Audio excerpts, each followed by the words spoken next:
All right, hello everybody. I am waiting for Rumble to kick in, but it will kick in a moment. I'm multi-streaming, playing Crimson Desert today. I am on YouTube, Twitch, Kick, and Rumble all at once, multi-streaming. It's good fun. It's been a bit of a chore to get it all set up and running, but I think we're in a good place now. So I'm just going to monitor the health a little bit before we jump in. And let me first switch over to the game view so you can kind of get a sense of what's coming. And just, yeah, please allow me just a moment to look at my vitals, look at the health of everything. So this is day 2 on Rumble for me. I did a little test one yesterday. Let's see, I'm looking at the stats.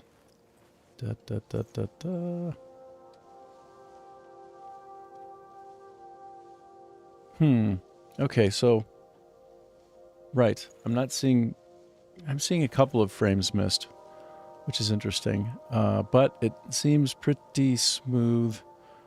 Everything seems to be pretty rock solid for render frame speed and frame rate. And yeah, so I think we're pretty good. Great. So without further ado, let's get into it. Well, actually, one last thing for me to do here. I'm going to pop out chat on Rumble in case somebody will want to chat with me. And I'm using Window Power Toys to kind of chop up my one of my monitors, not the game monitor, but the one next to it. It's just absolutely slice and dice into all kinds of views. So now I can see all of the chats all at once. And yeah, we should be good to go. So, yeah, all of this looks great. So let us go. As I take over control of Cliff, you can see that it's nighttime here. And I'm in an area I haven't been before. Let's take a look on the map. So as you can see, I have some things that I have to discover. I'm targeting this particular castle because I believe, while it's oppositional to me, that if I can get up into the church area and ring the bell, it'll remove all this fog of war on the map. In the area of Demenis? Is that how you say that? I think so. So that's my goal right now. As I proceed into the city, when I'm seen, I kind of get aggroed, so people don't want me to be here, apparently. It's the big deal. Okay, so I'm going to try to make my way across the top of the city. And without getting distracted by all the cool things, which, and there are a lot of them, and it is distracting, so it can be a real challenge just to proceed at pace to where I'm trying to go. There, you see that up there? I feel like, and it's a little bit of guesswork, but I think one of these bigger towers will have a bell in it. So that's kind of my step one. I want to go find that. And here we are at night. It's 1:40 in the morning in game time. I'm playing in Vietnam, by the way. So I'm on the other side of the planet from a lot of folks who might be watching in North America. Let me take a sip of this. And I'm in the video game industry, so I've been a designer and producer. I've worked at Electronic Arts. I've worked at Take-Two Interactive. Made a lot of sports games, made some RPGs. Yeah, had a lot of successes, mostly green Metacritic, maybe all green Metacritic, actually.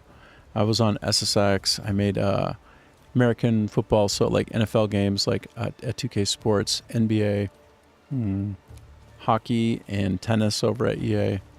Yeah. Anyway, the list goes on and on, but yeah, enough about me. Let's play the game for a little bit and have fun. I love the way that the world is lit at night. Pretty incredible, pretty impressive, pretty incredible. So, all right, here, let me see if I can just go up here, avoid aggroing anybody. Look, those guards up there, down there, seem to be maybe unhappy with me.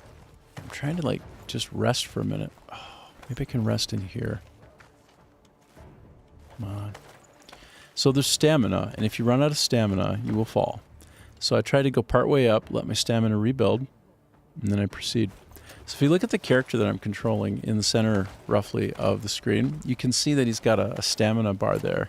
That goes up and down based upon you using it or resting to recover it. So if this looks and feels a little bit like Assassin's Creed, if you've seen that before and played it,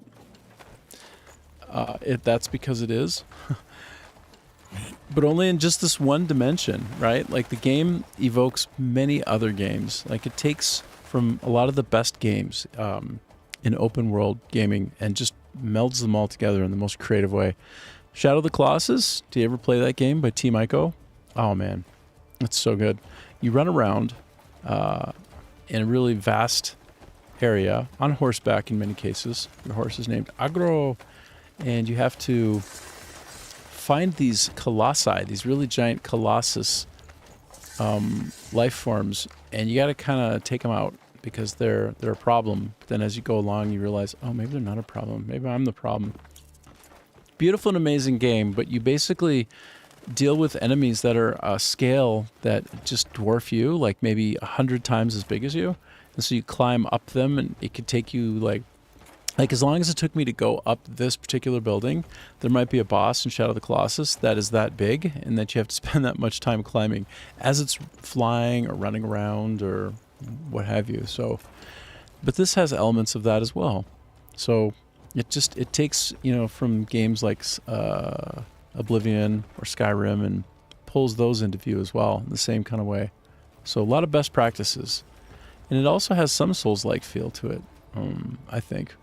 It even has some inspiration from like fighters, like a Tekken, in that it has a really rich set of combo options that you can apply when you're fighting. So yeah, a lot going on. So here we are at 3 in the morning. You can see the sky is beginning to suggest its return up from behind one of these mountains. And so you can kind of gradually see the light changing a bit in the distance. So this is not having what I thought it would in here. It was just a good idea, but it was false. So now I'm wondering, let me take a peek. What about that one over there? I'm gonna glide over here first. As you do. As you do. Oh, I was trying to land on that perfectly. Okay, now recover, stamina recover.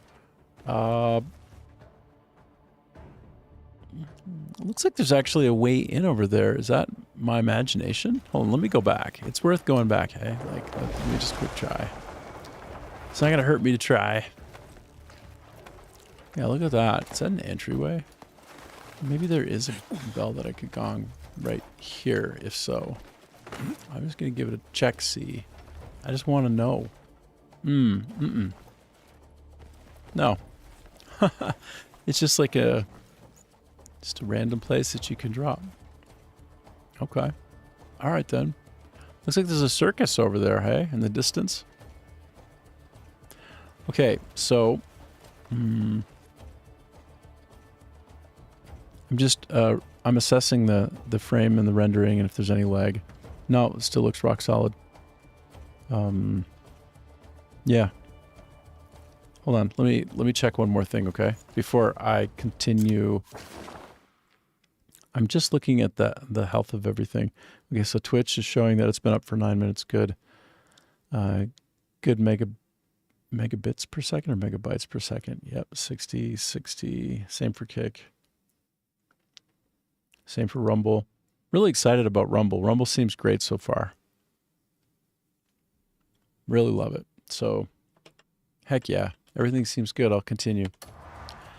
And if anybody wants to chat me, I should probably recognize if you chat me. I've got a couple of cute setups for streamers that if somebody says hi or follows me, something like that, I'll get some kind of ring to go off, which would be nice.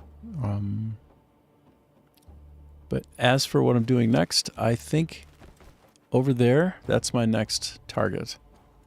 See, right straight ahead. I'm just gonna going to get some space. Okay, so you can use a spirit punch. You face down, you jump, and then you press the middle mouse button if you're on PC. So watch. Oh, first I got to get a move. Boom, boom, boom. Extra height.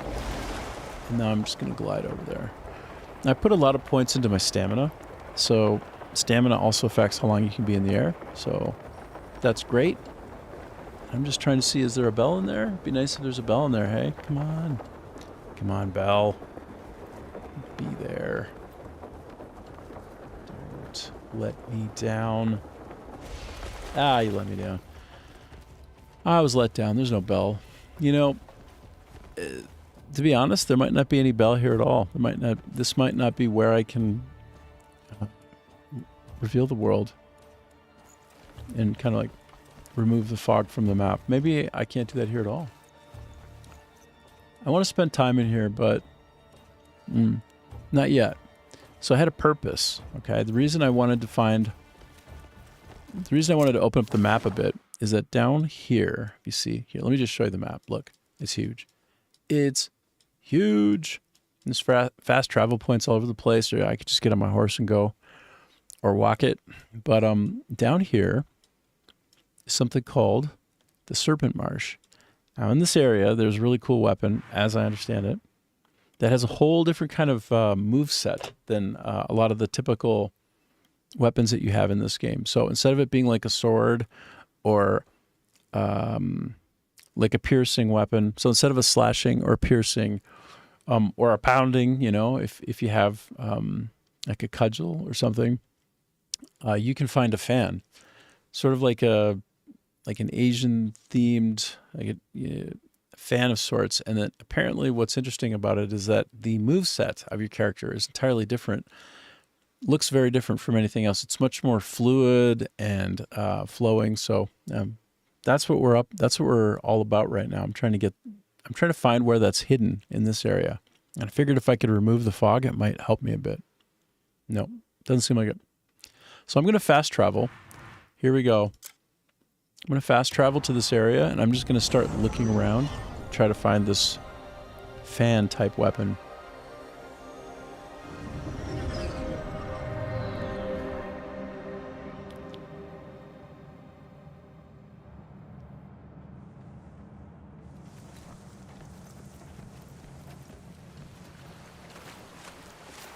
So, if you haven't seen this game before, it is called Crimson Desert, and it is absolutely stunning game with many different kinds of biomes, like, in other words, places that you go that look entirely different from other places, like deserts, like snow-capped areas, blah, blah. It's like that. It's absolutely just chock full of imaginative places to explore, do battle with, and quest in. And so, yeah, that's what this game is. It's Crimson Desert, and I've been playing it a bunch.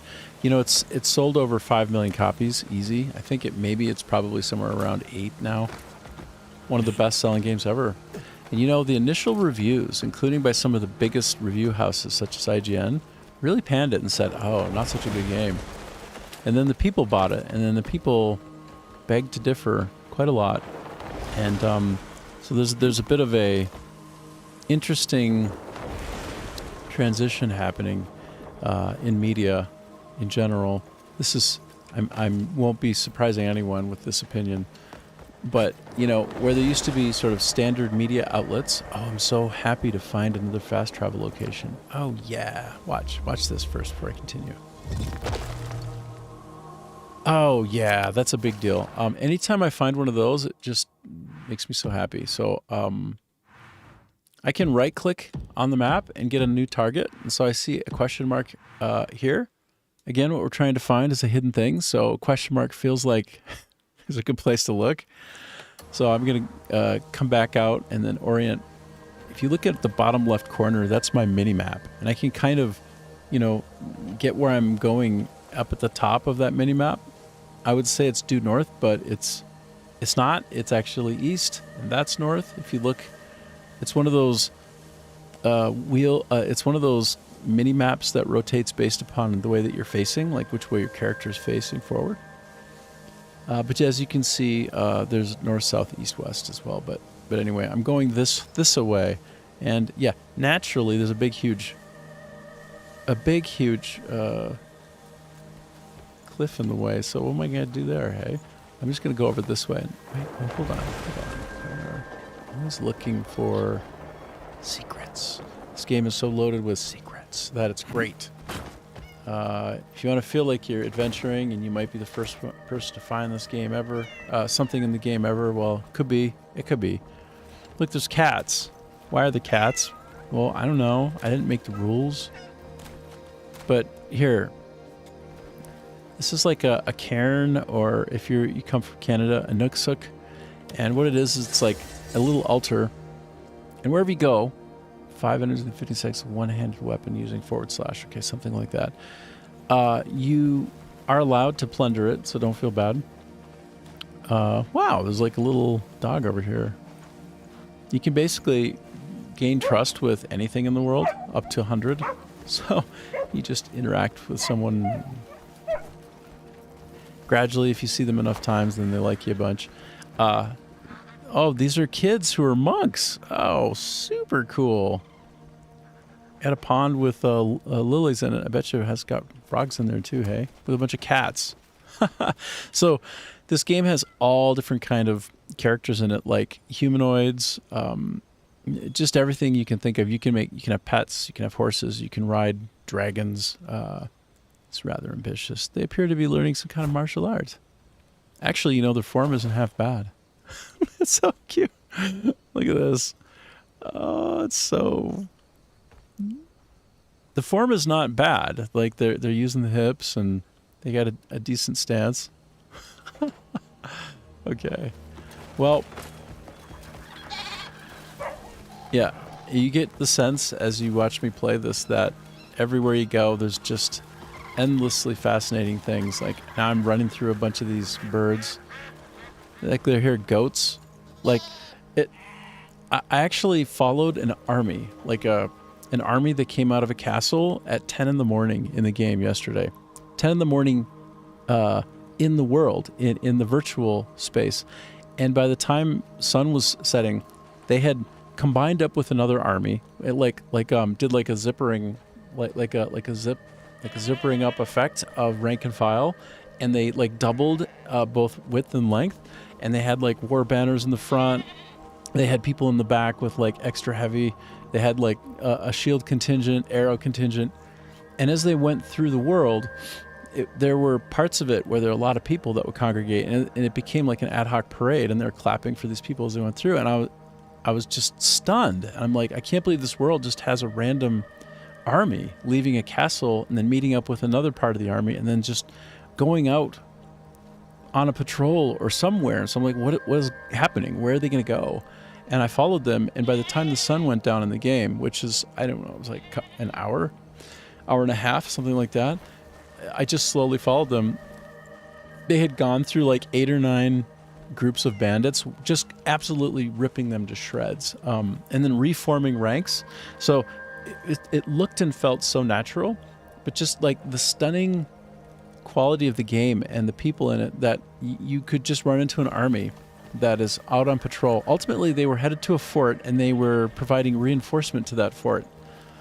And once they got there, they were just like hanging out, and that was it. I'm like, okay, so I walked around for an hour and a half just following this army around. Like, this isn't an army simulator game. That's just, there happened to be a castle, and there happened to be a bunch of people in an army going from like the castle in the city center all the way out into, some of the boondocks areas, and basically providing reinforcement there to like a forward operating base. So cool. Uh-oh. Whoops. Oh no, I just knocked a kid over. By the way, kids are done really respectfully and in an interesting way in this game as well. They're not helpless, but they're not overly, like adults. They have agency, but they're not like ridiculous. It's just, yeah, it's a very well realized game. Yeah, and these kids are monks.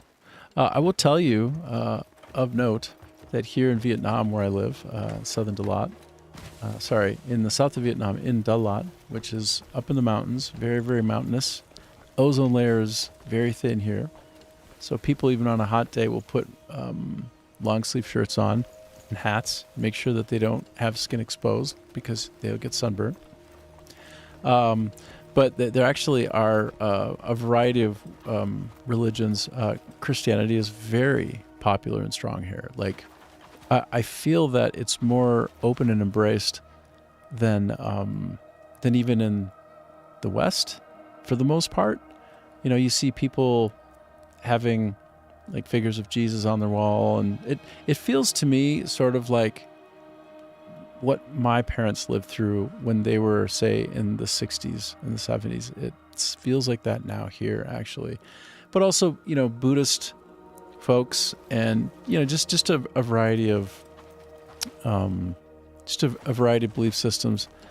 And I do see, though, at some of the monasteries or the monks, Buddhists, kids, they will, from a very young age, have decided to join that and become little monks. And it's so cute because they look like monks, but they're just like little kids. So this particular area here that I just walked through, it evokes modern day Vietnam in some ways for those areas and people who believe in Buddhism. So, and this, that's very interesting. So what is this? What am I doing in here? Like what's going on in here? Well, I don't know. There might be a quest to do with this. There might not be.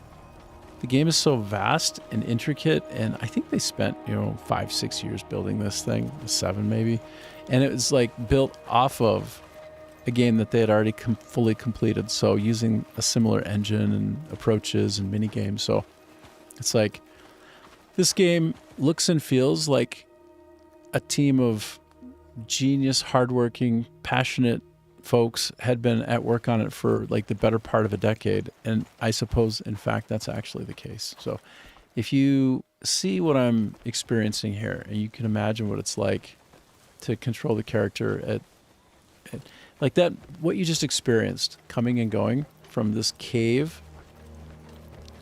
Like, look at the lighting. Look at the lighting here, hey? Are you kidding me? Just gonna walk through it again. Look at this.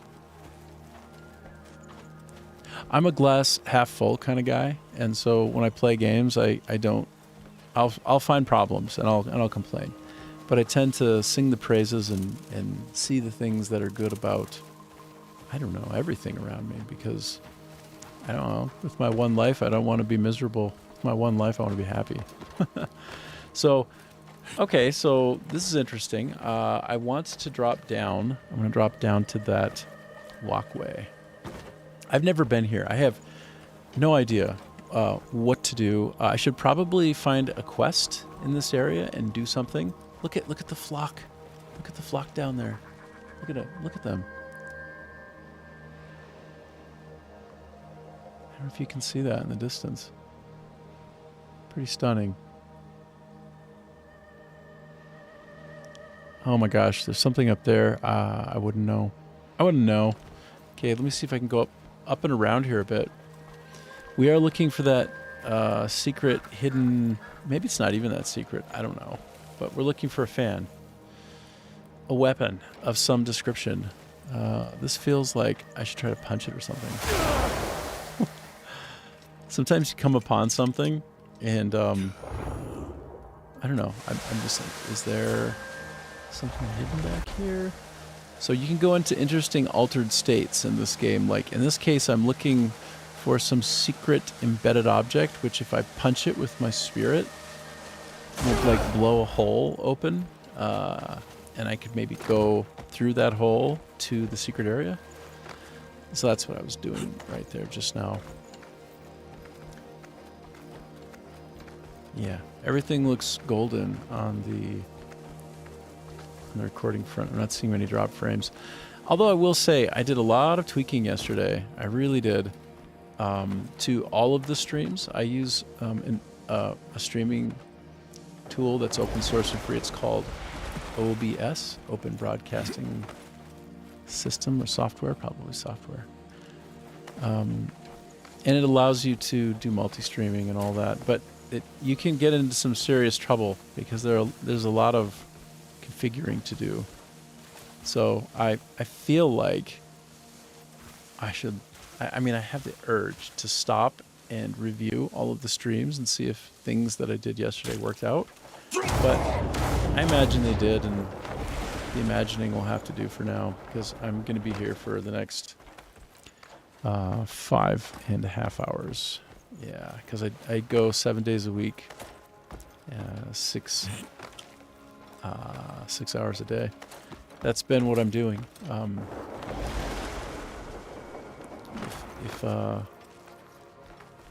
If you like what you see, drop me a follow, and I'll be reliably around. So on whichever of the streams that you happen to be getting this, I'll be there. Oh look, there's a snail. Take the snail. What do I do with the snail? I don't know. Just put it in my pocket. No, it's for alchemy, but I've barely even touched alchemy in the game. So, you've got a lot of different systems at play. You can focus on improving your armor, making your weapons better. You can put energy into skilling up one kind of weapon versus another. You can really put a lot of time and energy into cooking. So you can become more robust when you're in a battle, like on health and stamina and spirit. Those are the 3 major stats of note. But yeah, alchemy is another thing that can be done. What's this? What's this? A beetle. Okay. I never picked up a beetle before. So yeah, when you come within range of something that can be acquired and, put in your inventory. Here, this is what your inventory looks like. Like this. Like this. Over here on the right side, you see.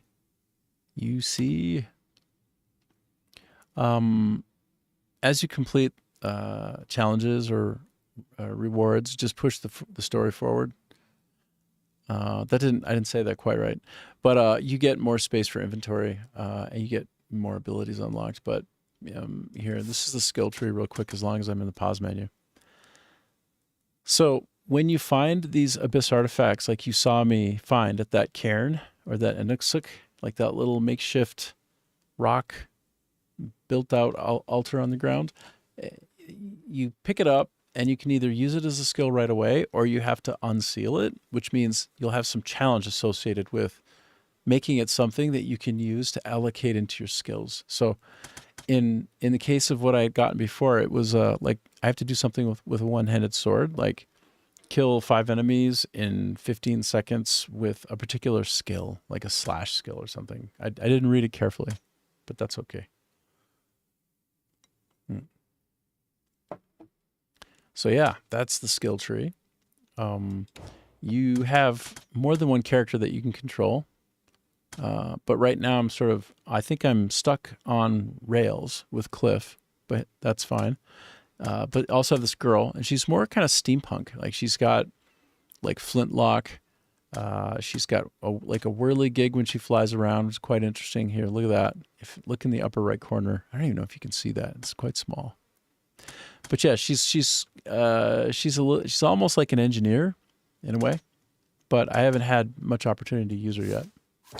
So yeah, here I am. I suspect that I need to go to this grotto, and that might be where I find...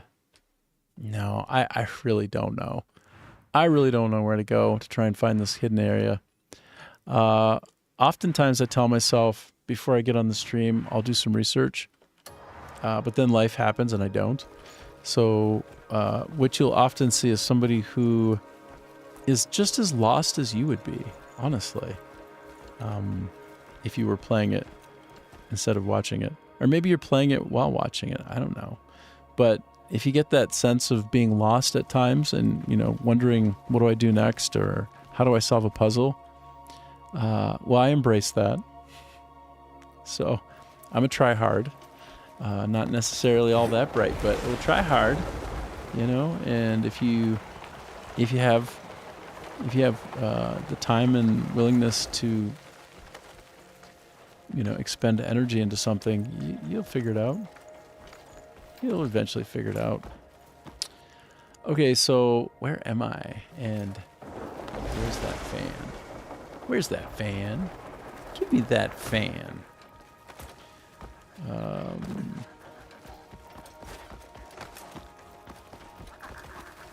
Sometimes I amuse myself in ways that don't make any sense, I would imagine, to a viewer.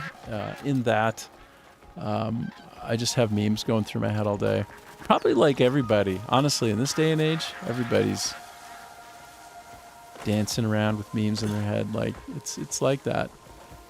There's this guy who, a TikTok guy, he goes to a zoo, and it's sort of pretend, but oh, hold on. I see that there's something for me to observe here. Maybe I'll pick up that story later, and maybe I won't. Okay, watch. This is like a holographic memory that somehow I have access to when I put this helmet on. Don't ask me to explain that. Between us fade away. May no cries remain there anymore. May none be harmed, and all return safely home. May even those across the sea know a day of peace. May this prayer reach them, and may war's shadow be lifted.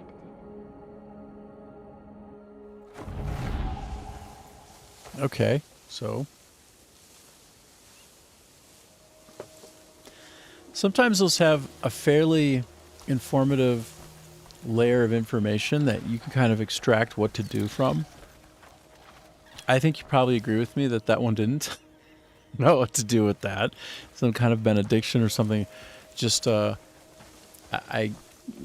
you get the clue that we needed to advance? Did you understand? Can you explain it to me? Because I didn't understand it. I don't know. I don't know what to do. What the heck am I supposed to do here? There will probably be some quest associated with this area, but... And by the way, I won't wander around aimlessly avoiding quests for too much longer. I just wanted to search around a little bit and find like a fast travel point or two so I can come back later when I might actually have a quest that guides me here. Because there's no sense wandering around doing things aimlessly, right? The world is... I would say conservatively there are more than 1,000 quests in all in this game. It's probably thousands. It's that big. Most people who have been playing the game, like, just look at this area. This isn't just like cute and it looks nice. I can go to the other side. It's a complete world. Like the whole thing that you see, everything you see, you can go to it. Let me just go over to this side. See what's up. What's up? Oh, Zhejiang Rock. All right then. Well, as long as I'm here and they've got some daggers, I might as well grab some daggers.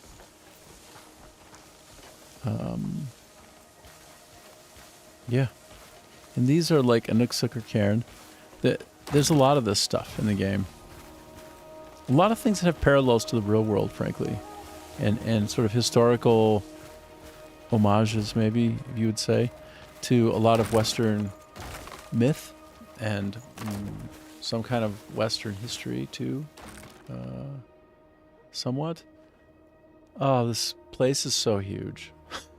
I thought I would come here and there would be one little cave, and then I'd go inside it and get the fan, and then, you know, play around with it a little bit, and decide if I think it's cool or not, and probably realize it's not as cool as I thought it would be, and then go about my business. But I'm like, this is completely ludicrous. This world is so big. In this area there's so much verticality. Like, I think I just want to go to the other side. I just want to go to those, I'm just gonna stop. Well, let me drop down one more time. Let me take stock. I want to show you that you can create glint to see objects of interest. And, you know, what does that mean? Well, this is what oh no, I screwed up. That's not what it means. Let me try and show you what it means. Okay, so let me get some more objects. let me get some object. Okay, there we go. That one and that one. All right, so this. Now that I have a weapon out, now that I'm a proper badass, I can kill those, by the way, and skin them if I want. I'm just saying. This. So you basically try to catch glints off the sun in your weapon, and it's a conceit, right? It's a device, but anywhere that it's shining like this, that's an important place to go. Now, that doesn't mean those are the only places that have anything to do in them. That's 100% not the case. That's a place where it's either going to be for fast travel or yet another one of these abyss artifacts that when I get them, I can use them to skill up. That's what those are. Once in a while, they might instead also be a puzzle of some type. But usually it's one of the first two things I said, and that's it. So, yeah, but there's all kinds of story and interaction and just complex game to be had all over the place, not just where you see those lights. But they do help me see if there's another likely fast travel point nearby so that I don't leave from where I am without like min-maxing and taking advantage of where I'm at. I don't want to just like leave an area before I could have just easily gone over and got a fast travel point before taking off. So like this is what I'm doing. I'm just like looking for shiny bits. So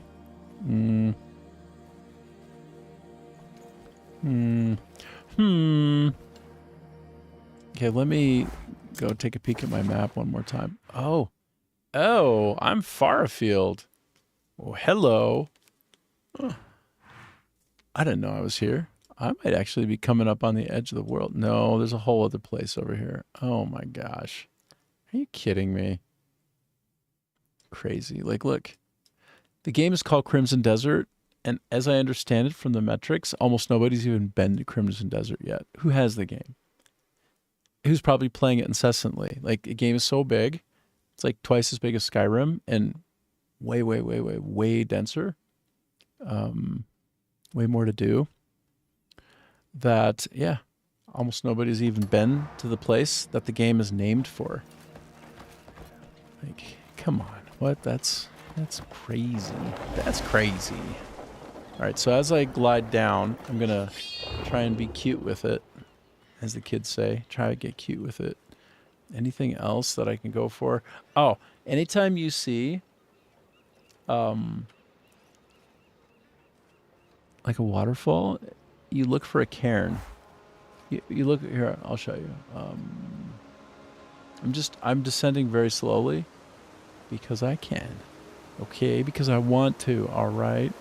No, I'm trying to see if there is a way to basically sneak in through the waterfall to a hidden area. And if so, there's a little thing that will be marking that as a possibility beside it. But it does not appear to be the case. Nope. I do still maintain that this game has the best water ever made in a game. It's just so outlandishly cool looking. Bay of Abundance. Well, seems like I've come to the right place. Oh, well, let me go ahead and do two things, okay? First, I'm going to switch to a pickaxe. Now I can pick those. But also next, before I begin mining, I'm going to go and put my pet into the world. I'm like, hey, buddy. And then he'll stick around from that time forward. Now, what does a pet do? Well, they're cute, and you can pet them. But what else do they do? What do they do in the game? Well, they pick stuff up. So instead of you having to go run around and find things like pick like loot bodies after you're in a fight and you battle them, or instead of having to pick up stuff that falls, like watch this. Whoop-a-cha! Now my pet is going to pick it up. Look, he just picked up the garnet. Good boy. He picked up the other garnet. Good boy. So in that way, I don't have to micromanage looking around like like a silly, like stuff all over the place. Like I have a pet that just automatically handles stuff so I don't have to deal with minutia. Sometimes it's not fun to have to deal with the minutia. But I can also pick it up and help speed it up. So yeah, there you go. Cool, right? I think that's very cool. That's a nice, they call those QOLs, quality of life. Nice quality of life design element. So a lot of times I'll have some strong opinions or something to say about the design. And that's because I am a video game designer. I've worked at Electronic Arts. I've worked at Take-Two Interactive. Made a lot of sports games, but also RPGs, et cetera, so on and so forth. So when I play a game, and I think a lot of people are this way, hey? Like, you don't have to be in the industry to be this way. But the way I'm referring to is you kind of pick the game apart as you play it. You deconstruct it. You think about why the game is the way it is, and when it was built, what the person making it might have been thinking.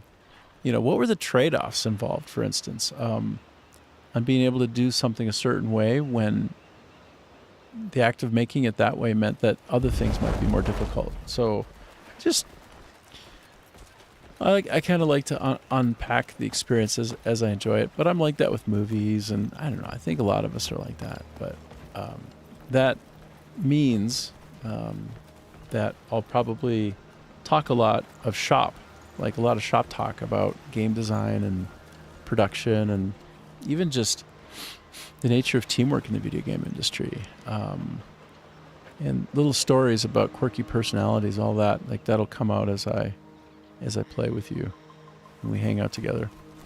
So if you look in the distance over there, there's some kind of sweet castle. Wow. I wonder if I've been there. I doubt it. Oh, there's a big pirate ship over there, hey? I barely had any coffee.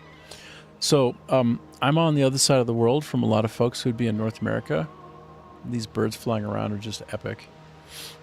And so I'm in Vietnam. I was born in the U.S. I spent about a decade in Canada as well. You know, the neighbors up north. And basically chasing jobs. So video game jobs. So my most recent job was at a startup here in Vietnam called Good Story Time. We were building a content creation platform that would allow you to make your own games. Cutscenes, camera work, logic for like win conditions, like things like volume triggers. Okay, if you're not in games, you have no idea what that means, what I just said. But basically, if there's an area where when you enter it, something happens, that's like a volume. It's not just a flat, sheet. It's not just an area of the ground. It might be that you arrived inside from falling into it. So then it's a volume that you would interact in. Because you step foot in it, it triggers a condition like enemies show up.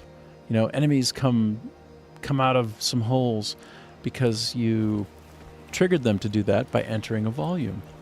So like that is the kind of thing in the content creator that we made. Like basically you make a game, you can tell a story, right? An interactive story. So Good Story Time it was the basis of the name for that. And we actually proved the platform. It was quite good. It is quite good by building content on it. So I ended up, I was hired as an executive producer, and then I did a lot of sort of project management stuff. But then I also just like anteed up, rolled up my sleeves and just made games on the platform, like made RPGs, made sci-fi things, injected a lot of lunacy and humor, at times real serious. I actually figured out how to make a tower defense experience in 3D with the engine, using trigger volumes, and figure out how to make enemies respawn. And basically, I made a tower defense experience, like where as the enemies came through, they get cut to ribbons. And the content platform was not meant to do that, but if you have a flexible enough creation tool, then in some ways the only bounds are your creativity.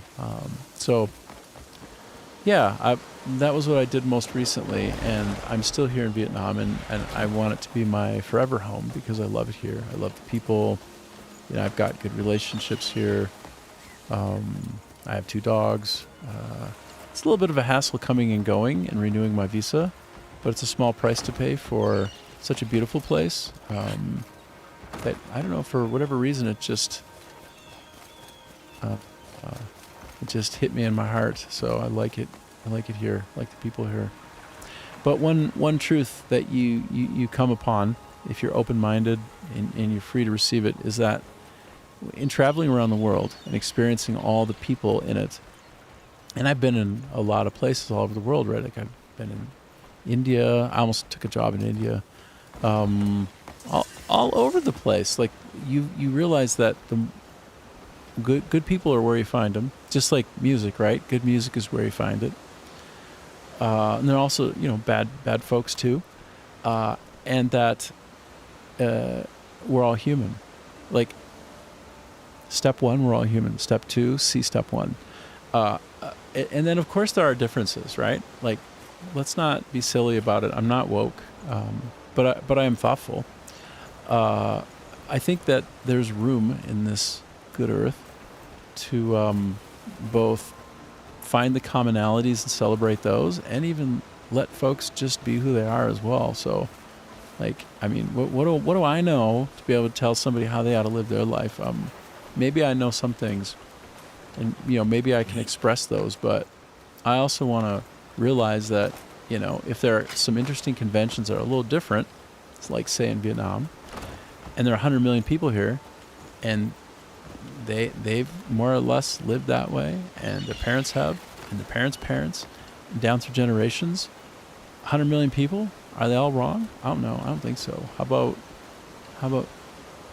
we just keep an open mind and learn, So, but that's the main thing you discover traveling the world, if you're so lucky to be able to do that, and genuinely living with other people, not just visiting, not just touristing, but like being there, being a part of it. Is that people are more common than not. It's like the whole Shakespearean human condition, right? Really, we're all the same. And then where there are differences, they're fairly minor, and they're mostly just interesting differences, neither bad nor good. So, what's going on over here? Hey, you guys want to have a fight? I'm gonna pick a fight. First, let me switch off of my pickaxe, because I don't want to pick the fight. Okay. This is one of the best weapons in the game, but I haven't refined it very much. So it's still in its mostly raw form, but it's so good. And I have weapon sets, so I can dance in and out of the weapon sets. I have a one-handed sword and a shield, and I can switch to that anytime I want. But let's just go ahead and sort these folks out, because they seem to be unfriendly to me. That's what the red on the mini-map told me. Okay, so... Alright, Brath. Now, there are so many combinations of things that you can do. You use shift plus left mouse button or right mouse button, or the two together. You use control and that. And then you have all kinds of like sort of combo options in all of that as you dance in and out of those choices, but you've got other things that you can do.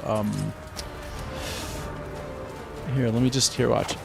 I can do punching, and kicking, and grappling. Do grappling, all the things. It's kind of nuts, all the flexibility in the fighting system. And it's just all the ways that you can fight. It depends on which kind of weapon you have. And they're like, I don't know, 12 different weapon types or something. It's a bit mind-boggling how dynamic and expansive the game is. You can easily play this game for a year straight, and probably it's the only game you need to have. So I have nothing to do with this game. I just love it. And so it's like my second favorite game of all time. And I'm a real gamer, so I think you're gonna wanna take a look at this one if you haven't You're gonna want to get it. You're gonna play it and love it. When you first get it, you'll be a little bit bewildered by the complexity. But if you're a problem-solving type, like almost all gamers are, like in our spare time, we like to creatively solve problems. Like that's what a game is. Then you're probably going to be able to tolerate the complexity up front and gradually acquire the skills. Get good, you know. It's mostly accessible up front. It does have some tutorials, but you will be scratching your head a little bit. It's got some really interesting approaches. A little bit different from other games, but you won't mind. You'll love it. I think so. Oh, look, a dried fish, y'all. Oh, look, y'all. Oh, a spare rod. Can I? Oh my gosh. So you can press and hold the E button to pick things up automatically, but it's also overlapping with other functionality like petting your dog. So sometimes I just press and hold the E key to like pick stuff up, but if my dog is nearby, I get sucked into an animation where I pet him. That's okay. There's worse things in this world. I would say probably they should have put the pet button on a different one than the sort of do stuff button.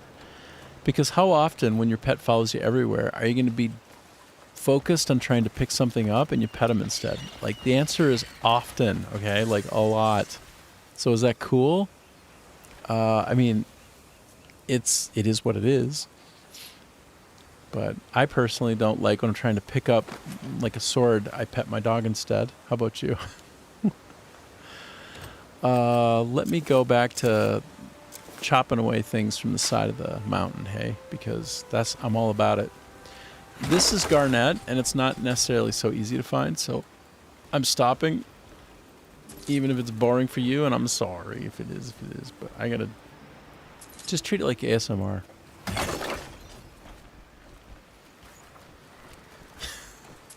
When it seems boring, just convince yourself that it's something that's pleasant to listen to.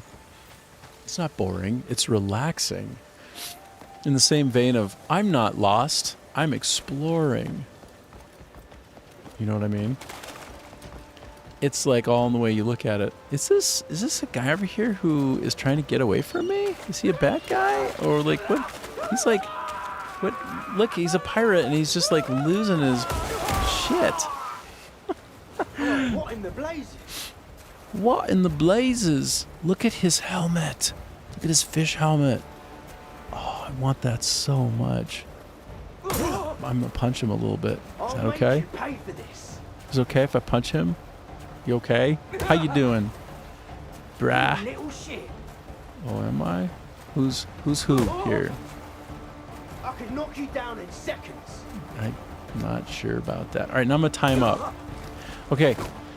In this game, you can have bounties, and you can pick people up and bring them in for the bounty, and you can do it dead or alive, by the way.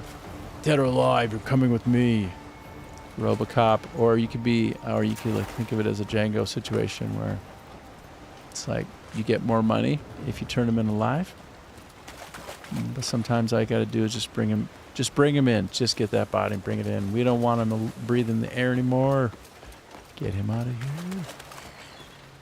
So yeah, I don't have a bounty to turn in for him, but I wonder where I might be able to do that. Like, he's here. He was clearly trying to run from me. He's got the coolest helmet I've ever seen. Look at this fish helmet, bro. The fish helmet, I'm all kind of jelly about that. I want that. I want the helmet. Give me that helmet. I want that helmet. Is that a starfish down there?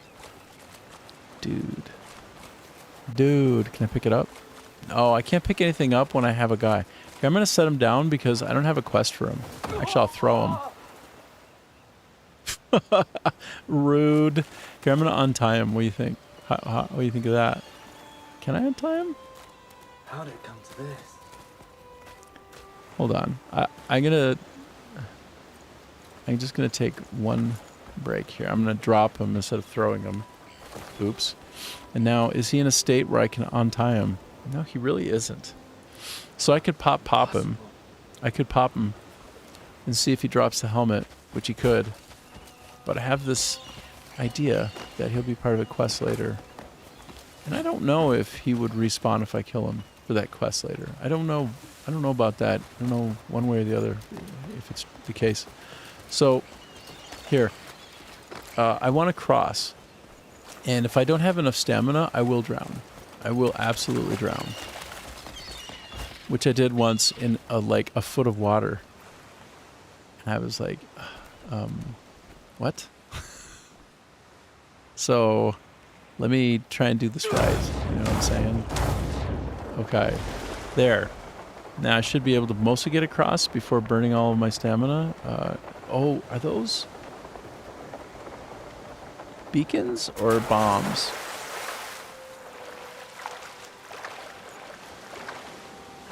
I don't actually know.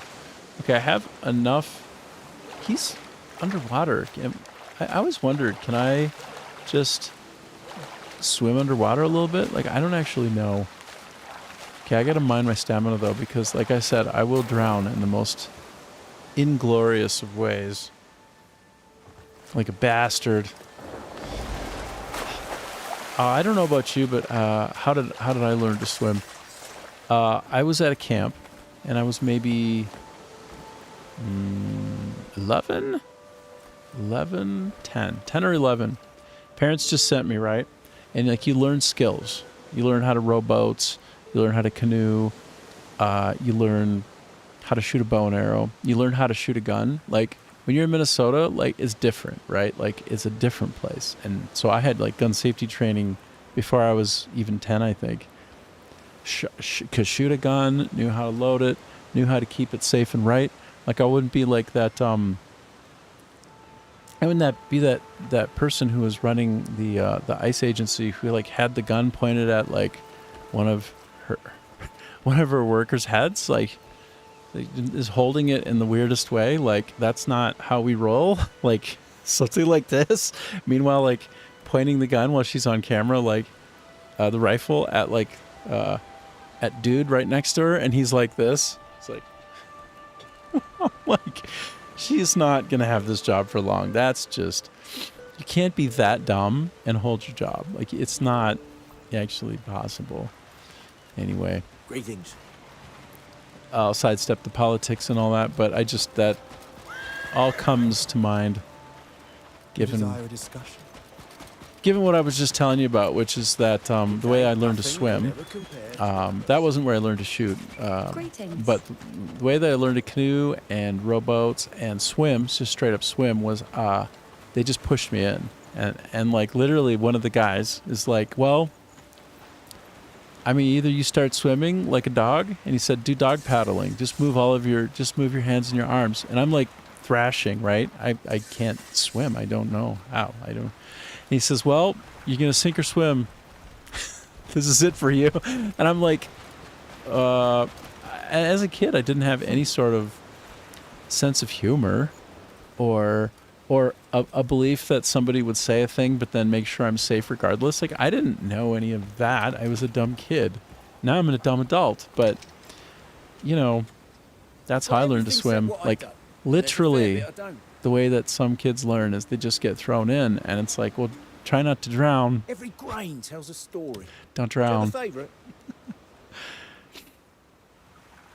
And to be fair on that dimension, by the way, this is all very parenthetical, but Why don't you pick out some? it's all a big digression. To be fair, babies are born and they can swim. Like, have you seen those weird births where the babies are born into water, like into a pool, and they just like straight up, like, whoop-a-cha, like they come out the mom and they just start swimming. Like, bro, they're swimming in real time. Like they're underwater scuba diving. And I don't think they learned how to do that because they were not taking any lessons. They were inside the womb. So to be fair, Who goes there? I think treating kids like they're breakable, gentle, babyish things, even when they're older, is not very productive for them. Not very helpful for getting ready people to be. Oh my God, it's a beached whale, bro. Wow. Oh my gosh. Okay, so again, a holographic memory. just by virtue of being near it. Old King of the Sea. Wow. The Inquisitor's tyranny has finally gone too far.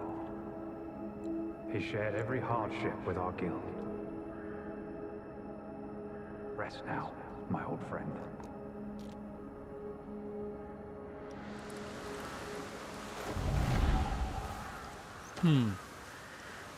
I see.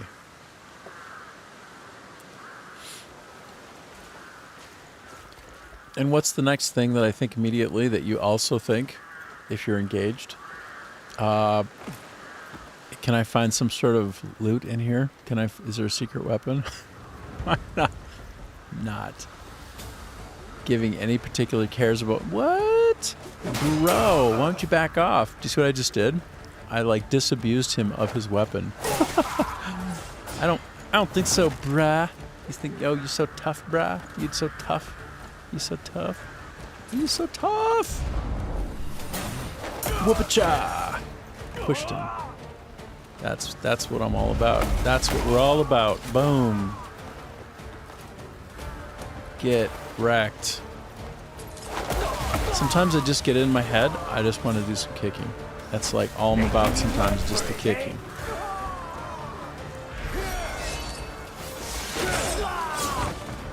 There are so many ways to play with combos that have, you know, validity and a good outcome that you can just kind of do whatever you want in a way. As long as you time it well and you'll do like a riposte or a parry, it's all good, you know? It's quite nice. It's rewarding that it plays like that. So you just kind of play as you like. Look at the encircling birds overhead because of this carcass. Like, come on. That is very cool, right? Like, there's a lot to love there. Am I wrong? I feel like jumping in here and biting on the bobber, biting on the lure, see if he'll try to pull me in. Okay, so I've never tried to go underwater, you know? I've only, like, to descend. Is there even a mechanic to do that? Like, I honestly don't know. But, so I imagine there's something to do here that's noteworthy. Like, that there's something I should look for, find, and pick up, that it's good. These are all just so-so. None of those are too special. Feels like maybe... Oh, I've got an idea. Hold on. I'm going to shoot this guy silly. Okay, guy. Oh! Alright, brah. Taste my arrows, brah. Oh, I think I did him. I did him. He's been done. Been done.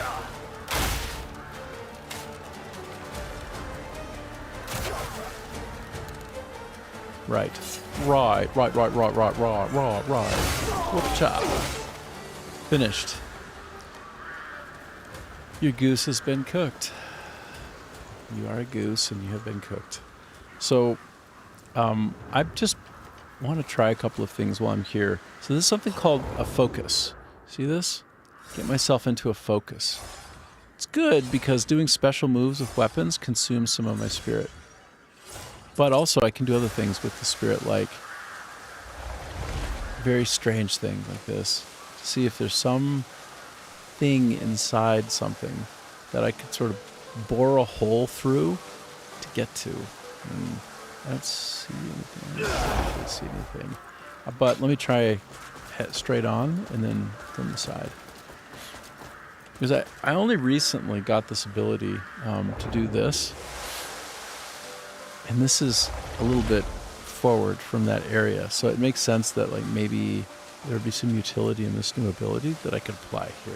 That makes sense. But there isn't, so that's fine. I can always come back later. But not before I sort some of these fools out as well.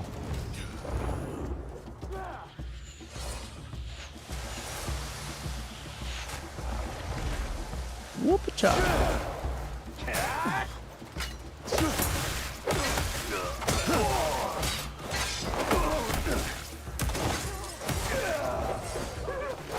So I have barely invested in grappling skill. but suddenly I'm curious to just play around a bit. Dancing catfish cloth armor. So, when you are around enemies of a certain type who have a natural disliking of you, if you wear their armor, you can pass as them in a lot of cases. Do you know what I mean? So they'll just leave you alone because they think, one of us, because I'm dressed like them. Pretty cool, huh? Similarly, also for other things that I can wear, I'm wearing a Raven helmet. I got this from beating a boss, but I can wear other things. Let me show you briefly. So, actually, yeah, this just goes over top of that. So I can wander around near deers, and they won't run from me when I'm wearing this cape, because they think I'm one of them. And it means I can get right in the middle of a big old juicy herd of like 10 or 12 deer and just on leash on them, just like whoom, whoom, whoom, big, huge area attacks. And then I can skin them all and get their bones and their horns and their meat, their lean meat, their guts, and use that to cook food and make new armor or refine existing armor. So this is the kind of game it is, right? It's like, and it doesn't pull any punches either. It's quite content to be pretty gory at times. Some characters, there's a lot of character variation. So some characters are absolutely the most foul things you ever heard. Others are polite and respectful. It's just everything under the sun. They modeled a lot of different kinds of personalities. Some people are just like swear mouths and they never stop, you know? Some people are inherently in the game sort of like afraid, fearful. It's like that, on, et cetera, et cetera. There's something back here or not? I'm in the back. Just wondering about secrets. Oh, I found some kind of secret. I would have to steal it though, and I don't want to risk being caught. I'm not about it right now.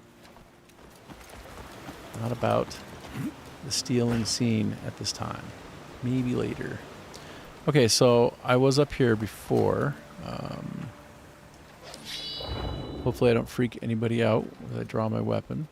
And you can sometimes.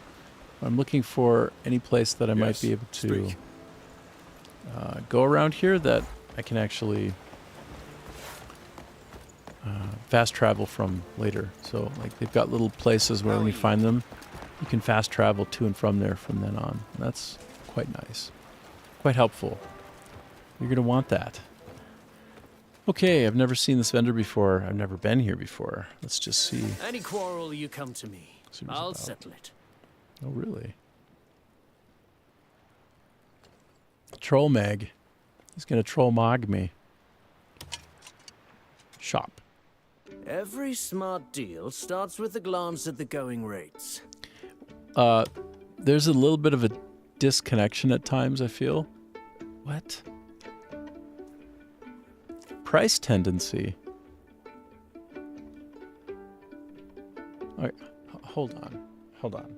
Just look at this. Hold on. I'm gonna move my head. I'm gonna go figure out where am I over there and move my head so you can see more of the screen. It's like, hold on. What? That's crazy. That's completely nuts. That is nuts.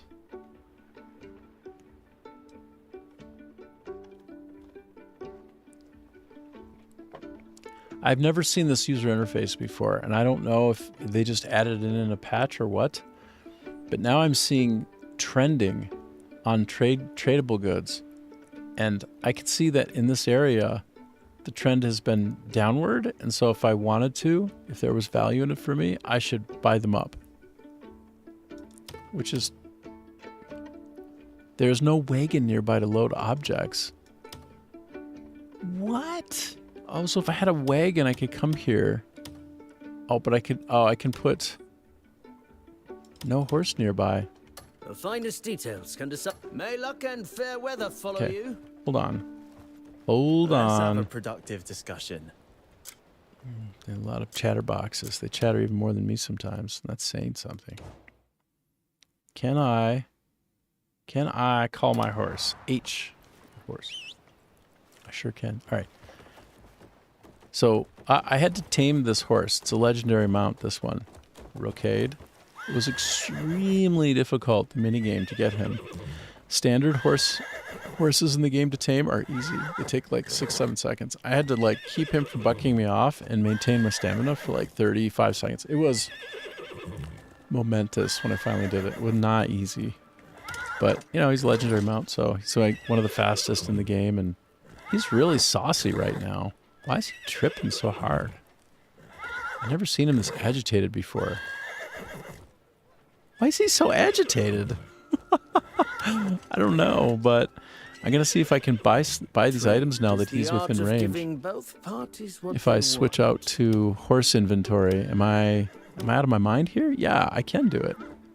That's just absolutely cray-cray. That's cray-cray. Total 3,000. Everything here is trustworthy. Whoa. Does that mean that I have almost no money back at the base now? I'm going to go back to my base at some point soon. I'll tell you what. I'm going to find the next... Oh, no. Oh, no. You know how when you're trying to, like, use WASD, and it's a somewhat newer keyboard? I pet my dog instead of getting on my horse. I was complaining about this earlier. There is no value to petting the dog after he's your pet and he's your friend. You do have to pet him to make your friend. But once you've done that, then petting serves no function other than just cosmetics. And I'm sorry, but I'm not about that. I'm about looking heroic and being heroic and all that in the game, but and I don't want to just sit there repeatedly petting my dog. Like, there's no utility in it. Okay, so anyway.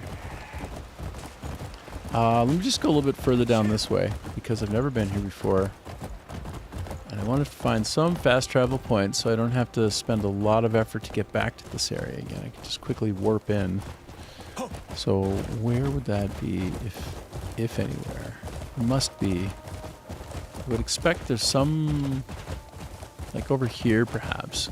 If I were a game designer, I would have put one over here. Because it's overlooking an area and it looks quite nice, and it's a great place to spawn in. You know what I mean? Look at that. Look at this. Travel. Oh, look, I have a challenge. I can travel from the Silver Moon Trade House to Velua within 10 minutes. And if I do it, and that's 10 real minutes from one place to another, then I get an unsealed Abyss artifact, which means I can skill up. So you can just fight people and get skilled up that way, right? Like, you can just do it the standard way, but you can also get big chunky advances and have, you know, substantial, noticeable functional improvements from skilling up by doing stuff in the game, by satisfying challenges. Look, there it is. It is exactly what I hoped. If I were a designer, I would have put one over here because it's so beautiful. Like, I mean, when somebody comes back here, this is what they get to see when they spawn in. It's cool, right? It's very cool. So let me just stand on this. And if you're wondering, yep, standing on it with your horse counts too, because they thought of everything. And yeah, now I can come back here. Let me go to the map and take a look. Yeah. Yeah, I can just come back here when I'm ready. There's so much I haven't discovered, and I didn't get my fan weapon. Grr, I didn't get my fan weapon. No. It's fine. I don't care that much. I'm just pretending to care. I'm going to go back to my base now. I'm going to show you the base. Go back to the base. If you have the game, you've probably gotten this, and I'm just showing you the same old. I've done probably, I wonder how many faction quests I've done. An outsized number compared to the main quest line. I'm at the start of chapter 6, and I've been doing, anytime I'm online, a little more freeform so I can chatter and remain kind of focused on hanging out with people versus like the game and its main through line. So I've done a lot of these faction quests. Anyway, this is my place. When I first got here, it was just one or two spots. Like, I think maybe it was just literally just this and that over there for cooking. And that was it. Like, So as you do things, your base Always develops. a welcome sight. More people in it, more people are in it, etc., etc. That's quite cool. Between us, even I tire of standing over a pot some days. This guy channels mothers. So he's, every time I come and go, he's got to say something about, don't eat too many sweets, like stop snacking, like you look gaunt, you haven't eaten enough. And I'm just like, stop being a mother. Caught that delicious aroma, did ya? Fine nose you've got there. So as usual, I'm just going in and getting a certain kind of food. It's gonna be delicious. So that I basically, when you're in a battle or when you're low on health, you just tap a button like a hotkey and you heal up, or get more stamina or whatever the food gets you. So I try to get from this guy every time I come, stocked up on like the ones that are middle of the road Just to got this good, in today. and then just leave the rest alone. So in this Time way, for I me don't to have cook to. up some fantastic food. In this way, I don't have Let to. me tell you something. It's my job to keep It's everyone's chatterbox. bellies full. Okay, Mom. But anyway, cooking isn't necessarily super fun, although it's something. And collecting the right ingredients can be non-trivial, and you can't cook easily without a recipe. I mean, if you know how to make something because you looked online, you could just get the parts and make it. So, but you can get a recipe that shows you exactly how you get, how you make it when you've got all the ingredients and you're cooking. But it's like, I don't want to pick flowers here so much. So that's one reason why I'm not doing alchemy. I'm going to run around and pick up butterflies and pick up snails. And like, is that the heroic journey? Is that like the big powerful man on an adventure? Like, no, it's really not. So I avoid that because it's stupid. It's too much minutia. But at some point, if I want to have more success in my alchemy stuff, I might need it. But I avoid that stuff. So I also don't then therefore like to do the cooking because it's annoying. And it's not like being a hero. Like, cooking is not heroic. So I just go to this guy at my camp, and over time, as I find more things and I progress storylines, he gives me better and better offers. And I just always pick up the same thing so that I have stacks of them in my inventory. So I was wondering when that was my only point.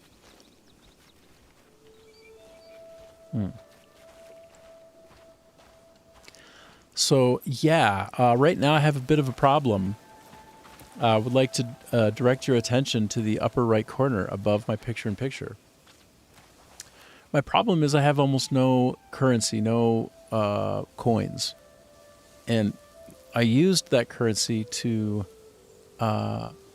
get some of those items at that last place I was at. And I did it knowing that I might run into a problem. But the deal is, you want all of those vitals, all those values to be as high as they can be. And some of them are harder than others to maintain sort of without doing anything. Let's get to it. Hey, Luke, You should do the same. get to it. Don't let work consume you. Okay.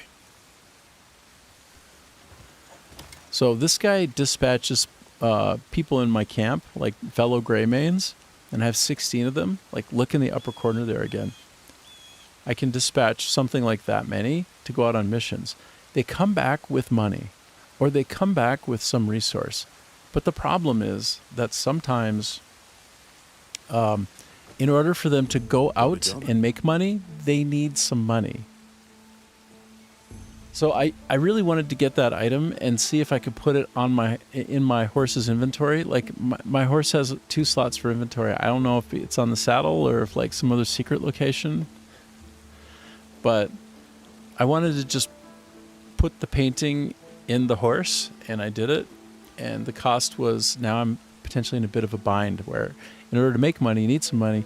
In order to get that money up there, I don't know if I can do it in the passive way. Let me just show you what I'm talking about now. So I have a number of people and just tons of quests that I can go do. A lot of them re-up, which means you go and you do them, and they just repeat. So every so often when you're playing the game, you'll get this toast. That's what they call notifications in games a lot of times. Up in the left corner, and it'll say, dispatch complete, and then it'll say how much money you got or what rewards you got, and then they just keep going. And so like on a cadence of like once every like 4 hours or something in game time, they will have yielded some currency for you, and all of this goes toward building up your base and making things like the cook have better stuff, or the smithy being able to smith better things, if that makes sense. So that's the deal. It's one of the little meta games. There's like experiences in this game like that everywhere. So look at this. In this case, if I wanted to send these guys out on a mission, you can see I can send between 1 and 10 people. Oh, sorry.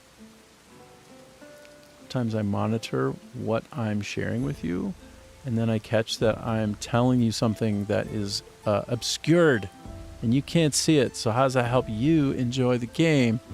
So if you look at this UI, then I can put in between 1 and 10 people, and I think I have like 8 people who I haven't allocated.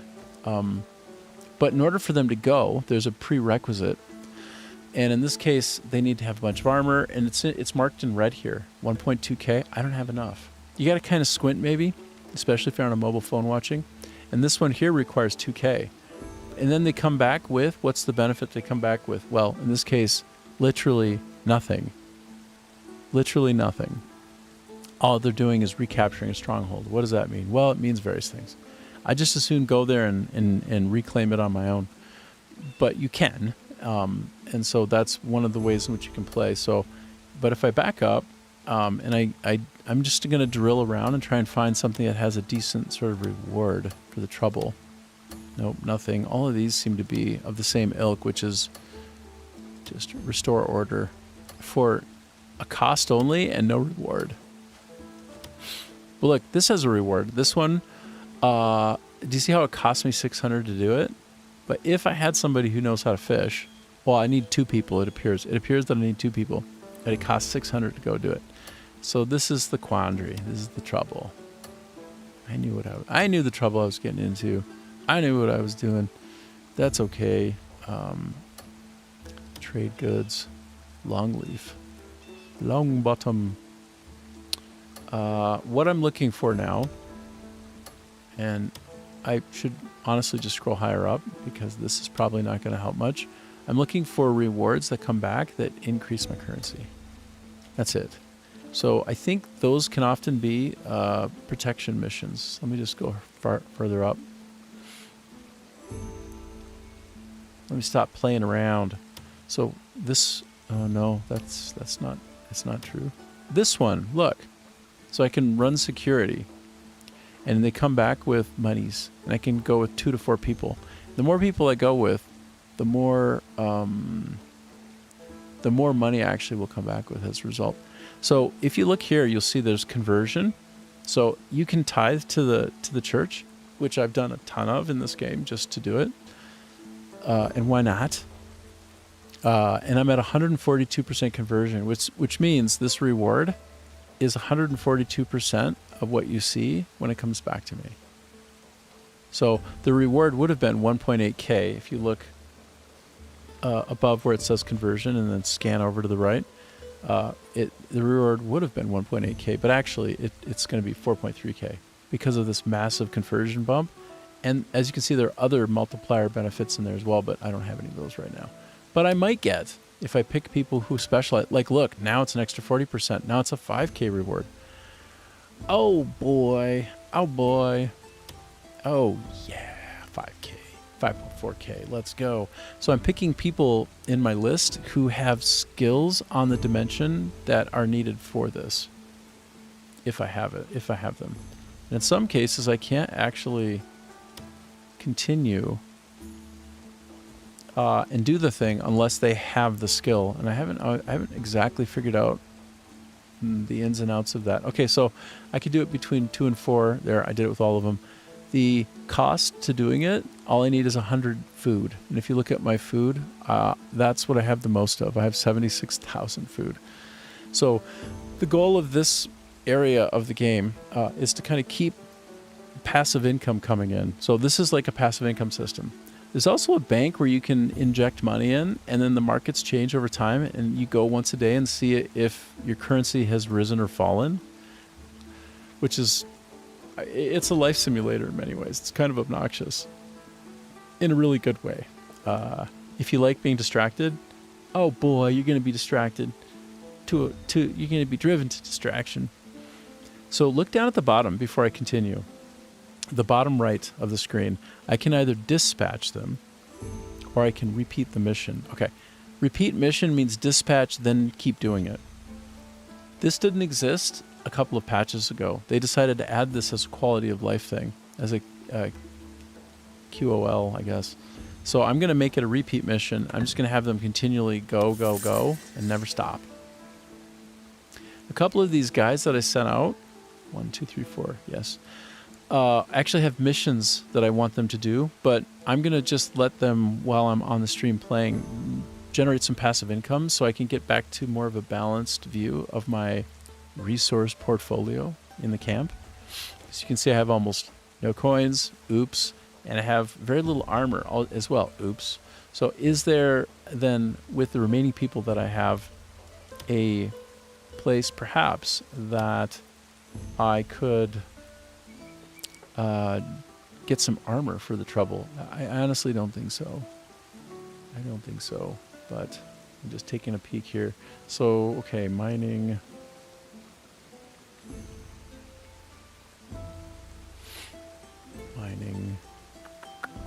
Okay, so I have 2 people who can do mining. That's quite nice. Let me just back up a level and see if I can find some icon here to do with mining. Cairn Quarry. I'd love to do Cairn Quarry, but I have to do further research before I can do it. That one would be really helpful for me. Also, I don't have the best drill in the game that you could get, which is if you're on the cliff face or on the face of a mountain, you can drill with one hand. You have something called a knuckle drill that you can equip, and without falling off, you can go and do your thing. And otherwise, it's not possible to drill on the side of mountains, or mine rather. So I want to get that, and I can only get that because I accidentally sold it. Oops. By running those missions, but I don't even qualify yet. So a Quarry and Quarry, I mean, when will I be able to do that? Oh, which reminds me, by the way, I'm going to go to the Cairn Quarry later. Right after I'm done here, I've decided I'm going to go to the Cairn Quarry. And I've got this really cool thing that I'm going to do there, and it unlocks a fast travel point near my home. So I'm in my base, but right across the way, and you haven't seen it yet, is a home. And you can put things like cauldrons in there and do alchemy, et cetera, so on and so forth.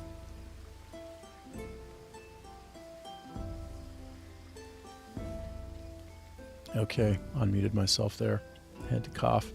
Okay, so we have Purwin Quarry, and we have Timberham Sawmill. No, that's a different thing. Oh, yeah, but this costs... Okay. This costs more money than I have right now, so I'm going to have to make my peace with saving that for later. And what about this? Same deal. It's the same thing, man. Okay, so... Yeah. Almost all of these have as a prerequisite some amount of cash.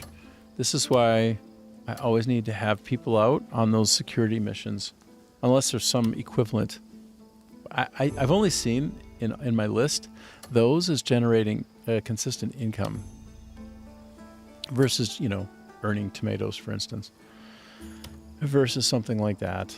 Yeah, I think I'm just about done here. I put myself in a corner, and until I have more money in the coffers, I can't actually go out and do other things. Yeah, I literally can't. Oops. My mistake. All right, I'm going to go up to the very, very, very, very top, though, once again. Some of these are either free or nearly so. Oops, at the top, I mean. Hello, hello, hello. Okay, I can't do that one. I wish I could. And, ooh, ooh, ooh. Ooh, ooh, ooh. Oh, oh, oh, oh. Great. So I'll send folks out on this one as well. Just get them going, right? Just like, let's go. Make money. Go make money, okay? Go do something helpful for the team. Go team. Make the money. just gonna scan a few more down the list, and then we're out of here. Then we're out of here, man.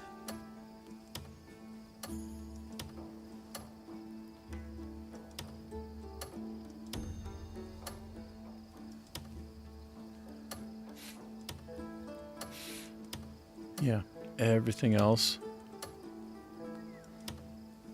Oh. Ooh, wait for it. Wait for it. Oh, that one actually costs a ton. But this doesn't cost anything, so skill requirements not met. Oh, bro. Comrade. Oh, but that's because I haven't picked artistes. Next question, do I have an artiste? I don't have any. That's hogwash.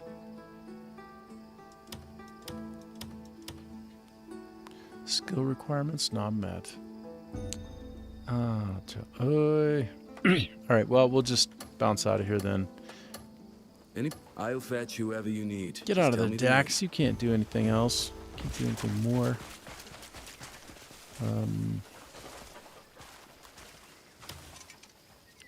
Let's see if I can provision this up a little bit. Okay, actually, I think I can donate funds.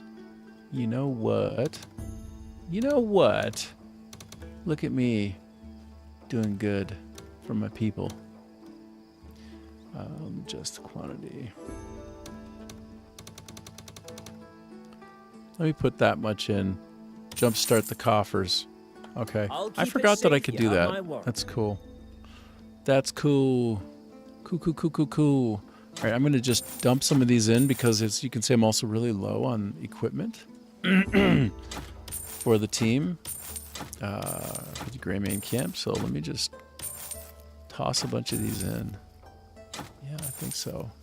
I'm trying to take my time and not get really, really special ones like that. That's special. You know what I wish I could do with that? I wish I could lock it in as a favorite and not accidentally sell it. I would really like that as a quality of life adjustment in the game. I wonder if they'll get to that at some point. I could see them realizing the value of that. It would be really helpful. Pirate disguise? No, I'd rather just take him out instead. Personally. Vermin leather boots, blah, blah, blah. Engraved copper necklace, doesn't sound that good to me. Tarnished necklace, doesn't sound that good to me. Tarnished ring, I don't think so. How about some dried fish? Okay. I think I mostly provided the things that he would take that improve the situation a bit for You got any good trading good? I'll be here if you need me. Cool. So all these guys you can develop maximum trust with, and I have for most of them, and they confer upon you some additional Looking for benefit. someone with speed, strength, or maybe a drinking mate. You want to do that? A drinking mate. Oh, I better move my head. Here. Is that weird? Hold on, let me do it. I'm trying to be like him.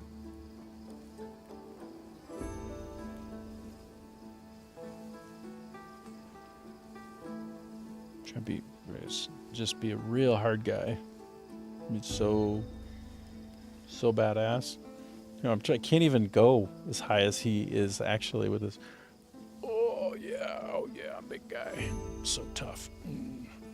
He's Ross. You're trying too hard, brah. You're trying too hard, Mr. Coordinator, Dispatch Coordinator. All right, so I wanted to see. I'm gonna go a little bit further down. Why? What am I doing? What's the purpose? What are we trying to achieve here? I want to clear out a couple of areas that I imagine might be giving me steps toward having a flying dragon. Well, is there anything that isn't a flying dragon? Aren't dragons all flying? So I think if I allocate some folks over here, I don't have enough. Oh my god. You know, it says recapture, but why don't I just go there and capture it myself? Around the Brothers Cliff, it seems. Yeah. Man, I don't know. Let me just do a couple of these at the top if I can, and Skill requirements not met, so people who can do building. Of course, I sent somebody who could do the building out on some other dispatch mission. Oh boy. And I have 2 people. And they're on recurring. Well, I'll just let that happen for a while. Capper pasture.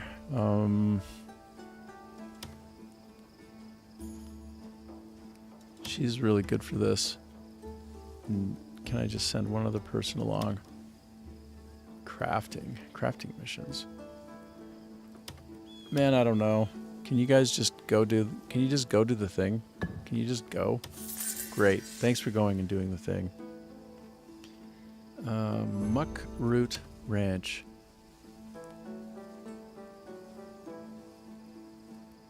So you go muck out areas. You know what I mean? That's pretty gross. Pretty great too. Once again, more like building things. Okay, egg harvesting. That's like, but I already have the most of that dimension, so like allocating somebody to go do that is just not a balanced approach.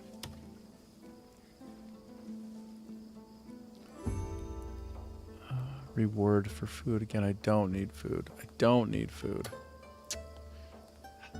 Or Perwin. Huh. That guy that I just sent out has the skill that's needed to do this.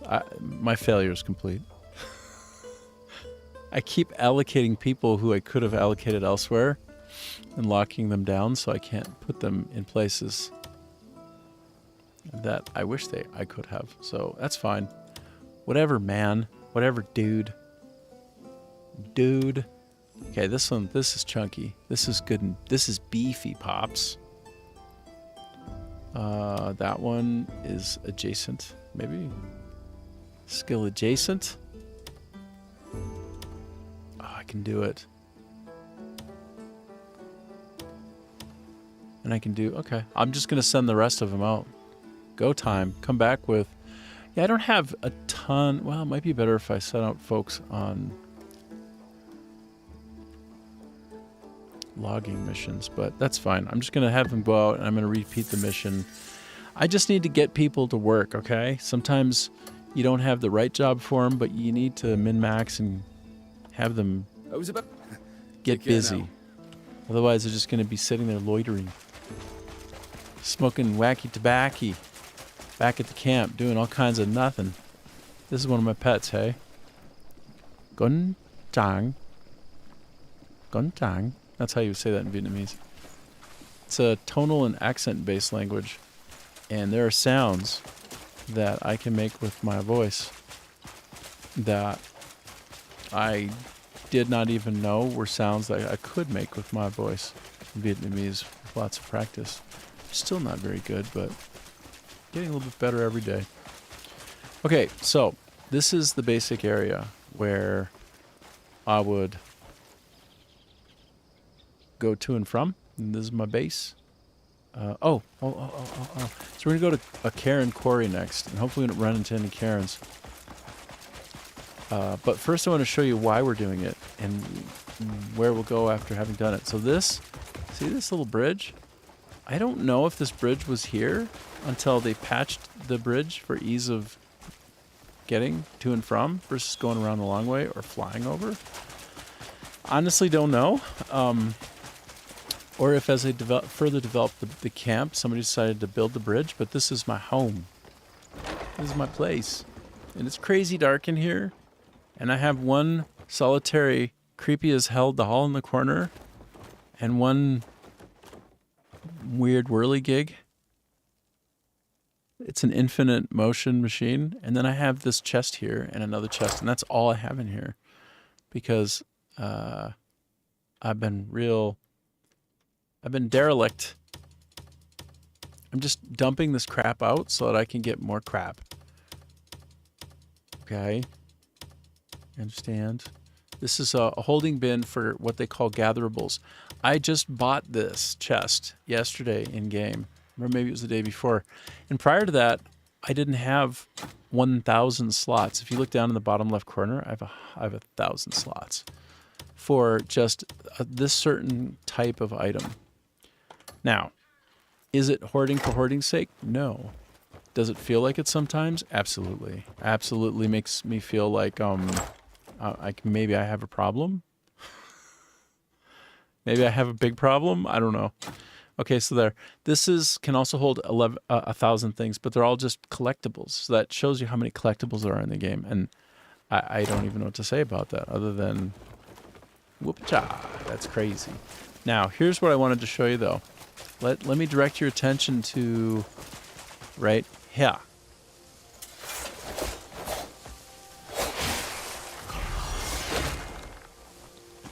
See if I can clear the path for this a bit. Probably just have to burn it away. Yeah, let's burn it. What do you mean, burn it? What are you talking about? I said... There we go. I tap my control button. I'm holding two buttons. Well, I have a special 12-button mouse that I can map a bunch of the keyboard onto, which is incredibly helpful. It's called a Razer Naga V2 Pro. Here, let me show you what it looks like. This is worth the digression. And then I'm going to move my head out of the way so it's not in the dead center of the screen like I'm silly. See that? So there are literally 12 buttons that I can access with my right thumb while I'm using the mouse. And in that way, it allows me to reduce the complexity. And this game is complex in terms of the execution, like the way that you deploy tactics in a battle. There's a lot. But I moved I moved or duplicated probably, 12 different functions, like 12 different keys on the keyboard over onto the side buttons on the mouse.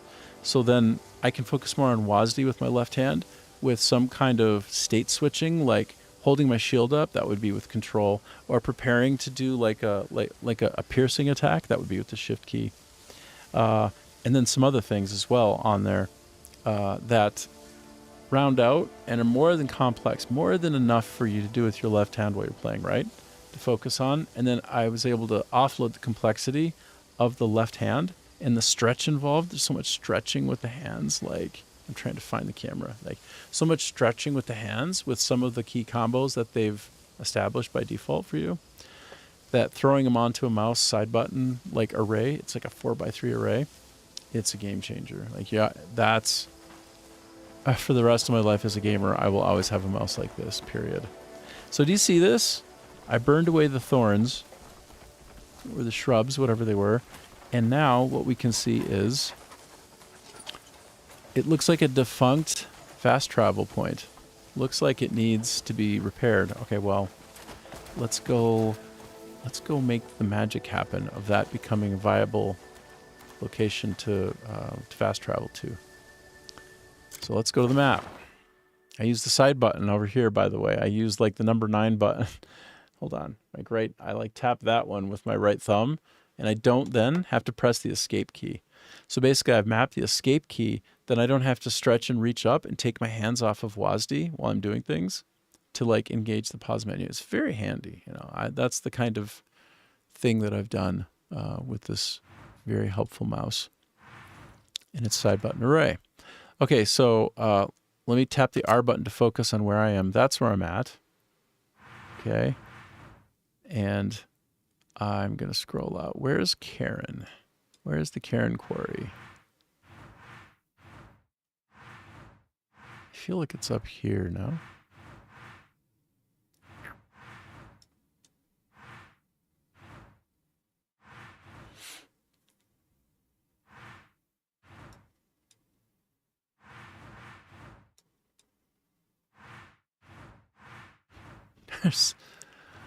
There's so many places you can go that it's incredibly easy to just look for 5 minutes and not find what you're looking for.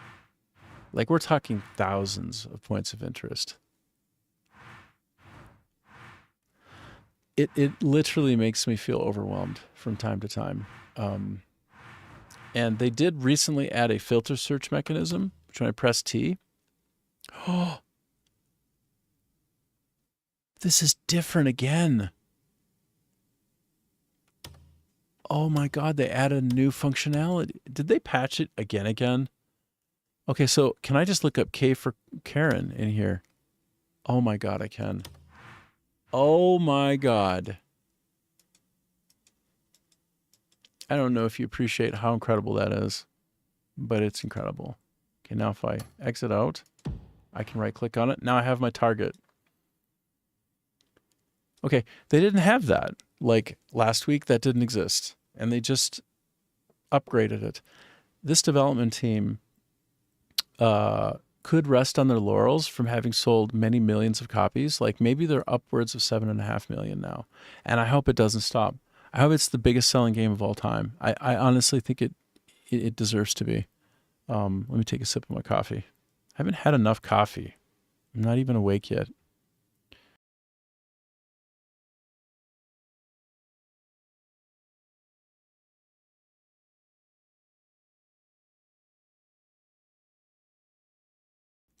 All right.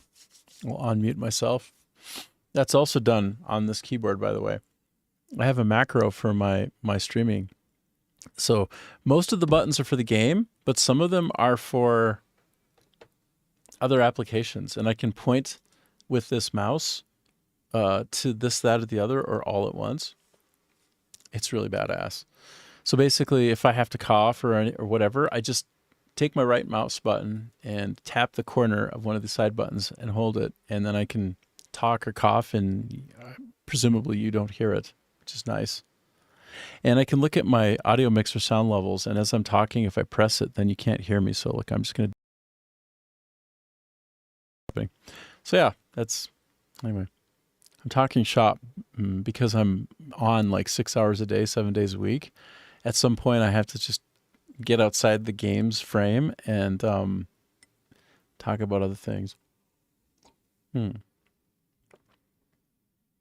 So today, if my coffee, I have mixed what we call chai yua nook, as like coconut milk. But also I'm getting some of like the flesh of the coconut, and so I take a sip of the coffee, and like I get it, like they're like little strands and strips. So I take a sip, and then I'm like trying to like get it down and swallow it without you thinking like I'm chewing on something. And so it's like it's a nice experiment to have the coffee with coconut, but I don't think it's working on stream because I keep having to mute and like chew. Anyway, I just wanted to sing the praises of this development team because they've heard people and their complaints and what it is that they would like to see changed and better. Let me move my head. This is more of a standard place right here. They've heard the complaints and they've addressed the complaints. So this now, wait, is that Karen? Is that the Karen? Is that a bug? Now you got me wondering. Okay. One thing I wish I could do is, while in this view, still have access to right-clicking. Yeah, it's up over here. Why is that? All right, let me see. Can I back out and right-click? Yeah, okay, good. Oh, okay, I see. I see what I did. Okay, then let us take the nearest fast travel point to get there. Why? Because I know that there is a hidden area that required an ability that I just got to get to that will allow me to take one of these fast travel points like this and stick it right next to my new home, my log cabin. So that's what I can do. So if I look at the lower left corner and see my mini map, you see where that X marks the spot from the map? See, I'm 217 meters away. And that's what 217 meters away looks like in the game. Let me scroll up. All right, you see? I'm just trying to give you a sense of magnitude of game size.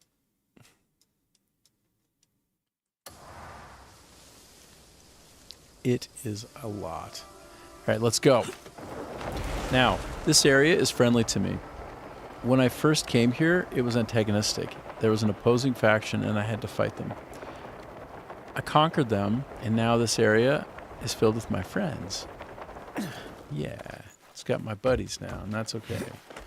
It's nighttime, which makes this a little bit more difficult, but there is a place between big, huge stone quarried rocks that I can drop down and into, and I think it's right around here somewhere. I'm trying to find it from above so I can just zip to it and do my thing. It's too dark for me to see where to go, so I made a mistake. I should have slept first. Yes, you can sleep in the game, and yes, there's a benefit. You know, the main benefit I've seen that exists for sleeping is, it's kind of funny. It's the ability to learn stuff. If you haven't slept in the game in a while and you have fatigue, you can still battle. There might be some other subtle like deficits that I don't catch, but mainly it's that when you pick up a recipe or something and you read it and learn it, you process it and you read the words, but you don't commit it to memory. You don't actually take it as usable information, but you can clearly see that you learned it, but it's not available. And you're like, what the hell? Then when you go to sleep finally and you wake up the next day, all of a sudden a series of things that you learned pop up as usable, as though you needed rest and recovery time to be able to have like functional knowledge of things that you had studied in the past. There's actually research that shows that's the case. That is how it works. You need to get good sleep when you're trying to study and learn stuff, and if you don't, you will be much more struggling to learn the subject. All right, I think it's there. You see? Look, see that hole? You see where I'm headed? I'm falling down into it. Do you see? Do you see with your eyes what's happening? So when I'm low and running through this area, I don't realize this is an entry point. I don't know that this is a place I can go in because it's sort of only accessible from high up, right? The first time you go to Karen Quarry, you barely even know how to fly. So like the thing that I'm doing here and with all the stamina that I have is something that maybe I couldn't even done before. So the game is Zelda or Metroid-like in the way that the places you can go and the things that you can do depend on your journey and how far you've progressed. So that sometimes you return to the same area and now there's something you could do that before you couldn't. You know, how about that? Pretty cool. Pretty doggone good. Okay, I'm in the hidden ruins of the quarry. And you know this. And you know it. Okay. I don't know if there's enemies in here. Wow, that's freaking... Oh, it's going to attack me. Brah. Bruh. Okay, I think I can do this with it. Tell me it's true. Hell yeah. It's true all right. Oh, it's true all right. So, and then this is an ability. You haven't even seen this before, right? Like, look at this. It's some magical thing you can do, which is part machine, part mystical. It's like that steampunk vibe. I can bring this closer, further. I can try to like snap it into something. But in this case, I'm just going to seal. There's the F button. Okay, I had this ability to do what you're seeing near the beginning of the game, but I didn't have the ability to actually take that and put it inside my inventory until more recently.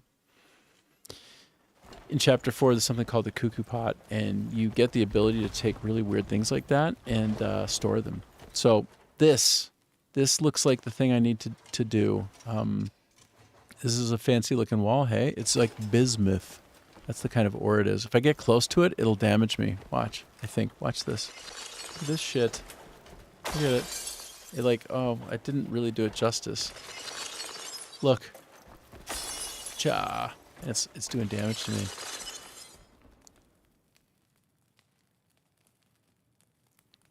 Oh. And yeah, as I move, then I shut it off. Otherwise, it keeps hurting me. Yeah, interesting, huh? But I got this ability. I think, did I show it before? This is the new thing. X to be in a state of spirit channeling. Okay? Then press and hold the middle mouse button. And wait. Yes. Now take this Canadian maple leaf. Okay? Spent a decade in Canada, and they do have the best maple there. you're going to want to get that Canadian maple. But that's the maple leaf as far as I'm concerned. And a whoop-a-cha. Oh. Didn't do anything. Am I not close enough? I really thought that was going to work. Because I heard that when you get this ability, then you can interact with this as such. Maybe I just need to be... Ah, do you see the crazy-ass glint? Yeah, watch this crazy-ass glint. Well, let's... Yep, I pounded it. What? Oh no, it didn't work. Hold on. Try again. I think right when it shines, goes super crazy shiny is when I need to action it like that. Oh. Yep, hell yeah. That's the deal, yo. And this is like some cuckoo pot thing. I'm not even going to try to explain it, but I'm just going to take it. I don't even know when it would be useful and why and for what. But look at this. What's this? Oh, I'm getting attacked. Dog is barking. Are you hurting my dog, bro? Don't you dare try to hurt me. Oh, I got biffed a little bit. Hold on, come on. Yeah, all right. I think is there more? I don't know. Okay, and more of this stuff. Like, what is this? Honestly, I don't know. I don't know what it is, but I'm gonna put it in my cuckoo pot. Here, I'm gonna show you how complex this game can be. So when I say I put it in my cuckoo pot, what on earth am I talking about? Okay, well, there's a storage mechanism. This is my inventory, okay? Over on the right side. And on the left side is like my equipable stuff, like behind my face. Now this inventory has two sections. It has stuff that doesn't count toward your inventory count total. So I have 170 slots open. When you first start the game, you have like maybe, I don't know, 50, maybe 100, I don't know. But at the top, there's like a double sort. These things you can't sell. You have them forever. Some people have more of these than others, depending upon like if you bought like the deluxe edition or whatever. It doesn't matter. Like if you just buy the regular one, it's, yeah, you won't even use the deluxe stuff really. It doesn't matter. But then outside of this initial sort by, in this view of things, you've got the lower area. So this contains all the inventory that I'm collecting along the way, or that my dog gets and throws in my pocket, so to speak. But look, in here, there's a nested area for more stuff. It's a pot inside my inventory. It's like a TARDIS, like a Doctor Who TARDIS, if this makes sense. So let me double click it. Look, I have 35 things in the cuckoo pot bag. Now, should you call a pot a bag? Like, is that crazy? Is that a misnomer? Yes, I think it's crazy. So here you have a pot, and when I open it, it's called a bag on the inside. That's, the naming. So this game was made in South Korea by an amazing group of people, very hardworking, proven, spectacular, the best of the best. Like they're at the same level from software. They're that good. And they get things translated. So they might have somebody who's on site who works there. They might have hired a person translating, but he or she, if so, has dropped the ball, so to speak, or the bag, and called a pot a bag. Like a cuckoo pot bag is absolutely insane. How about the cuckoo pot contents, or the cuckoo pot? Just call it the cuckoo pot, not a bag, because a pot is not a bag. Like this is a translation snafu. It's like that all over the place. So I have gear that I can that I can slot into equipment. Let me show you one more thing, and then we'll move on. But I just wanted to give you a funny example of like how this is like one of the best games ever made, but also eccentric and could be improved still for sure. That's no doubt, in some simple ways as well. But here, look. So here is an item that I have. I'm wearing it. It's like my chest piece, and I can attach to it little trinkets, little like medallions. Like I would call them a trinket or a medallion. Call me crazy. And your armor your weapons can sometimes have slots, and you can even add slots, right? You go to a witch and she makes a slot for you on your weapon so that you can put something magical on it and make it better. So the things that you put into these slots, like the lightning resist here, if you look in the middle of the screen, those things are called abyss gear. They're called gear. But then these equipment items are also called gear. So in a very real way, in order to explain what you do with this stuff is you put gear inside gear. Like the abyss gear gets slotted into your gear. Like, that's crazy, right? Like, that just feels like somebody needs to spend some more time localizing. Like, think it through a little bit and play the game like you want it to make sense for you as you make it, and then write it accordingly. You cannot put equipment in equipment. That's so silly. And then you call the cuckoo pot a bag. Like, put the crack pipe down and properly localize, please.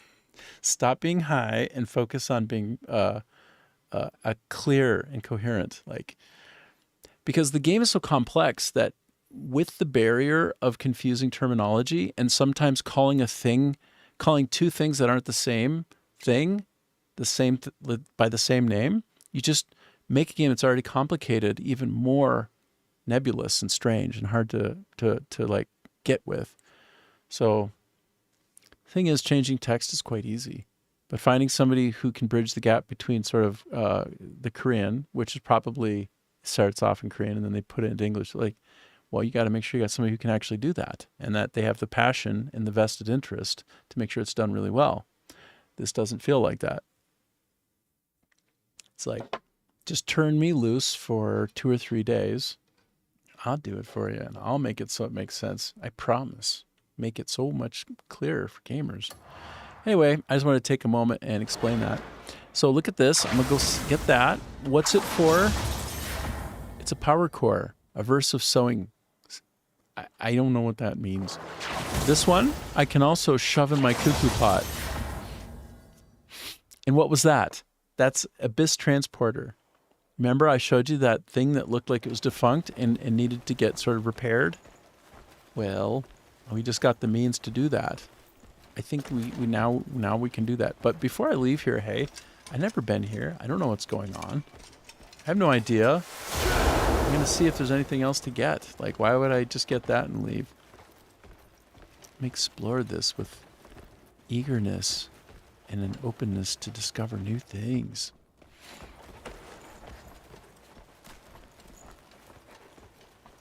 I like my I like my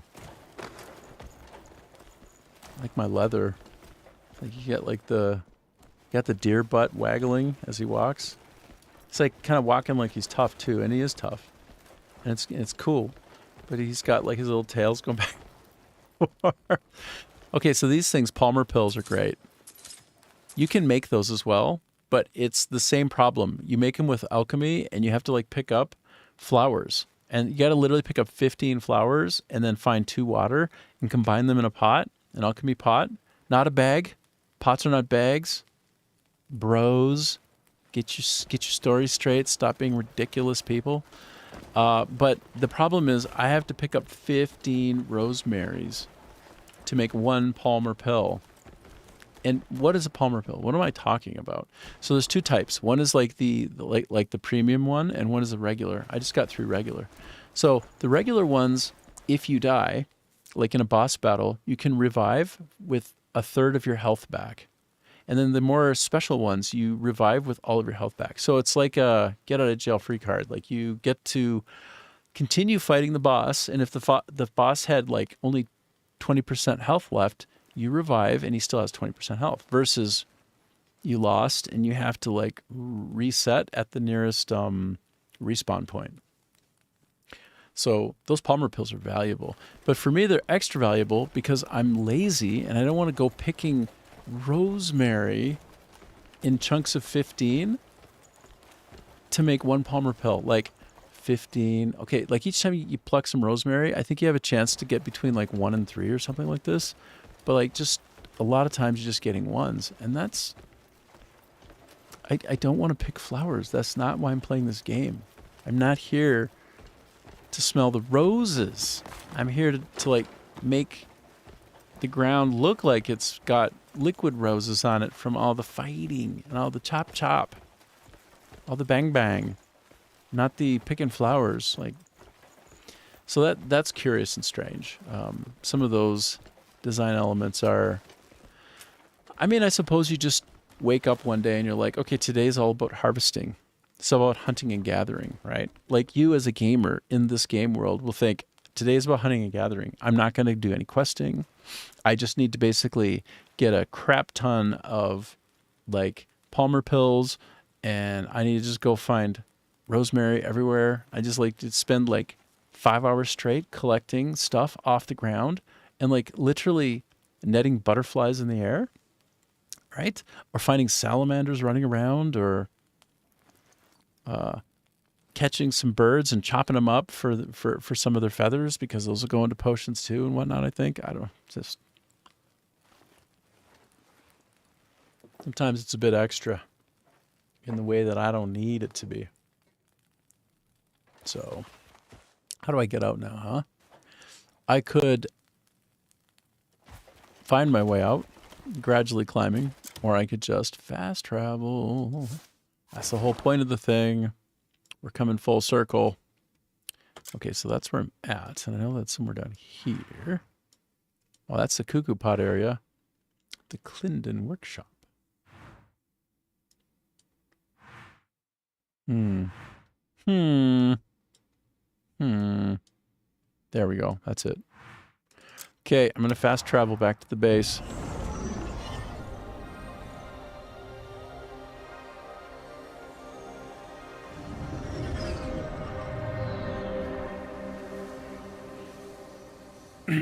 So, coffee. French press. Of all the ways to make coffee, I think the French press is maybe the best method. Also, there's a mocha pot. Okay. French press is where you have coarser grains from the coffee that you cut. And by the way, coffee is the thing in Vietnam. People make it everywhere, and they dry it out in their front yards, and it's just like it covers their entire yard. And you'll drive for like 5-10 kilometers on a motorcycle, and every single house, every single living area will have their entire front yard and side of the yard just covered in coffee beans that have been picked that are drying in the sun. And you'll go for, it'll be like 5-10 kilometers, and literally it's just an endless stream of coffee beans as you go. And there's wild coffee beans everywhere. Like I watched hogs out in the wild, like right near them. And I suppose sometimes they could want to fight you. So not always smart for me to be like videoing them right next to them. And they're wild. Okay. They're not domesticated. And they're like just chomping down on the coffee beans. And if you take those coffee beans in their natural form and you throw them in your mouth, wouldn't you know, they're actually white on the inside, and they are like a fruit. They're like fruit flavored. So how you get the really kind of tart, I don't know, is tart the right word? How you get the kind of flavor of coffee from something that when you eat it raw off the vine, is it a vine? No, it's just a plant. Just kind of clumps. You just pull it off and throw it in your mouth. How does it go from being sweet to like what it is here? But yeah, it's the nectar of the gods, and it's if you didn't get good sleep the night before, I'm not saying I didn't get good sleep the night before, but I didn't, then you need a little bit of coffee. And the experiment of jamming coconut in it was mixed. I'm sorry, give me 1 minute. I just got to drink some more, and we're gonna repair a fast travel portal. So hold for that. Give me a moment.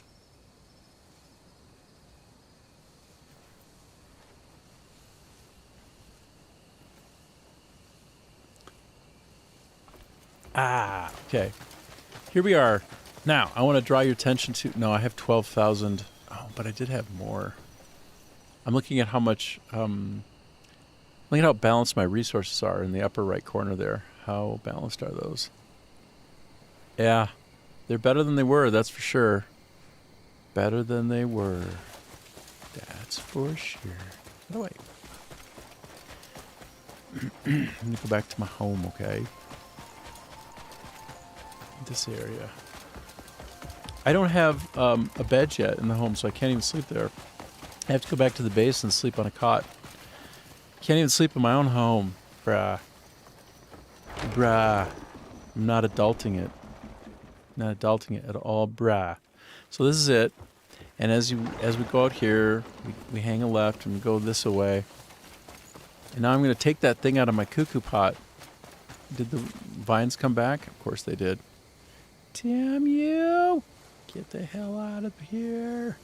So I think I can burn them in a way, once again. I might be able to chop them as well, but I want to try. I wonder if I can burn at night even though there's very little sun to speak of. Yeah, I can. That's alright. I'm not mad. I wonder if I'm close enough to get burnt. Look at this lighting effect, hey? This game is so cool. This game is so cool. Alright, I haven't seen any chats, but I am keeping an eye out, so if somebody wants to throw me a line, then you just go right ahead. And if you just want to hang out and lurk, that's just as good and even better, so hey, you do you. And I'll keep doing this. I want to show you now what's up, what's next. This part I haven't seen. I haven't seen this done, so I just know that it can be done. Well, I think it can be done unless somebody made it up, but I go into my inventory, and then inside my inventory, I go inside my inventory in my inventory. I go inside the pot, and then I have the bag. And by the way, I'm going to blow your mind even more. Look at this. So I have 2 cuckoo pots. I have 2 because at some point you'll take one of them and you make it an advanced, more special one. But in the act of doing it, if you make the advanced, more special one, the items inside it have to be like there's a problem. Like they'll all get dumped out, and you won't be able to do it. So you need a second backup one for them to like magically go into. So what I'm trying to say is there's a pointer in the code where when you go into one cuckoo pot, you're just going to the same place from either cuckoo pot. So if I go in here from this one, then it's the same 240 slots for the bag split between both of these. So if I sell one, or I try, or I remove it, I can still access this common pool of items. It's just weird, hey? Now here's another esoteric one. So look at this. Abyss Transporter. That's what we got. Remember getting that? I got some other cool stuff too, but remember getting this? All right, I just pressed the F key to discard it. That means throw it away. But I wasn't. It was more like I'm dropping it or removing it. And there it is. Oh boy. Oh boy. And now I use that axiom thingy thing, and I try to move it on top of it. Oh, look. See the color change? Oh, it does work. Everything I was told or read is true. Is so true. Hey, look. Oh my God. Now I can have the option of seal, which means I'll put it right back into my cuckoo pot. That's not what we're doing. Or I can let go. And in this case, letting go means choosing cancel. Shouldn't it be like release or untether or... It's just what I'm saying. Like it's endlessly mislabeled. Like it's translated with labels that are just endlessly poor. So I pounded that into place, and now it exists and it's real. Oh my God. Oh my God. Here I am in Thinker's Meadow, and I just added a fast travel point that was sort of defunct and couldn't... Oh, that's so cool that just happened. Let me just see on the map then. Yeah, there it is. Damn, that's cool. Dude, that's cool. And there's my home. Kind of see the relative distances between objects. Now I'm going to go back. I'm going to go here and sleep, okay? I have to take a nap. I haven't taken a nap.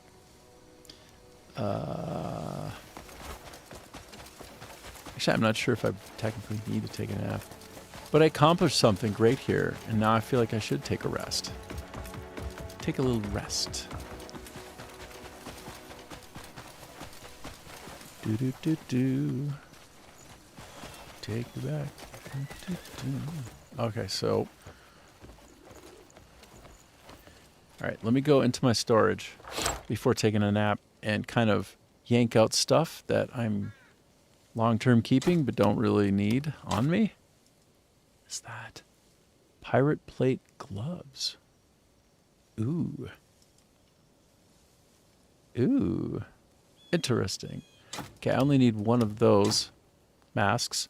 So, mask in the game is interesting. This is a great design decision in my opinion.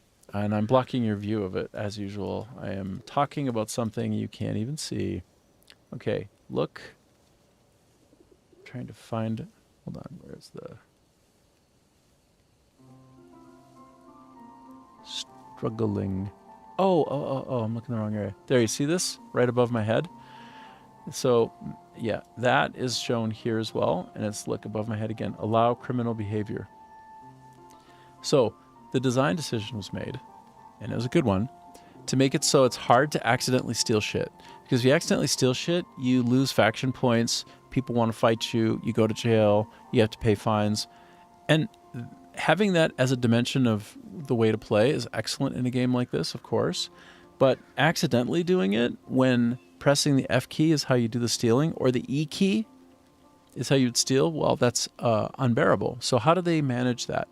Well, you have to have your mask on. And if you have your mask on, you're sort of PvP flagged, as it were, for stealing and being caught. Otherwise, you won't be able to steal. So that's how it goes.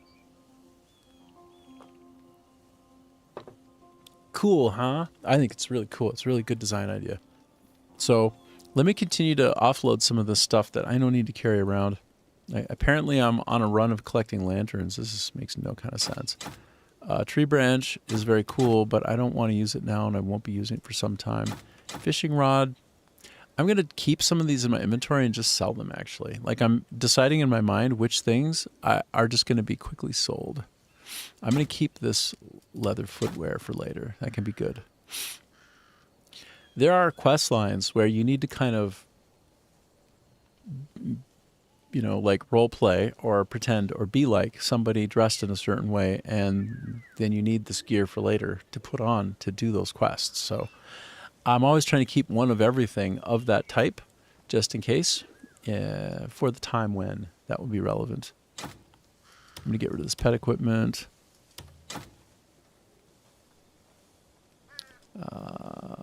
I'm going to get rid of the plate armor as well. When I say get rid, I'm sorry. I'm just going to stash it in my private storage for a while. And keep most of the rest of this, I think. I just want to see if there's anything I should actually pull back over and have it in the mix. I don't think so. I don't think so. So, I have a character who I had mentioned before. I don't play as her, not yet. I will. At some point I will. But I'm constantly blocked when I try, so it's just not even worth it. There are 3 characters that are playable, but the main character you use is Cliff, and that's the one that you see now, dressed as a deer. But the other ones use other weapons and are limited or restricted to some of those types, or else I am, and I can't use those. And so an example of that is all of this ammunition that I absolutely can't use, like these cannonballs, no. The bullet projectiles, now I can't use those. So I just store them. I can't use them, but my other characters can eventually. So yeah. Okay, for these things. Okay, stamina. Having a little bit of stamina on hand is pretty good, actually. Yeah, and the rest of the stuff. Holy water. Palmer pills. Those are valuable, but I'm not going to take any this time. And the rest are ingredient type things. Yep. Keep the rest, I think. Abyss artifact. Yeah, sure. Faded abyss, get rid of. I mean, store. They let you respec, and they drop like all over the place, which is nice. But you really only need a handful. You really only need like one every few days. But I appreciate how free they are with those. So 2 cuckoo pots. I keep them around. I'm just going to get rid of one for now. And same with these abyss cells. I think with these abyss cells, I can actually put them in my cuckoo pot. But for some reason, they're not going in there. That's fine. I don't care. Okay, the rest of these things, I think I'll leave for a rainy day. Okay, so over on the left side, under my head, there are these blue items. These blue items are part of the trade economy. And I've read, I don't know, it was a week or 2 ago actually, that the way that you best optimize for the trade economy is gain each one of these types of items up to the maximum stack that they can have. Like in this case, I think that these are the same thing. That stack is at a max of 10. So things stack up, right? A lot of them go up to 10 and that's it. Maybe all of these type of things only go up to 10. So when you get a stack or 2 stacks, I've heard like between 20 and 25 of these things, that is the size where you should put them into sort of a provisioned package good, and then take them somewhere with horse and cart, and make a ton of money in the process, like by engaging in transportation and trade with some other trader. I'm just like, the game is overwhelming, right? Like that's one dimension of a bazillion. And so I just collect these things gradually and don't worry about it. And at some point I'll have enough. When they start getting up into the count ranges of like 20, 25, then that'll be a signal for me when I see that to go down some quest lines that probably activate some of that feature area in the game. And then I can, turbocharge my currencies, my economy. I guess that's the way that we look at that. Okay, so I'm ready to go to sleep. I'm done that. Hold on, though. I want to do one more thing. I have a lot of spare slots, and I feel like I should bring the bear. I want to bring along the bear. I want to be a bear. And this as well, and there are reasons. Not just because I'm trying to act like a furry. No, that's the very furthest from the truth. In this game, though, you can kind of walk around looking like real strange. So let me switch out to the bunny and give you an example. I give you an example right now. I have to change this out. Like, look at what's going on here. Like, why do we have to try to be cute with it? It's insane, right? Well, this gives me a +2 to loyalty. So anytime I'm trying to gain somebody's loyalty, it costs. Like it requires that you give them some things or that you slowly talk with them each time you visit them. Like one visit at a time. So you have to like literally go far away and come back, and later you can talk again. Get them up to 100 and they'll give you special stuff or give you access to things that you never had before. That's just a great approach to take. And so anyway, this optimizes for that to be sped up. It's +2 every time you interact. So instead of getting 5 per time, you get 7 per time. So every third one is like a freebie. Anyway, that is why you put on the silly rabbit hat. It is silly. But actually, if I wanted to not see that dumb thing, I think I can put this on. Yeah, and it covers it up. So look, I can have the benefit of loyalty without seeing the stupidity of the rabbit hat or the rabbit helmet, because this overrides it. Yeah, I'm pretty down with that, actually. I'm pretty down with that benefit. But here, let me go and put the bear one on. And by the way, I'm going to go back to the Blackwing mask, because the Blackwing mask crushes. Is so cool. It's so cool.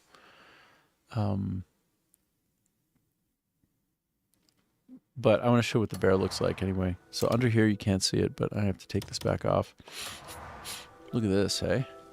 There's an irony to it. Pardon me, one second.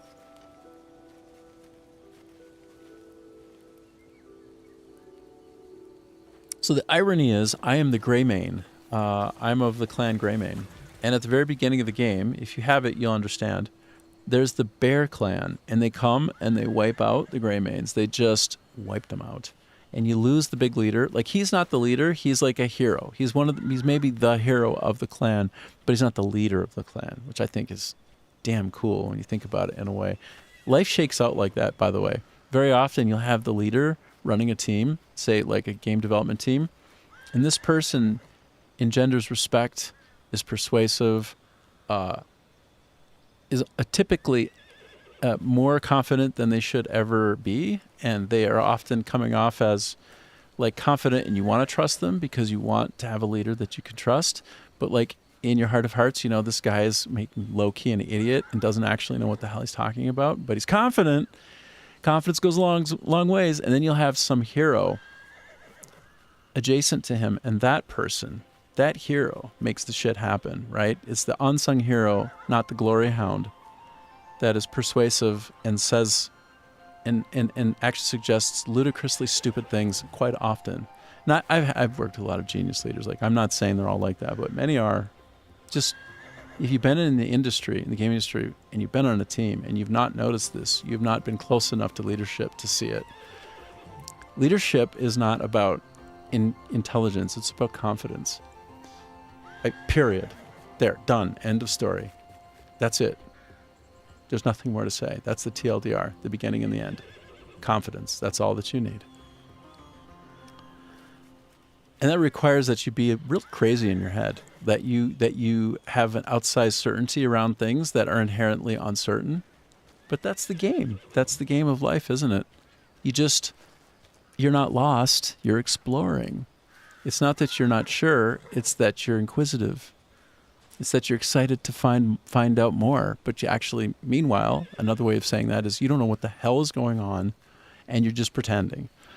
So, but my point is, the leader of the Greymanes is the third playable character that you can use, and he's gigantic. He's this massive dude, and he will use like big ass weapons that are like too big for a regular human to carry, and he looks like he's like maybe half orc or something. I look at him, I'm like, something's not exactly human about you, but I'm excited to get him and switch to him and use him when I can. And the irony is, and what I'm going to do, that's just my choice, is when it gets to the point where I have to go face off, and of course that's what's going to happen, right? The through line is get justice for what the Bear Clan did. I'm going to wear this bear. I'm going to wear this as I take out the leader, period. So I'm going to kill him while he's dressed like this. I'll be dressed like this too. I'm going to sort him out. It's going to be one bear sorting out another bear. Because like the Bear Clan wander around with this kind of thing on them. So yeah, it's just a little bit of irony. The way that I got this helmet, or this headgear, I suppose, is I found some big old bear somewhere, and apparently he's like alpha bear, and I killed him. And then I got this as a side benefit. Perhaps they drop for all bears. I don't know, but like, tell me that's not cool. You know that's cool. Don't even tell me that's not the coolest shit that you ever saw. Look at that. Let me get the sun in the background too. Oh, hell yeah.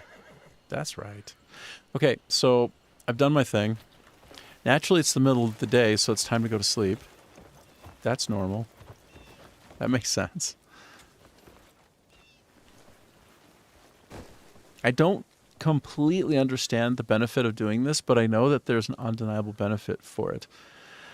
So it's 5 a.m. I'll just do a brief sleep so it's not too late, because I don't want to like wake up at night and then have to do it all over again. You can only sleep, you can't sleep back to back to flip the day. Okay? So you kind of get into this vicious cycle like IRL, where if you end up staying up too late, you sleep in and then you have less daytime, and then pretty soon, if you don't have a good schedule and if you're like that, you like wrap the day.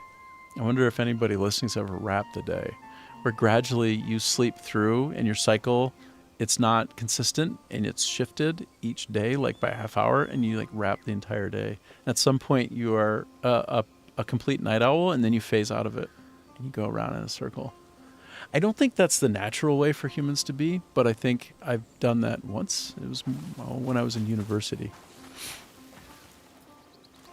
But I didn't want to do that with this character here because I don't want to run around at night the whole time. That's not the way. Put Can them to be, the test. but They're keen for the work. they're keen for the work. And I wonder who is not dispatched. So one piece of information on the screen that bugs me is I don't know how many people are free to allocate in this view. So, and if I back up a step, I don't know that here. Strength, And I or think maybe a drinking mate. I wish he would stop talking so much. I can see it here, who's dispatched. But I don't have a rolled up stat anywhere that indicates like how many people are out on dispatch. And when I first come and I engage with this guy, I think I should have access to that. I should have top line information about how many people are out. I should even see like a sense of like roughly when the next one's coming in, and even maybe something like not a scatter plot, but some kind of infographic. I mean, I guess I'm probably asking for a lot, to be honest, but some kind of infographic that captures the time and overlap and basically ledger of ins and outs of products coming and going, like a summary page, right? As a former executive producer in the industry, there are times when you are trying to get eyes on the big picture, and so you need to, when you're crunching numbers, roll them up into more standardized information and provide sort of like top-line guidance to leadership around you on, how we're doing, what's next, what are the risks, what are the wins, what are the resourcing challenges, where do we have gaps, are we likely to dip into contingency, which that's a fancy way of saying, are we running out of money, do we have a little bit stuff somewhere that we don't intend to use but can because we planned for it, and how close are we to needing that, how much time do we have, our personnel, are we behind so much so that we're going to run out of money, we got to ask for more, or do we need to make cuts somewhere so that we can get the thing done and stay on budget. All of that stuff is critically surfaced when you're presenting data to people in management as a producer, so that you can make a clear, coherent point with numbers, right? You can always lie with statistics. That's literally trivial. But you can also do a really good job of elucidating the problem space and having an airtight argument that people will invariably trust you for having presented, especially when you show all the formulas and the way that the big data all roll up into it, with pivots and all of this in fancy Excel sheets or Google Sheets. And I just want a little bit of top-line information here. Am I asking so much? He's the dispatch coordinator, and I can't say like, hey man, how many people are out? He's not telling me. I got to drill in on two different areas to figure it all out. I'm just saying, give me some top-line guidance, brah. Otherwise, I have to make a ledger off to the side where I have my gains and my drains and understand the overlapping period of time, which is sort of like the staff plans as you're running through it for a project, and to understand where my pinch points are, where I'm going to run out of certain currencies, or that sort of thing. So anyway, that's what I'm thinking about with this. I would love to see an update here, so I don't have to drill down and imagine and guess at and do micro data slicing to figure out if my numbers up at the top. So look above the guy on the right side. If those numbers are coming into more balance or getting more unequal, like that armor value there, that's too low. It needs to be higher, because it's often a prerequisite to go do something that might be on a recurring schedule, by the way, without me even saying for them to go, they'll go again. And then pretty soon that number is going to hit 0 and it's stalled. So how do I ensure that all of these numbers are in a balance and that they're in a healthy way, maintaining like a kind of interdependent stasis, that they all try to, that they all sort of move up together, like as the water rises, so do all of these resource types. Like literally, if I want to do this well, I have to have like a crazy good memory, which I'm not interested in trying to allocate because it's exhausting, or I have to write it down because my dispatch coordinator sucks rocks at communicating where we're at with it. So yeah, earlier in the day, I ran out of currency of one type and I had to inject more from like my personal silver stash. But I haven't noticed yet whether with the overlapping coming and going of people on different dispatches at different time intervals, whether I'm netting positive on that or whether I'll have to put more cash in separately. Like, is this system self-balanced yet? That's what I want to know. You can always tell me. And that's what I can't know because they haven't surfaced that information properly. End of rant. Let me go talk with this fella. Who is this? This is Carl. I was talking with Ross, now I'm talking with Carl. All right, Carl. I just love organizing and sorting out everything. Is there anything that I can give to him? Yeah, there are a few things. So this. So you see, this is an area of the game where the donation is extremely important to keep the system in a healthy balance for the armor needs of the dispatching that occurs. So that number goes down and ends up stopping everything from like automatically recurring. So I'm waiting for the time when there's a dispatch mission that actually gets me more of that currency type. Like I'm doing something, maybe it's smithing, like some kind of smithing quest, but I don't have people to go out on missions yet, nor do I have missions that I can see that give that kind of reward. I don't think, not yet, that actually allow that particular dimension of currency to maintain itself over time, like just have a steady run rate. Yeah. You got any good trading good? Don't worry. Anyway, Always that's make sure that. I nothing feel like I've useless. done what I'm supposed to do now, and I'm real happy with my bear headgear. Let me see. I see a bunch of interactable people. Who's this Matilda? Perfection, but still, there's no excuse for lazing about. There's no excuse for lazing about. So yeah, I see a bunch of people who are showing up on my mini map in the bottom left corner as blue, which is real interesting. I'm trying to understand what that might mean because I haven't seen it so much before. Does that mean people who were on dispatch now freed up, and if I see blue floating around, did I screw up and I need to dispatch some people? That's what I wonder. So let me go back and just double check, because I saw that a bunch of people just came off a mission, right? Like that, there was a toast in the upper left corner, a notification. So let me just see. I think. What sort of warrior are you looking for?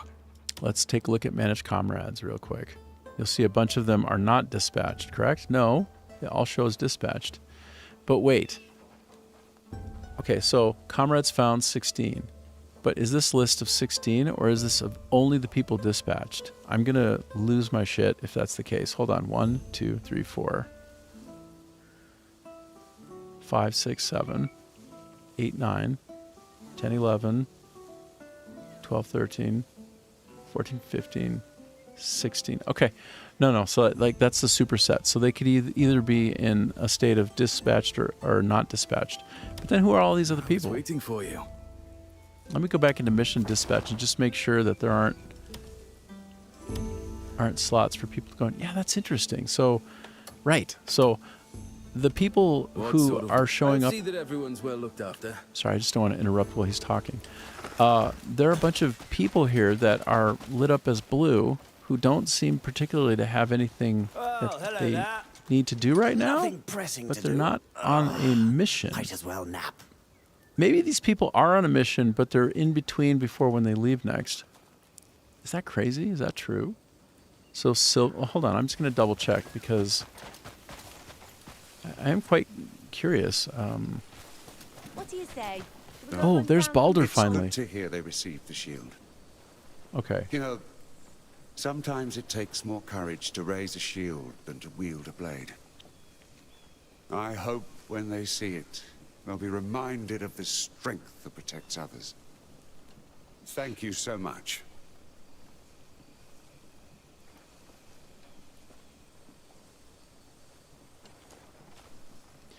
Great. So I gained plus 50 trust with Balder.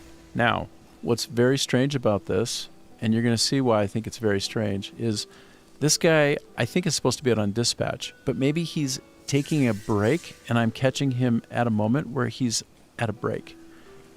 Because I'm going to go back. Remember Balder? Let's go find Balder in the dispatch list. If he's dispatched, why is he in the base? You understand what I'm getting at here? You understand what I'm throwing down? Let's take a Any look. particular person in mind? Okay. Okay, let's find Balder. There's Balder. Oh, look, he's dispatched. Bullshit. He's in the base right now. He's not anywhere. He's literally in the base, and I just talked with him. Bullshit. Looking for someone with speed, So strength. let's now find maybe a where drinking Balder. He's allocated. Look, he's allocated to estate security. And it says that it's in progress. And that there's 16 hours remaining. Why is he not at the estate?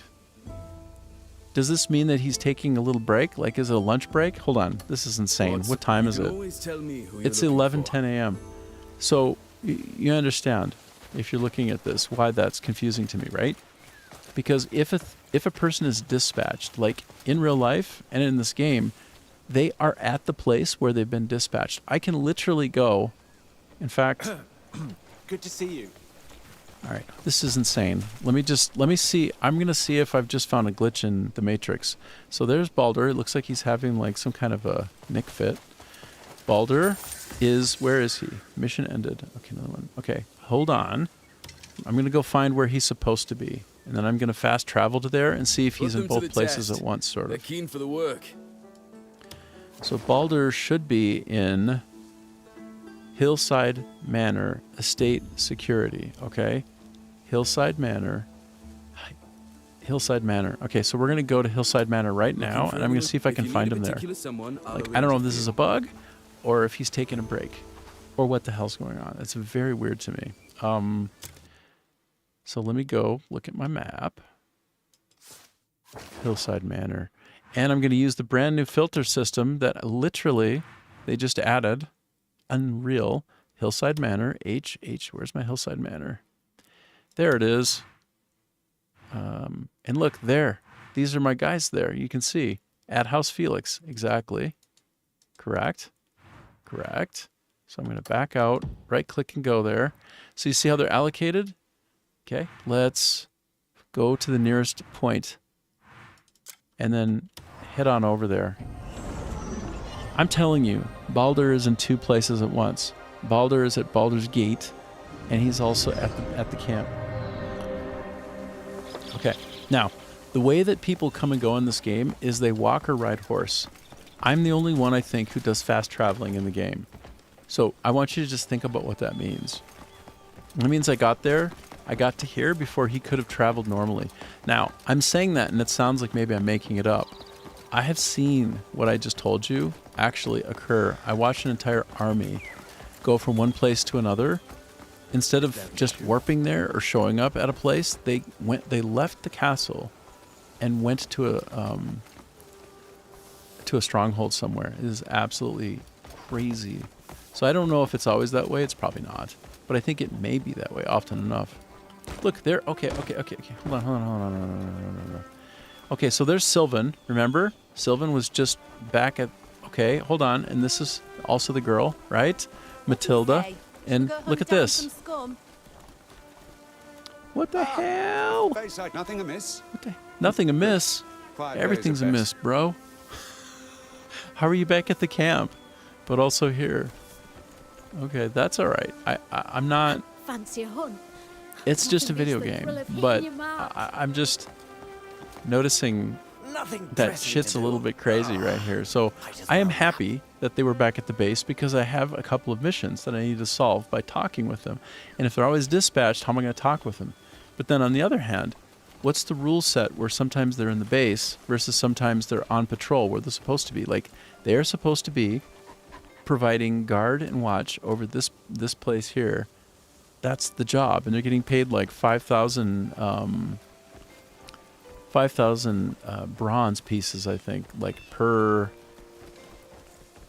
dispatch. So anyway, very interesting how that shook out. Now, just to be fully absurd, and this game is fully absurd, I'm going to break into this place and steal something from it while they're guarding. So my Greymanes are guarding this place and preventing theft, but I'm going to go in and break in and steal some stuff. And how you feel about that? What do you think? How you feel? No, I don't see a really easy way in right now, actually. So maybe I'm gonna put that away as a goal. I'm gonna put that away. I'll think about doing that another time, maybe.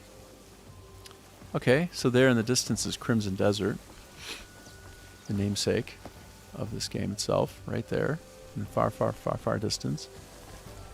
So you've seen this biome and what it looks like, right? You've seen a few places so far. So let's do something different. Let's go back to the map, and then let's change the vertical view of where we're looking. Oh, look, there's a bunch of places you can go up in the sky. What? What are you talking about? That's insane. It is insane, and yet it is so. So let me just go here. Whoop-a-cha. I'm going up towards space.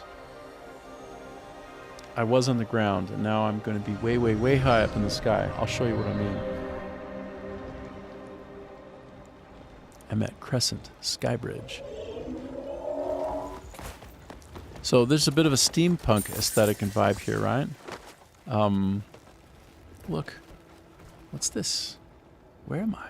What's going on? Look down there. Way high up in the sky. The ambition and spectacular qualities in this game of just the vastness. It's kind of mind-blowing, hey? So there's the Crimson Desert over there. The closest I've ever got. Actually, no, I've been there. That's not the Crimson Desert, hey? Crimson Desert is way, way over there in that direction. I have been down in that area. And let me face a little bit more toward the Crimson Desert. I'm just going to head that way for a minute. Just going to go check out that general direction. I'm going to take a leap. Get just a little bit closer. Actually, here, watch. I have an idea. I'm going to try to take a ride on this thing up higher and jump from even higher up. Let's see if I can do that. Which is kind of crazy and cool, I think. Oh, no, I couldn't quite. I think I can do it, though. I want to believe that I can do it. Oh, I can get up higher and do it from even higher. Let me try. Oh, no. Watch this. I recently got a skill that I always forget about. Are you ready? Watch. So I can shoot this thing out, right? I can shoot it out and actually sort of repel. Oh, repel is to go down. No, it's different. I can attach to it. Well, I can try to attach to it.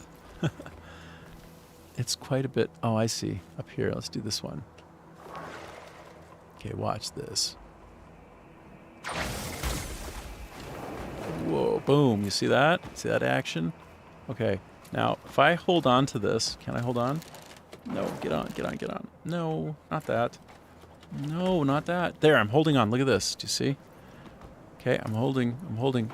Ah, shoot. Well, it's not quite as elegant as I thought it might be, but that's okay.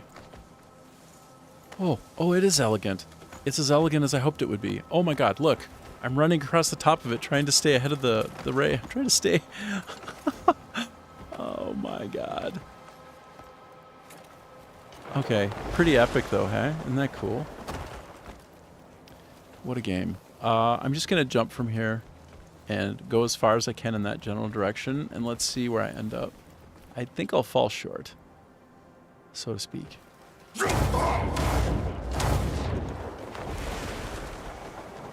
And off we go. I mean, technically, I could have done this a lot better. I know I could have started from much higher up, but I just while I've been on the stream, I haven't shown you this yet, and I thought you might, if you don't have this game, really enjoy seeing the vastness and the scale. By the way, you can. I had mentioned this earlier, but you can find a dragon. I think it's more like a wyvern, but whatever, dragon.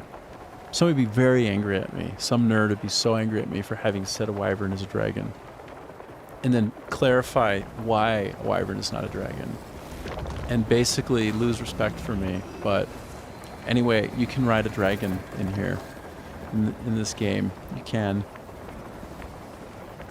Let me do one thing. I'm gonna switch up. No, that's not what I wanted to do. I'm gonna switch up while I'm in the air to a stamina focus. Yeah. Ooh, honey tea is so good. It's so delicious, and it's so stamina good for you. So I switched over to honey tea, and it means that I can kind of sustain my stamina and go a lot further. I'm gonna show you. I'm gonna like get back. Now, look at the center of the screen where you see me flying. It's not exactly the center, but it's more or less. You see that stamina indicator there? It's a coil thing. It's generally going around and around until it hits the center and you're out of stamina. So now watch what happens when I take the stamina food. Whoop-a-cha! Oh boy. Oh my goodness. So what's happening is I'm sort of gradually gliding toward the Crimson Desert, and as I approach running out of stamina, I just pop stamina food, and I'm back to having so much of it. Wow. So this is me wasting stamina, but I don't care. This is all in the interest of science and progress.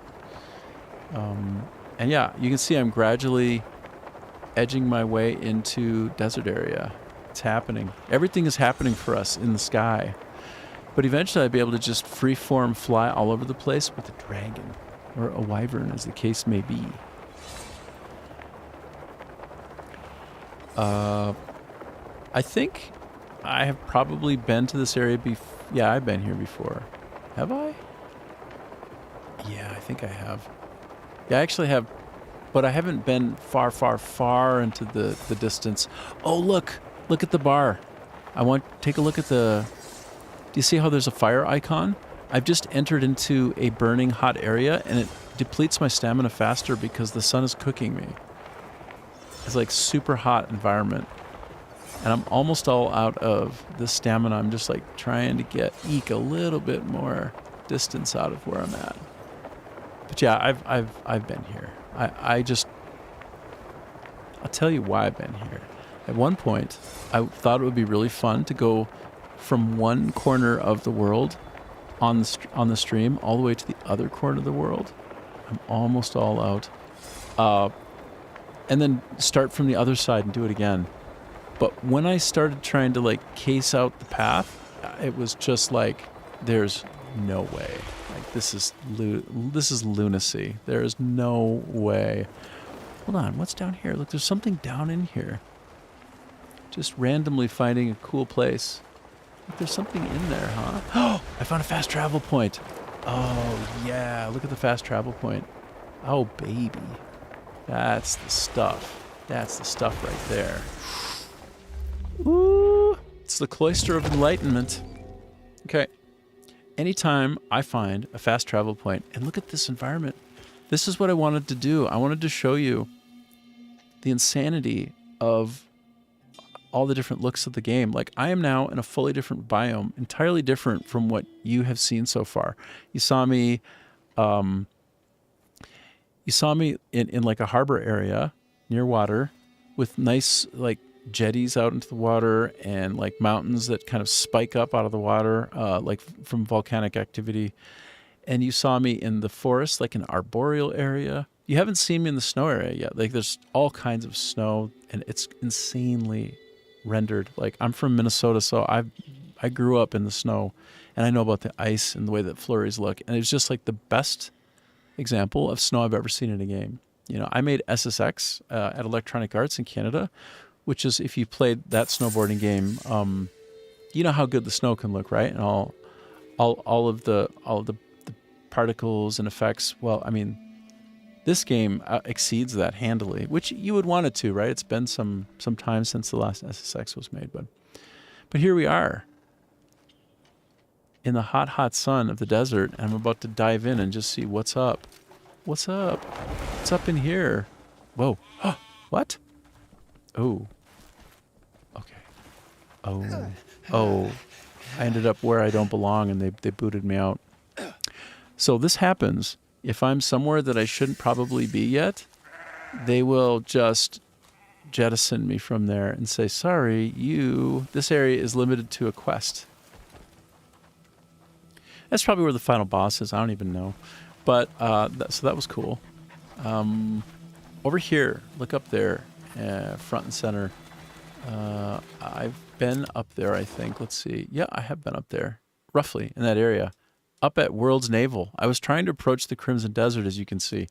Again, I was trying to do a cool thing on stream where I go from one corner diagonally to the other corner. Like a straight path as much as possible, like boom, go. And I thought to myself, how long is that going to take? Is that going to take like 4 hours straight? And actually, I think it might take more than 4 hours straight. Like if I'm literally trying to just like walk and horse it and not sort of cheese my way through with fast travel points and all that, like is it 8 hours straight of travel from one corner to the other?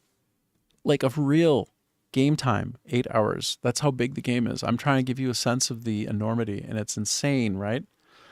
But yeah, let me go just a little bit further and wow you just a little bit more. I get wowed. A little bit closer to the Crimson Desert, which is what the game is named after.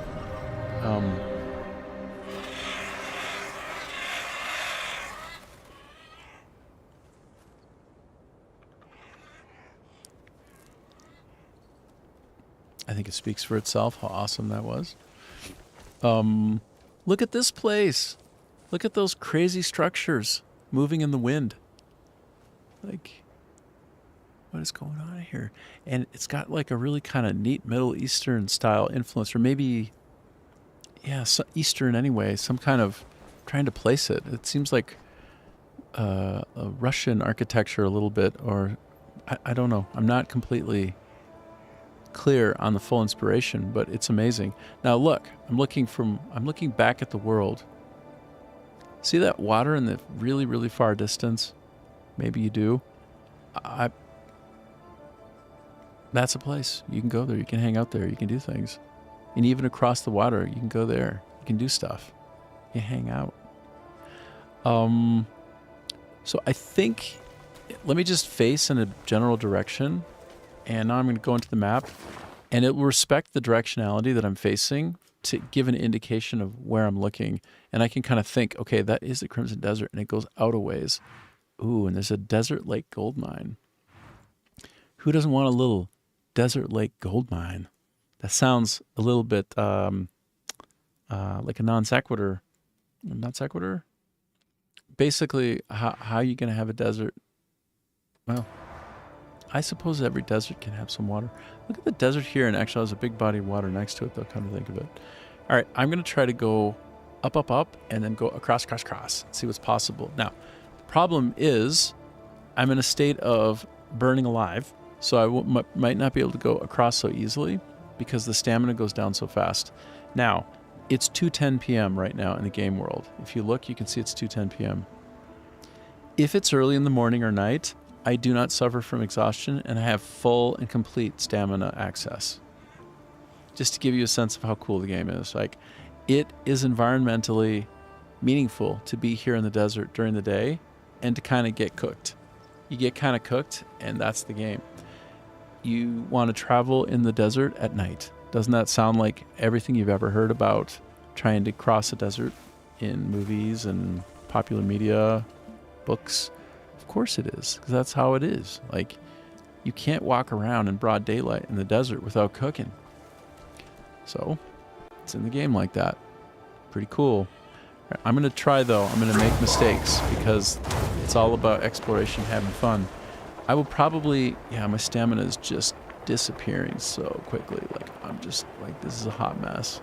By the way, if I get inside a shadowed space, I won't burn as much. So if I come around here and this structure is blocking me, I won't burn as much. Like, you follow me?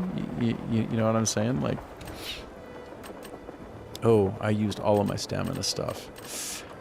So if I get into the shadow, you'll see that this burn indication, it'll go away. Oh, look at all these. Oh, or not. Oh, yeah. No, or not. I guess I'm wrong. I thought when I was in the shadow, I wouldn't get as cooked. It might actually be on a continuum because I do see the slider. Look at the bottom left corner. You can see on the side of the minimap is a heat indicator. You can see that the heat is flashing hot, the heat icon. But I think if I go into a building, that will improve, or in the shade.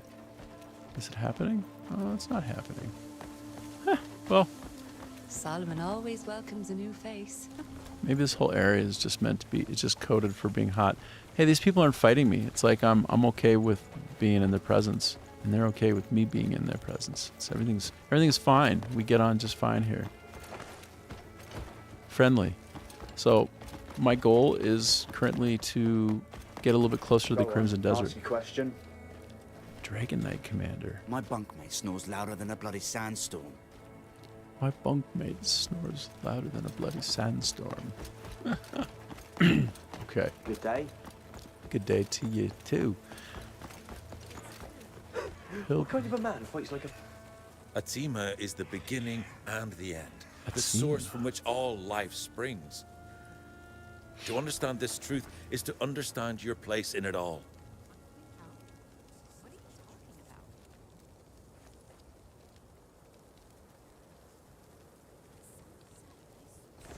Okay. Got news? It's a man after my heart. He's a trainee. Be well, child. Bro. Maybe he won't be as mad at me when he sees that we're like... that we are of the same disposition and style. Hey, buddy. Are you simple? No, I'm awesome, just like you. Fuck off! Whoa, language. Language, bro. I was just trying to get on with you a little bit. Don't you see? We're the same. You and I, we're the same. Damn, you're really saucy. Got up on the wrong side of the bed this morning. Okay, I'm inside this building and I'm still getting cooked, so I'm kind of surprised by that because I feel like I've seen that vary in other ways before. My father would have you last for that. Anyway, that's okay. I guess it's just hot as hell here and that's it. That's all there is to it. This feels like shiny and magical and something of substance. If I just like drop in here like some kind of fool. Oh, look, I'm not hot anymore. Yay. Yay, I'm having fun. I'm rolling around. Rup, rup, rah, rup, rah. I suppose this is their drinking. This is like their drinking pool and I'm just like making a mess of it. But they're okay with it. They're like, yeah, that's fine. You're weird. Not the first time I've seen a weird person in some kind of a deer hoodie. Here, I'm just trying to see if there's some kind of magic in here. Magic? Is there some magic? Anything in here of magical note? Come. Nope. Oh no. Just don't count that as some kind of a fight. Oh no. I'm not fighting. Oh no. I'm sorry. Don't. It's okay. I was just trying something. What about this? Well, I'm glad they didn't decide I was a target to fight. Look at this, like sort of glass. This glass Pegasus, I guess. I don't know. A horse with wings. That's so sick. I want a Pegasus. Does this game have a Pegasus? I wouldn't be entirely surprised if it did. Like that wouldn't shock me beyond all belief. Okay, so, I want to be... Piss off, Fleabag! Whoa. I want to kind of keep proceeding in the general direction of Crimson Desert. My current goal is just casually to try to get to the other side of the mountain and just get a little bit closer. Just a little bit. So let's try. Let's try. You can watch me flail as I try to ascend the side of this with very little stamina because I'm getting cooked by the sun right now at 3:20 p.m. in game time. By the way, yesterday was kind of cute. It was the time of the week and hour of when... Oh, I'm not going to make it. Am I going to make it? Oh, come on. Make it. Shit. Couldn't quite make it. There we go. I'll start from here and then I can make it. It was like the same time and day as in real life. And I tried to observe that moment. Pretty cool. All right, I can do it. I can do it. I can do it. I think I can. I think I did it just barely. It was so close. Oh, yeah.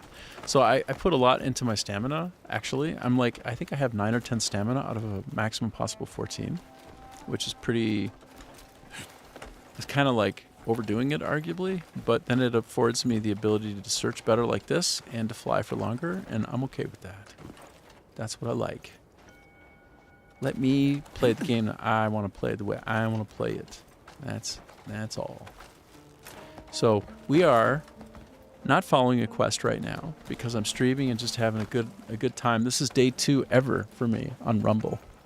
And yesterday I was on kind of in the middle of the night for me. Like it was way, way, way too late.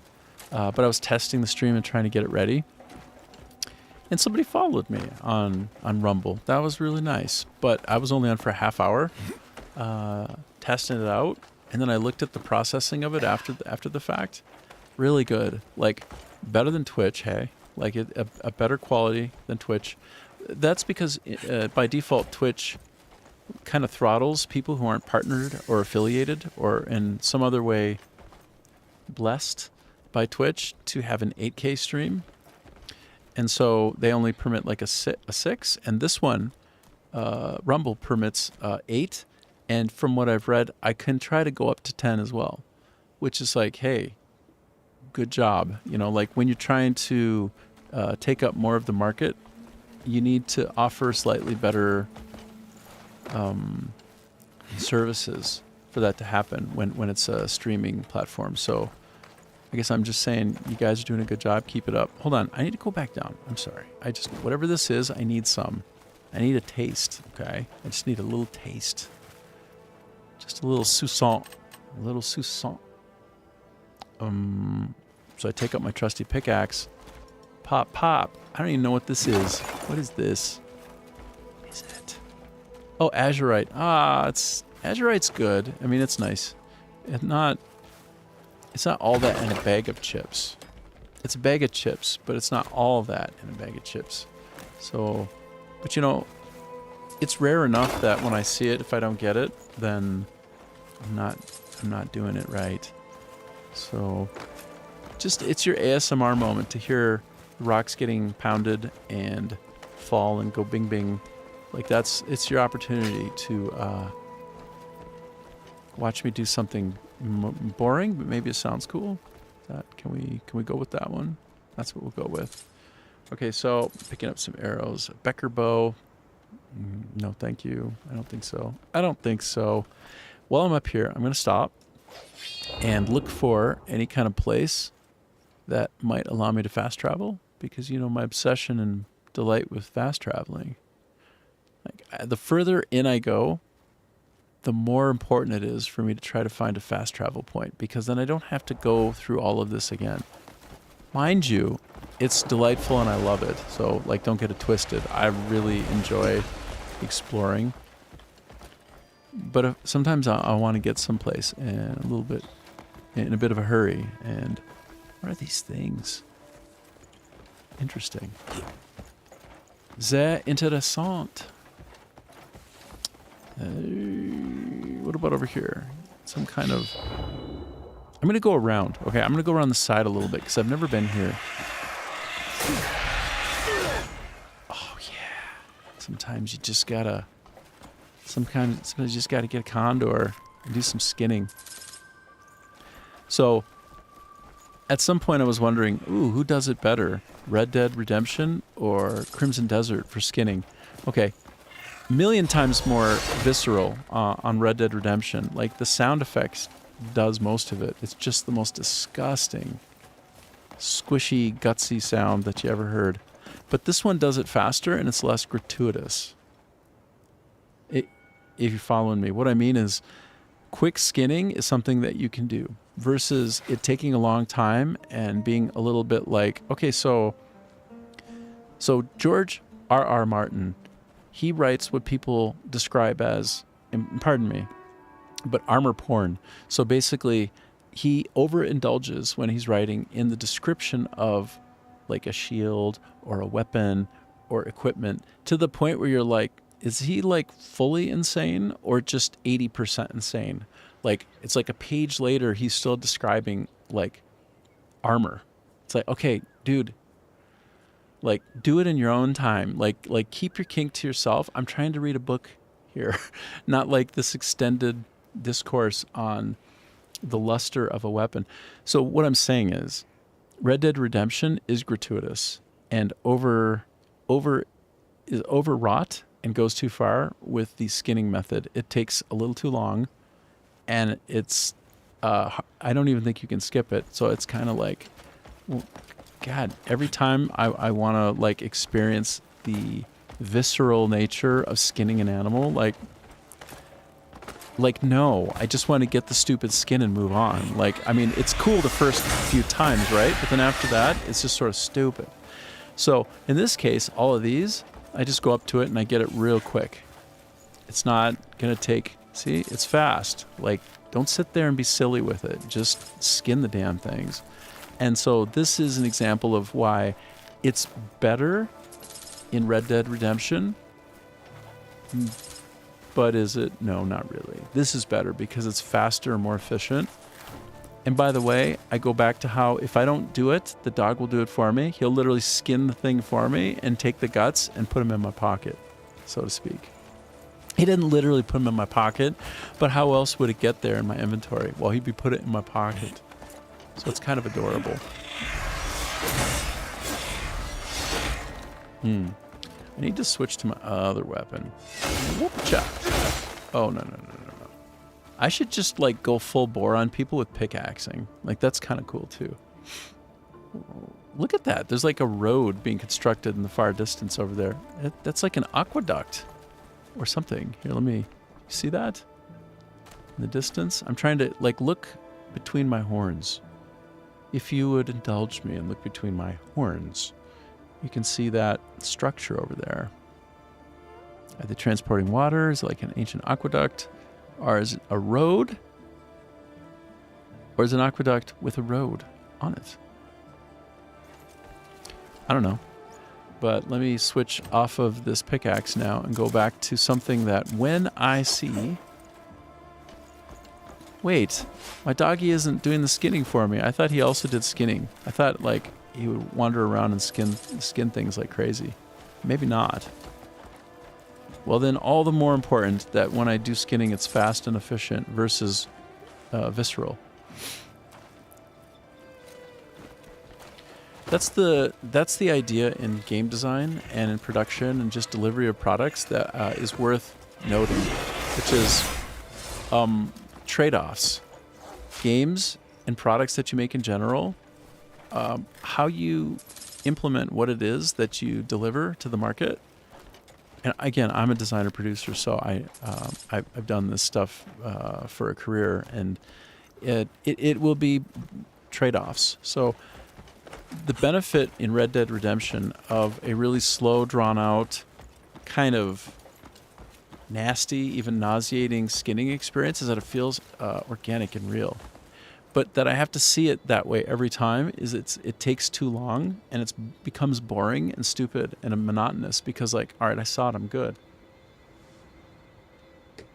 And so the trade-off there is the speed and the use of it versus the first impression that you get when you enjoy it and that visceral experience that lets you feel like you're in the world and you're actually doing skinning. Like, the balance there between those two ends up often being a trade-off.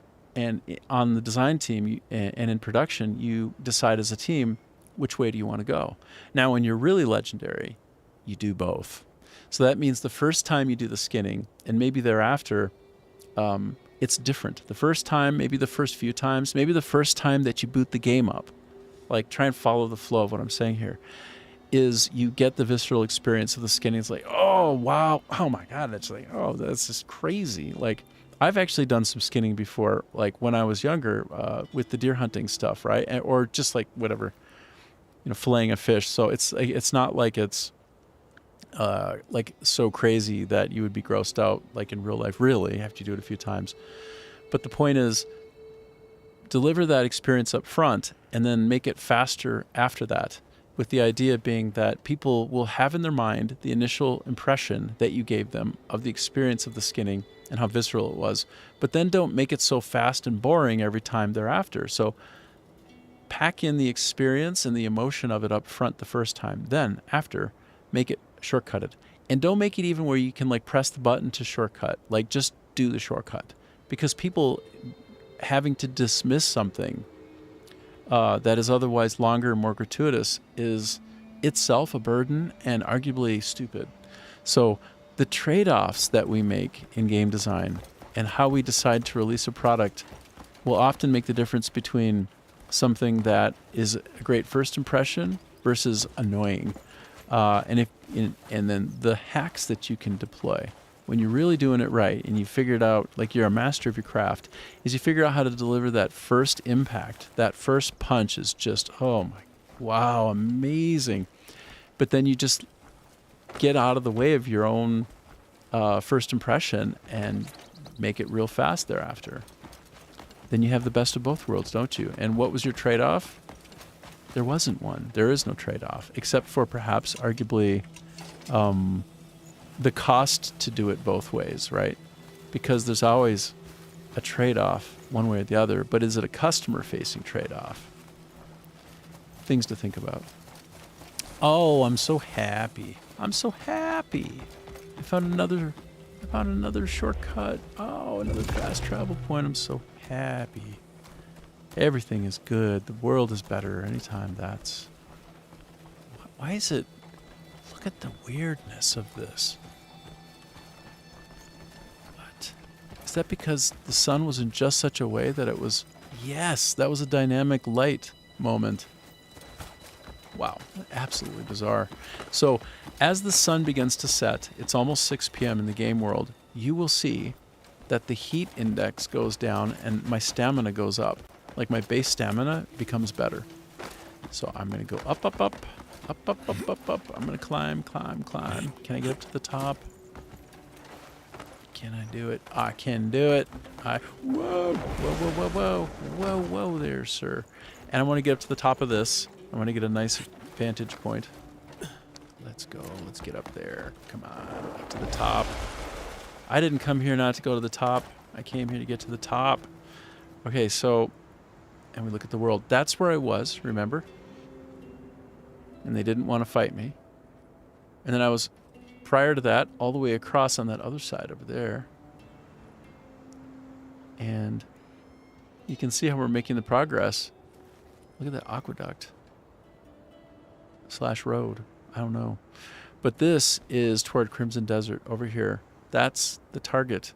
And I suspect that as I approach it, like the gods of can't go that far yet because the story in like the main quest line isn't available. I'll just be pushed back and then I'll know I'm done. Which is ultimately, by the way, why I decided not to try to travel from one diagonal to the other. Because when I tried, it kept getting stopped. And I'm like, oh, this is literally not even possible. Because it's a good idea. Like, to show off the expanse and to go on a big, long journey from one corner of the world to the other, that's good content. That's just a fun thing to do. So, but yeah, I ultimately had to give up because I kept getting reset. So I've gotten this far, and now I'm curious, how much further into the Crimson Desert can I go? And look at the temperature indicator in the bottom left. Like under where it says World's Naval and the day and all that, there's that little piece on the right side of the circular area. It's now set to green. So I'm not cooking, which means I can go up into the air now. I can give myself the ultimate spirit push, like, wacha, wacha, wacha, and then just coast over. But I don't have much stamina now, do I? So I can't go quite as far as I'd like. But we don't care. Let me just take a look at the map and double check that that's right into the kind of like the middle beefy area. Yep. Yeah, that's right. Varnia? Oh my goodness. I want to head a little bit more toward Varnia. So if I go that way, ooh, that structure over there that's white. All right, I'm going to try to just, Let me see how far I can go from here to there. Let me give it a shot. But first, wait 1 second. I'm painting possible targets by creating glint on them from up here with my weapon. And, I see various spots. That's so tempting. I so want to, like, go pick them all up. But it'll interfere with my goal of just heading that away. So, I doubt I'll be able to get any further than that particular point right there. So I'm just going to target that point. If I get there from here, that would be amazing. And probably I won't. So that's a goal. I'm going to go over there. Okay, so here we go. Back up.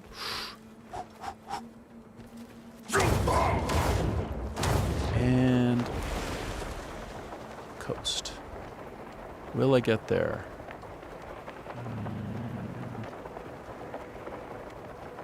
Probably no. Will I get halfway there? Maybe. So I think if I can speed up, but it'll burn my stamina. So this is probably the optimal speed to go. You just look at the world anyway and enjoy it on the way. Like, why not? What's wrong with a little slow glide? Don't we all need a little slow glide from time to time? Sure we do. Whoa. Recover some stamina before resuming. And let's see if I can reacquire. It's over there, I think. Yep. Yeah, that's right. Okay. Sure. Wow. If you just free fall and you don't time pressing what is the space bar on the keyboard before you land, you will die. So it's not that hard to time pressing the space bar to avoid death, but it's not for free if you follow. I always get distracted by things. Things on the way always distract me so. Damn, what am I going to do? What am I to do? Shouldn't I try to get some rhino meat? I should try to get some rhino meat. I'm going for it. I have to do this. If he fights back, he might real-time kill me. One of the nastiest things on the planet for a human is actually a rhino. But I got him. Okay, I'm coming for you too, brah. Coming for you, brah. Don't attack me back, brah. Okay, well, I think I'm stronger than him. Okay, so I got myself a rhinoceros skin.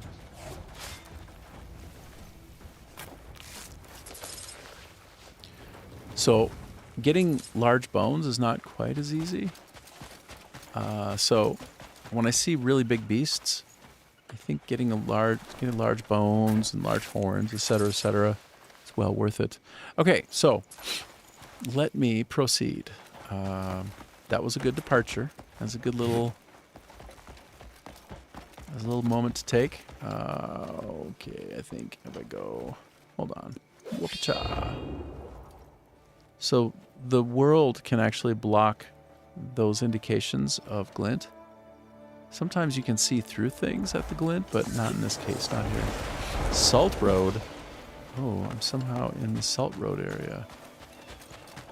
Interesting. Salt Road. By the way, we are at, let me check, we're at 3.5 hours. So I'll be on for another hour and a half, 2.5 hours.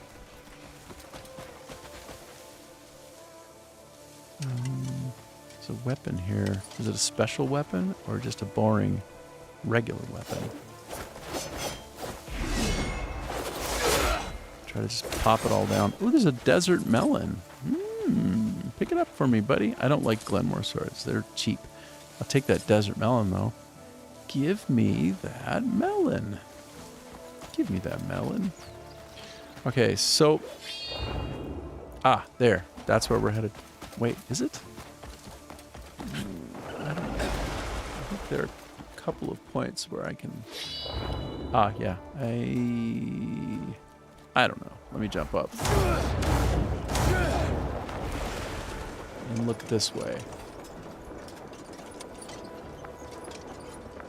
Oh, there's all kinds of things. I'll go over. Yeah, I'll just head over here. Let's go. Probably run into enemies to fight. They're probably much harder here, hey? Because I'm way further into the game. Like, all these things are probably, like, looking to kick me to the curb real fast and hard, like. Is he? Wait, is that a rideable beast? Can I tame him? Oh, hold the phones, Chuck. Is he a mount? Could I? Because he's not attacking me. Oh, can I make him a pet?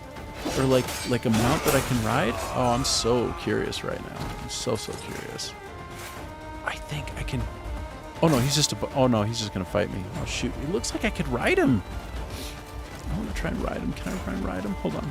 I'm gonna put my weapon away. I want to know if I can make him like a rideable mount.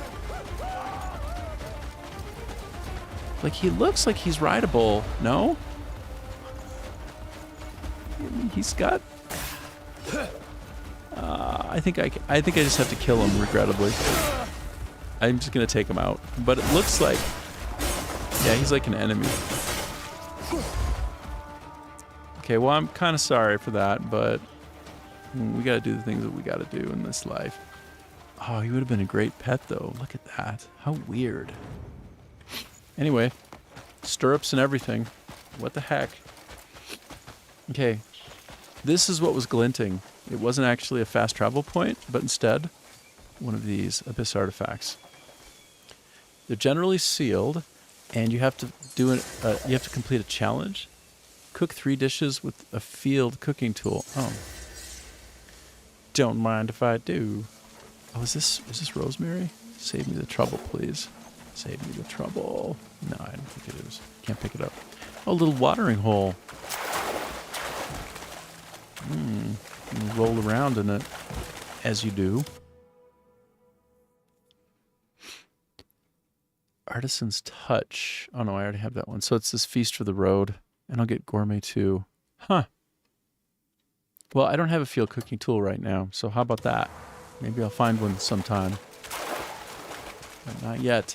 Okay, so I found the glint. The glint was good to find, and now I want to proceed further. Although, ooh, wait a minute. Let me just go over here and see if I can discover what this other glint is without getting too far out of the way.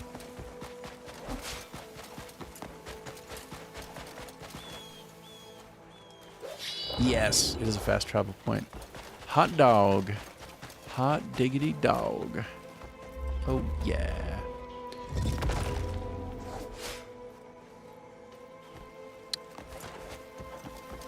Ooh. This is all very strange and interesting. What am I coming upon here? This area is very interesting. A pen tip.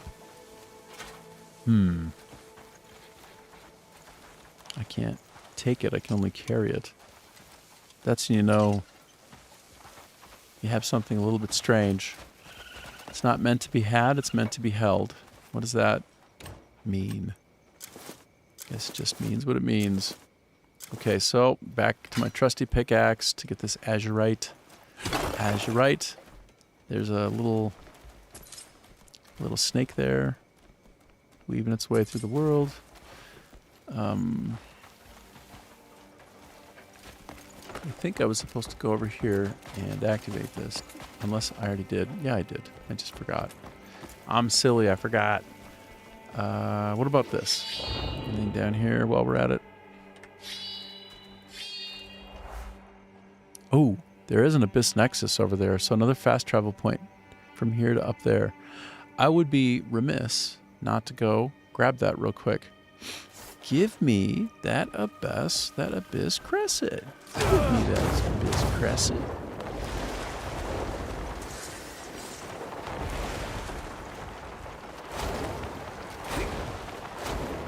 By the way, this thing that I'm doing, I want to tell you something about it. You will find it interesting or maybe not at all interesting. If you play the game, I might be doing you a huge favor, okay? I want you to listen to what I tell you now. I got words for you. Let me just get the condor first. Okay, so these are my words. I was in the air, and I was doing a combination of... This is how you do it. You press the shift key, okay, that gives you an acceleration when you're in the air. So in order to start flying in the air, you have to jump, and you do it with the space bar. So like tap and then tap. And now you're engaged. You're flying, okay? You're doing a glide. The tap and then the tap again in the air puts you into flight. Got it? Now when you hold the shift key, you move through the air faster. And the trade-off for moving faster is that you burn the stamina quicker. You burn the stamina slightly quicker than if you were just doing a free glide. I'm almost certain that's the case from playing it a bunch. And that's cool. So you can trade off speed of travel through the air for stamina.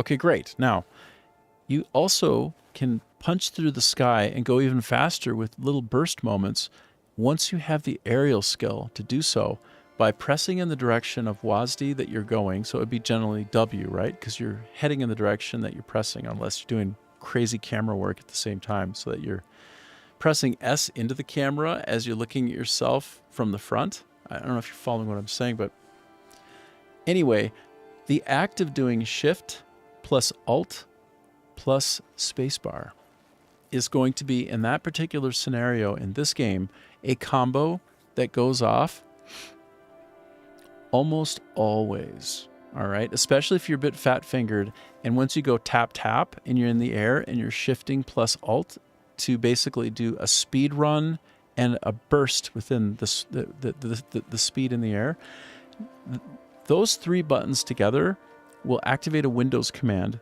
that by default will bring up a search window. Okay, so just if you're following me, what I just told you is that Crimson Desert team, Pearl Abyss, designed the game so that you would, when you're in the air flying, and you try to apply your skills that you've gotten, which is, okay, I can increase the speed of the flight, where I can kind of like put my wings back, I suppose. And then I'm faster. That's with Shift. You press and you hold it. You don't tap it, you hold it. And then you get a skill of doing an aerial move, which is like to sort of explode forward even faster within that sprint space with the Alt key. The act of doing that will open up the Windows interface. Like, it's a hard-coded shortcut to open up Windows, which immediately made me think, like, are all these guys on Linux or something? Like, what is going on that they would make such a primary common way of moving through the air compete with and fight and in fact lose every time by default? The game will not be playable. You will have the darn Windows shortcut for searching come up on top. Full stop, period. This is not a debate, it's a fact.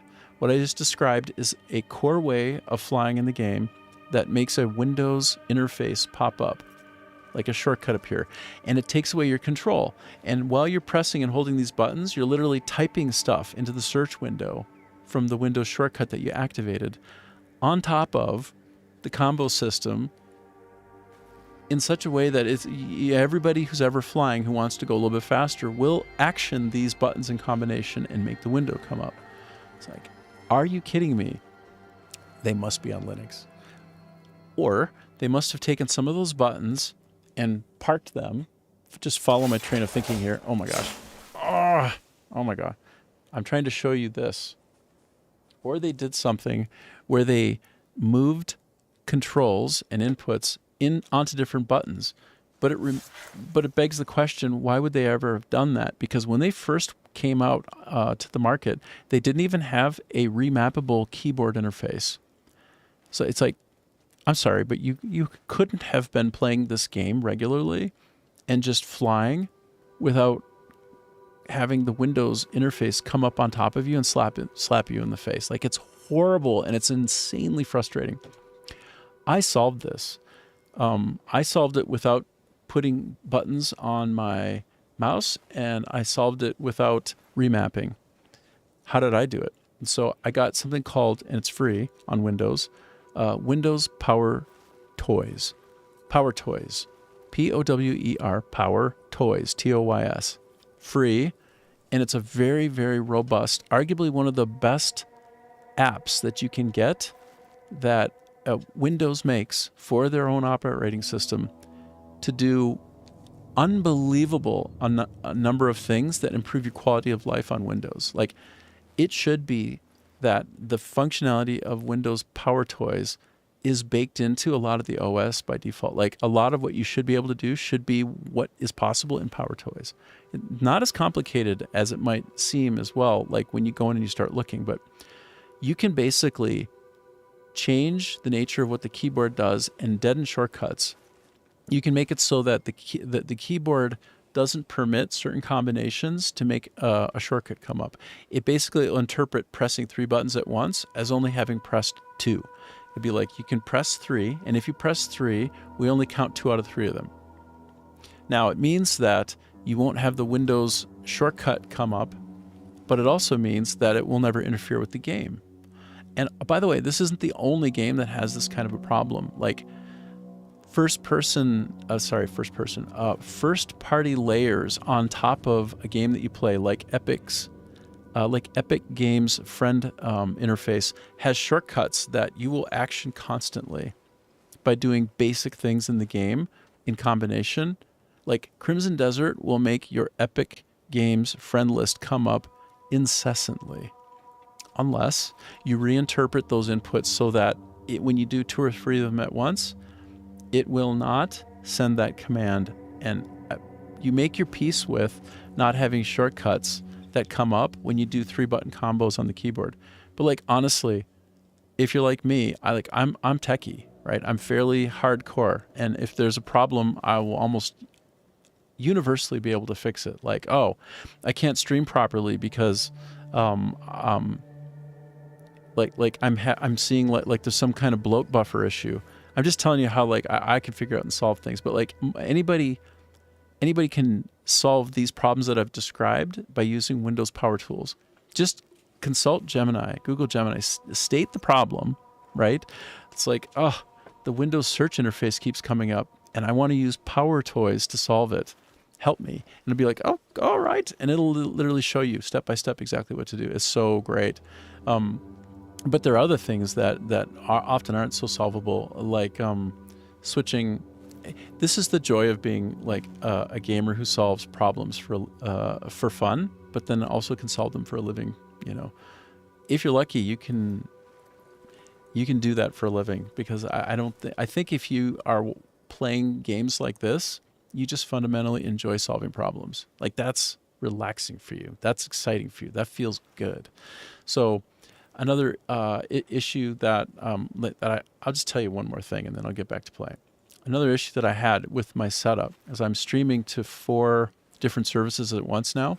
I was like, oh, why not Twitch when I can do all 4 big ones at once? And maybe I'm not even done yet. In order to do that, I had to have no problems with buffer bloating, and that's a fancy way of saying that when my services are being negotiated out through my router, like when my outgoing traffic is very large and dynamic and very like diverse, it will cause a buffer bloat, or can. So I did some investigations. I figured out, I was on IPv6 protocol, which creates a table that helps manage it helps manage packets, TCP packets, very rapidly and effectively. And so I was basically pushing out a lot of them at once, and it was not working. And I realized that, there's probably some sort of setup issue here. So I got into my router, the way that you normally do that, right? Like you go on your local host and find that. And I eventually figured out through testing my buffer bloat that my router that I got from my provider, my internet provider, was middle of the road, and it only has like 300 megabytes of RAM into which it can store backed up like packets of information. So it didn't have enough to store and hold when I'm going 1 gigabit up and down per second, which I have a service that's up and down that's 1 gigabit. So like that's more than enough than you need for most anything ever, right? It's just so much. But when you try to really exploit it and use it and pound that upstream, you need a CPU in the router, and I didn't even know. Oh, router has a CPU. Well, I guess it does. Yes, and it has RAM. Well, I didn't even know. Well, I guess it does. Yes, and so I found out that even after getting the firmware update on that and optimizing it with QoS quality of service settings, that I just couldn't get it any better. And then, had the epiphany of, well, IPv6 is much more sophisticated and expensive with its overhead for managing the tables of what goes through the pipeline out and in. And so I went, all right, I'm going to step down to IPv4. And that, in combination with doing rate limiting so that I wouldn't overfill the RAM of this router. So instead of going 1 gigabit up and down, I'm going 800 megabytes up and down. Like, I purposefully reduced the speed of the service. And those two things that I did, going to IPv4 and the other, like, made my buffer bloating go from like a rating of C to D to like A to S. So I almost just bought a better router that could handle the IPv6 traffic really well, and had, like a big brainy CPU and like a industrial level of RAM, like gigabytes of RAM. And I might still do that. It just depends, because IPv6 will be better. But yeah, the problem solving that goes into making these streams possible to be their best is kind of fun. It's kind of like playing a game in a way, but the game is not, like, you're still getting your dopamine hits for sure as you try to solve the problems, but it's giving you real world benefits, not just virtual ones. Pardon my digression, but I just wanted to kind of describe that because I was so happy when I fixed it, because I tried one approach and then the other approach, and neither were sufficient. They only were sufficient when both of them were in place for this particular router, which is like mid-level. It's really wonderful when you figure out overlapping problems and then you separate them out and figure out how to solve for, like, basically a multivariate problem. You solve for a multivariate problem and you come out the other end and you're golden. Oh, it's so good. That's the way making games can feel too, by the way. I don't really have the capacity or willingness to be an engineer in gaming, but man, engineers, they're a special breed, hey? Like, they are the hardcore folks at problem solving. They're a very special group. It takes a very special kind of person to be able to program really well. It's not a normal kind of, yeah, I'm in the right place. It's not a normal kind of thing that you go through when you're solving those sorts of problems. It's very special. Not many people can do it well, I don't think. Hold on, I'm trying. Where am I here? Oh, I see. Yeah. So I have this goal to get to this Desert Lake gold mine. I just impromptu decided that that's a nice place for me to target, and I'm going to go there. I'm going to go to there. I'm going to try. Oh, that's only 1,200. Okay. It's not many meters away. Give it a shot. Let me see. I might even be able to stay on the road a little bit. Let me call my horse. Agro! Okay. Yeah. I'm tempted to kill and skin a bunch more of those rhinos, but I don't think it's a very efficient use of my time right now. Oh, ooh. Traveler, please let me out. Oh no, she needs help? She just, please get me out. Well, I would be remiss not to help someone in distress.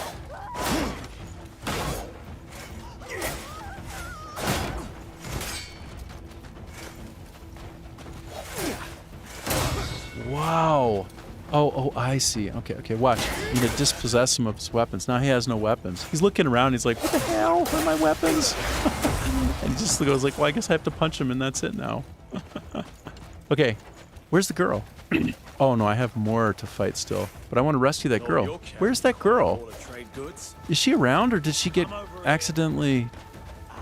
Today's the day I strike you rich. I'm confused.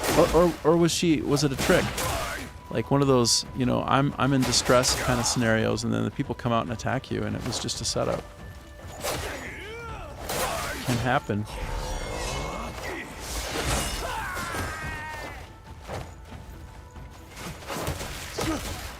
Here, let's make it a fair fight.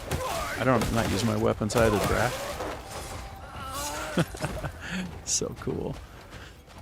Where's that girl? Where's that girl? I wanted to help her. I stopped expressly to help her, and then I'm a little bit confused. Maybe it was a trick. What's just a trick? Did she run over here? Ah, darn it. Oh, darn it. Well, that's okay. I'm going to call my horse back. Whoop. And hop on my horse. They do the trick in this game of conjuring things that you call for behind you where you're not looking. So whichever way you face, it spawns behind you. That's like a Rockstar trick as well. That's just the trick that's the thing to do, right?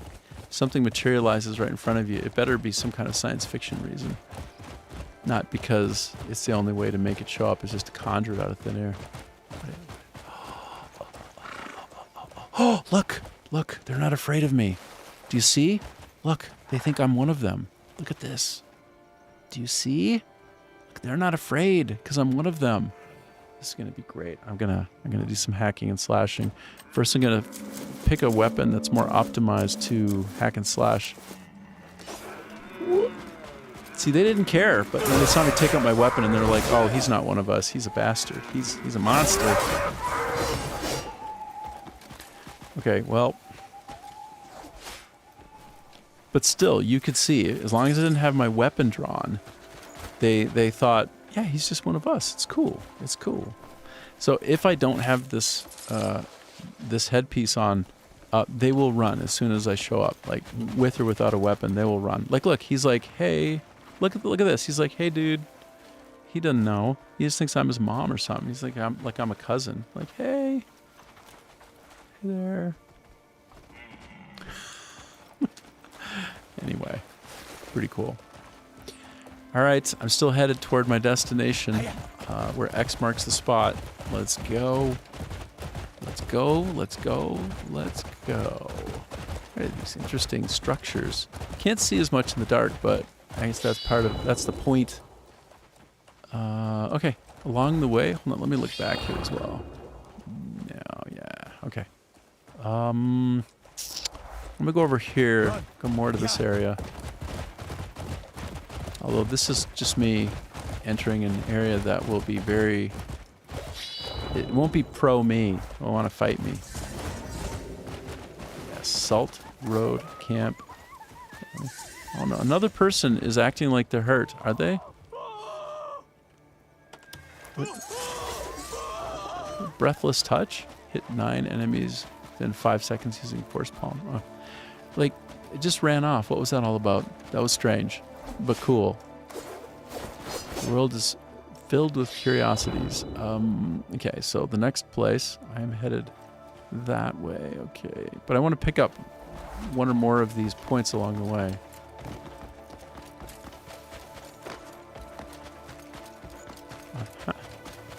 Okay. Right. Here we go. This is what we want. As you can see, I have all kinds of stamina, and I'm super happy and good because it's an undercover of night. It's about 3 in the morning in the middle of the Crimson Desert. Am I in the Crimson Desert? Yeah, I think I'm actually finally in the Crimson Desert. Finally it's happened. I'm here.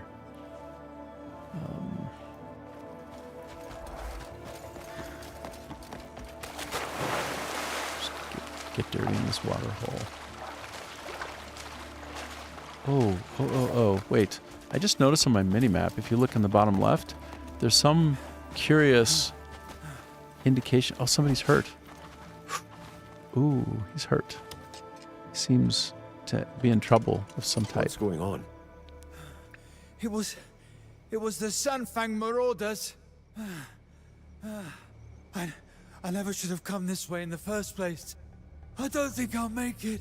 Please, let the guild know. All right. I've lost too much blood already. Please, tell everyone at the trading post. Help the man lying on the ground. Go to the trading post. Oh no. Oh no. I feel like packing his body out.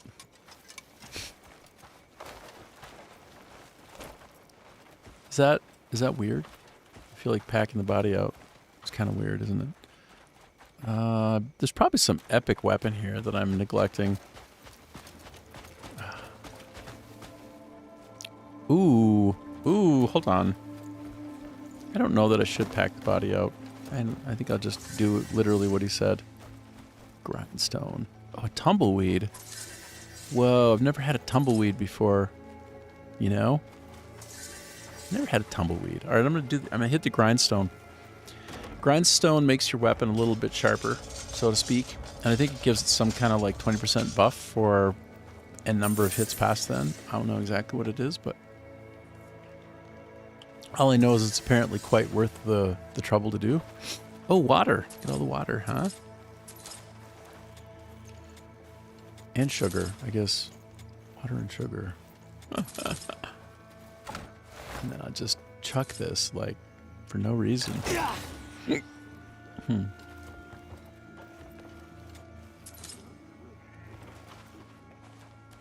Yeah. All right, well, that was interesting. Let me just go back then. I could take the body with, but I think I'm not going to take the body with. I could, but I'm not gonna. I gotta go back to this place where I had been. I will still get to the cave, but, you know, let me see. Occupancy, the Golden Scale Bandits. I think I'm going to have to reclaim this in the name of the Greymanes. Pile of clothing materials. Oh, there's a funny little thing about coming into a camp like this. If you pick it clean before you drive out the bandits, it's yours for free. Okay, now follow this. If you take out the bandits before you pick it clean, it's not for free. It'll cost you money. So the best practice is to be kind of depraved and loot everything in sight and then make the bandits go away and you got it all for free. So how you feel about that? How you feel about that?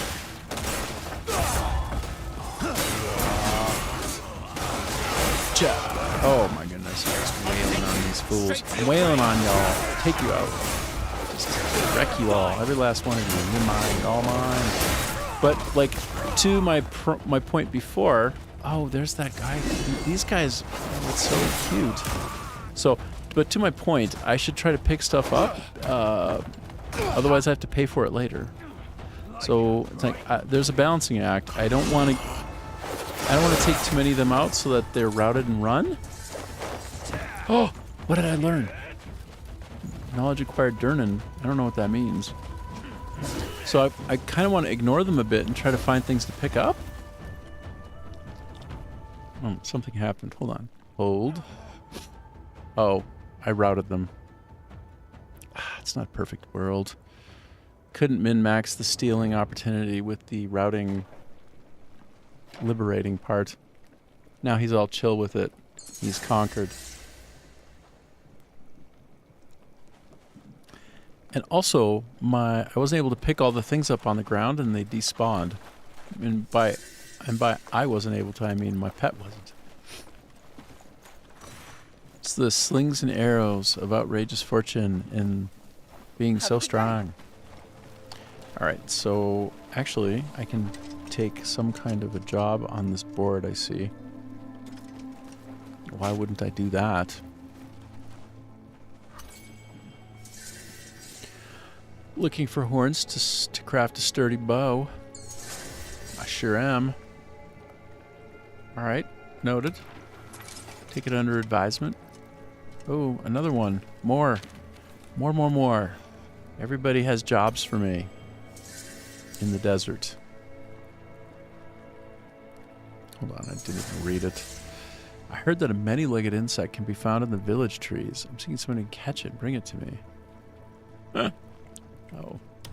See, that's how it kind of goes, right? Like, you're trying to save the world in some ways, but then also you're just trying to, like, find insects on trees and pick them off and bring them to people. You know what I mean? It's like a bit of both. So how do we feel about that? I think we feel okay about it. There's a lake wide as the sea. It's a little strange, but we still like it. See, look, here's a desert I'll melon. see it for myself. Wait for him to quit talking. That desert melon now, if I take it, it's stealing. But if before I liberated this base I took it, it was for free. Yeah? You see?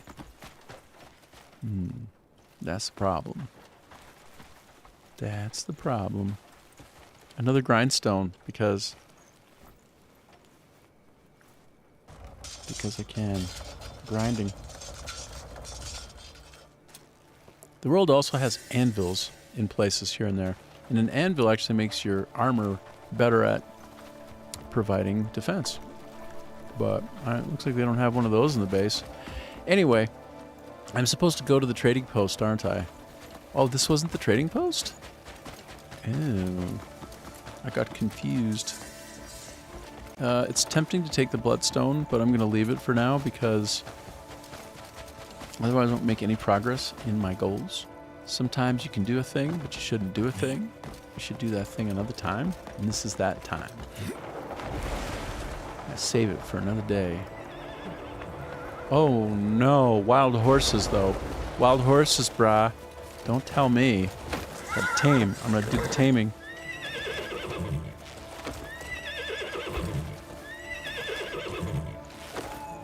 This is my choice to tame a horse in my spare time because I can. Whoop-a-cha! A Newmont. Whoa. Whoa. Register and ride. I'm going to register and send it to stable. See? That's how we do. That's how we do when we're legends. Just find a horse, jump on it, and tame it, and then send it back to the stable. That's easy for us. Man, there must be something down here. Is there any chance there's not some secret down here? Of course there's some secret down here. Stay on target. Stay focused. Oh no, I fell down and I didn't even mean to. Well, looks like I'm down here now. I was just trying to cross, hey? I must have subconsciously wanted to fail and just come down anyway. And find this. What's this? Something completely new. Oh, Epidote. Epidote's great. I'm happy to have an Epidote. I just bombed through this area and get out now. I feel like it was all worth it because you got some Epidote.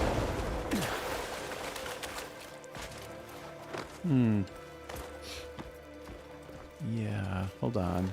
Just hold the phones, Chuck. Hold the phones.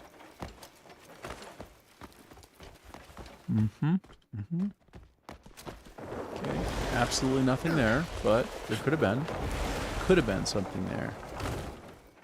That's why we check.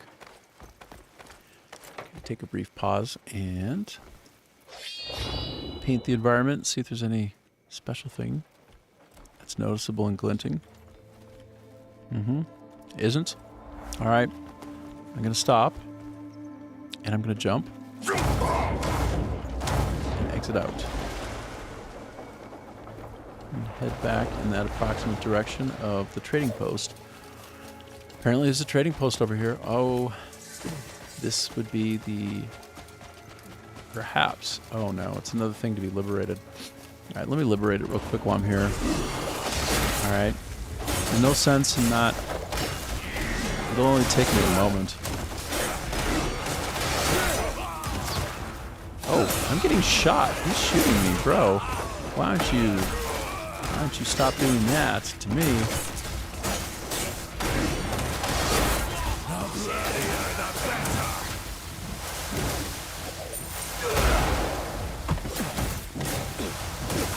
Whoa, whoa, whoa, whoa, whoa, whoa, whoa, whoa.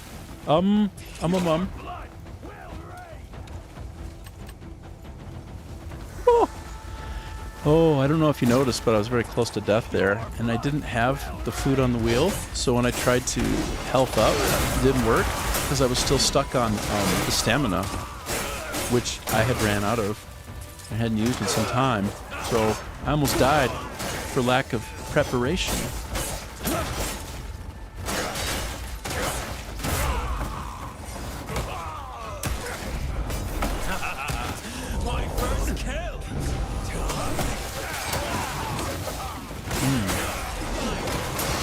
guys are quite tough.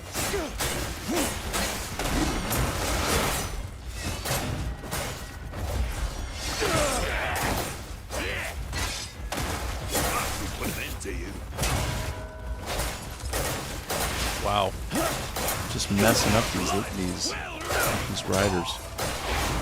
The ridables. Ah, okay, liberated. No, you don't. You can run. You can run, sucker. You can run, sucker. I'm gonna get you. I get you. Owned. So owned. But I liberated it, so it's about to stop in a minute. Alright, so quick. Pick things up. What else is there? Oh no, I'm petting my dog. Hey, buddy. Good job. Good job. Yeah, good boy. So,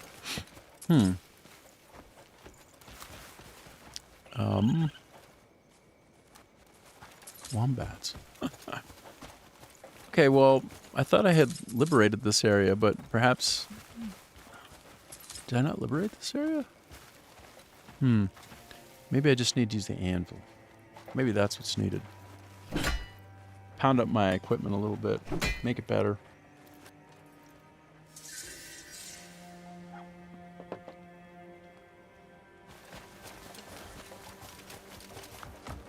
Huh. So, I didn't get that cutscene like in the last place that I liberated. So that's kind of interesting. I wonder if that means anything. Probably not. All right. Well. Yeah. Let me progress to this camp, and then I'm gonna. After that, we will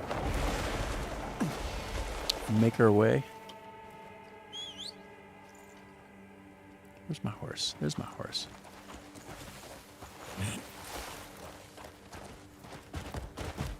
Make my way to this trading post since that guy died, and I bring a message to him. Oh, look at all of those. Wow. That was nasty.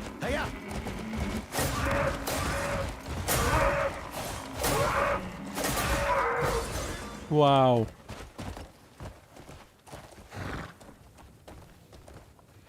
How do I feel about that? Was that naughty? Is that okay? I have to at least get some of the skins, don't I?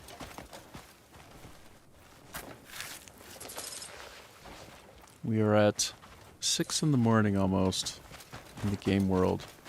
And we are at 4 p.m. here in southern Vietnam.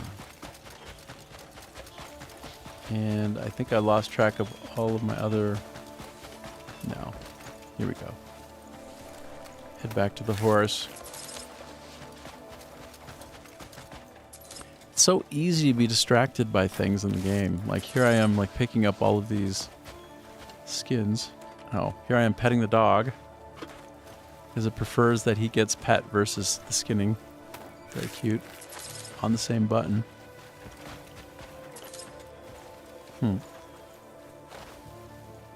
Whoa. That's not what I was trying to do.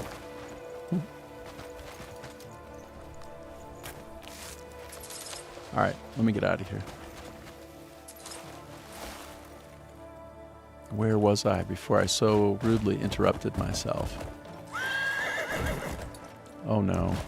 Tempting. Tempting. Avoid. Oh, this is very uneven terrain. We can agree.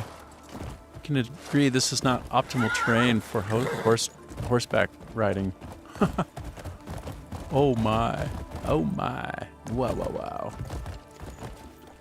This is hilarious. I guess I can still go. I can still go for a while.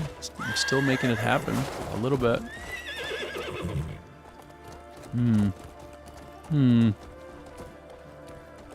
Wow. That's kind of wild down there. Well, I'm going to hop off. And I think in order to get where I'm getting, I have to actually just... I'm going to skip that group down there. I don't know what's going on down there, but there's something... Ooh!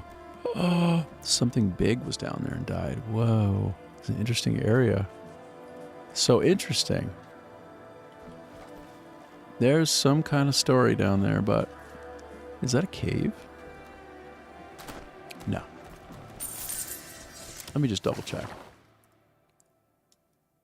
Right. And I am ultimately trying to get here. I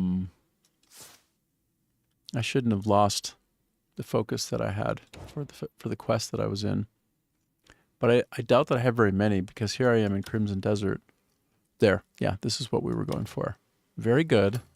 We're fine. And I'm going to just try to sidestep all of this. Oh, I could go through there. That's a passageway over there. Iguana hatchery. Whoa. So interesting. But I'm going to skip it for now. So interesting. However, so interesting. Whoop, whoop, whoop.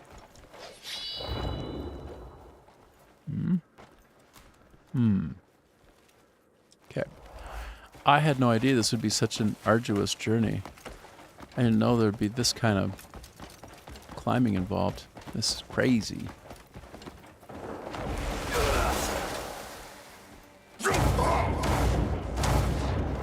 Wow, wow. That feels like maybe one of those quests that I should have just let linger until I eventually get there. I didn't know I'd be going so out of the way. Couldn't have imagined. It's crazy. But you know what? It's still 6:22 a.m. and even though it's light out, it's not hot out. So I'm not currently cooking right now. So if I hurry and I get through this, I won't have to fight with stamina as I go.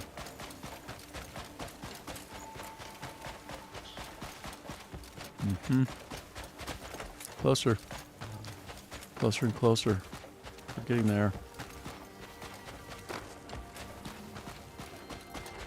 Let me take a brief pause. Pause. Look around. Make sure I'm not missing some obvious fast travel point. Nope. I don't think I am. Doesn't seem like it.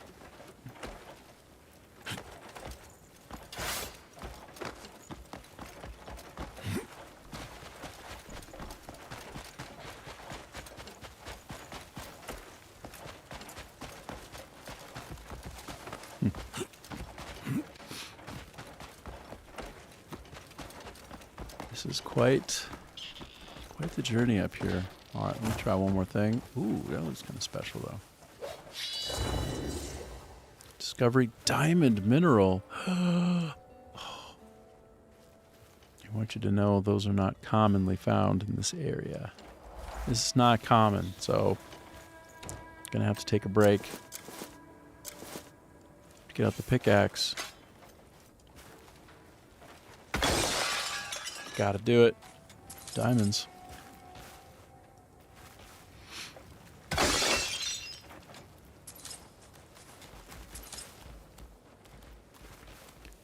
Apparently, I read something about this. Diamonds are actually not that uncommon. They're actually fairly common. I mean, gold is ultra rare, and you can only make more of it in the sun. So, it's not... Gold is genuinely special and rare. No doubt about it. But diamonds are actually pretty common, and it was something... It's a story that was told to people that you should get married with a diamond ring, and that they're incredibly special, and they're one of the most rare things, but they're actually very, very, very many of them, and you can actually make them by compressing coal under high pressure. And yeah, De Beers created that story, the company De Beers. And they ended up cornering the market in a way and convincing everybody with really good branding that diamonds are super special. In fact, they're almost bordering on common. And you smash together coal and you make new ones, so there you go. That's how it is. That's how it is. Oh, this is outrageous. I gotta go higher and higher just to try to get across and over. Wow, I made a mistake. Unless I find a secret area that nobody's ever seen before in all of human history. I'm gonna switch though while I'm at it. Given what I just said, it could actually be true. Wandering around out in the middle of nowhere. I'm gonna put my special hat on. Actually, I gotta I have to see if my feather is glowing. What's this? Oh, I got a lizard leather helm. Hold on. I'm getting all kind of distracted here. Wow. Hold on. Ooh. Ooh, I like it. That's cool. But what I wanted to do was actually, yes, just put on the treasure finding hat. Detect treasure when equipped. And it is not detecting anything yet, but I didn't expect it would. But now, if I'm rolling along and happen to see that my feather starts glowing white hot glowing, that means there's a treasure nearby. A hidden treasure. Not just any treasure, hidden treasure. But don't see anything yet.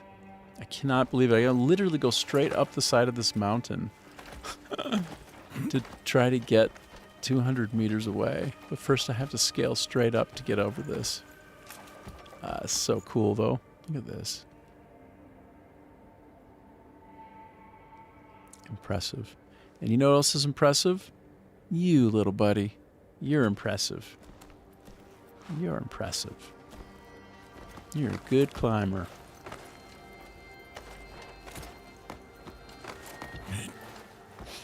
I think by the time it hits 8 or 9 in the game time here, because we're at 7:13 a.m., it's going to turn hot. Because currently, if you look at my heat meter there, it's just fine. There's no problem. But it won't continue to be fine in the near future. It'll become baking hot. I feel like there's very likely to be a fast travel point around here, and I don't want to miss it. Could even be right up there. Just going to get a little bit higher. It's the right time. It's the right time to check. Not later when it's boiling hot and I can't climb things anymore. And what is that over there? Is that it? Is that one?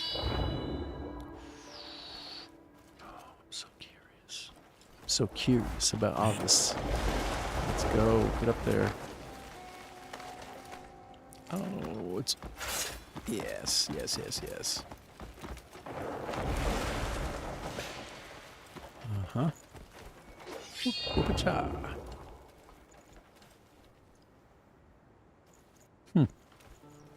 Okay, well. I think I'm just about to where I need to be. It's down there, this trading post. Oh, that's the trading post. Oh, man. Okay, I see. I gotcha. I don't see anything that would let me fast travel to that trading post. There must be something. Mustn't there? I would think so. Maybe it's up higher and I'm losing out on the opportunity to find it. Because if it's way high up, it's trivial just to go from there and fall down to it. I need to go. I'm going over and trying. I have this imagining that there is actually a fast travel point at the very top. That's where I would put one if I were designer. Create a real reward for the scaling up to the highest point. A reward for the explorer. Of course. If there's not one up there, well, let's find out. Before it's too hot to scale this again. I suspect at the top of one of these hours, it's going to become baking hot, and then I'm kind of screwed. Like my stamina will be like a quarter, somewhere between a quarter and a half what it normally is. And that's it. I can't climb anything. Just give up. Come on, come on. Come on, come on. Come on, come on, come on.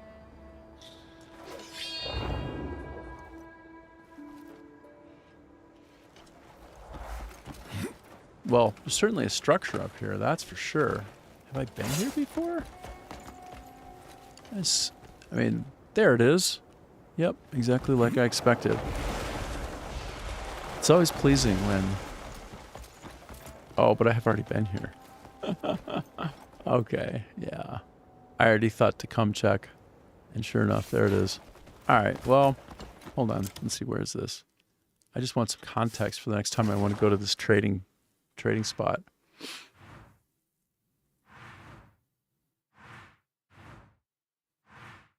Right. Okay. Yeah, so just basically go to the nearest one and head right on over. No problem. Makes sense. Good.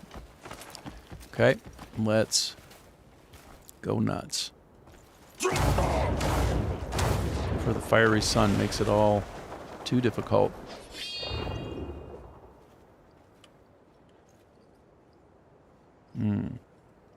It's tempting to go down there. So tempting.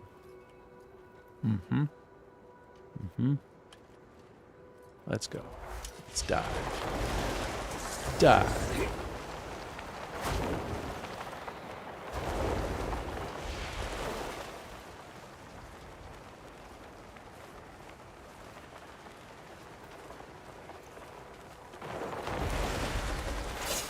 Okay. Who do I talk to about this guy who died in the middle of the night? We so sad.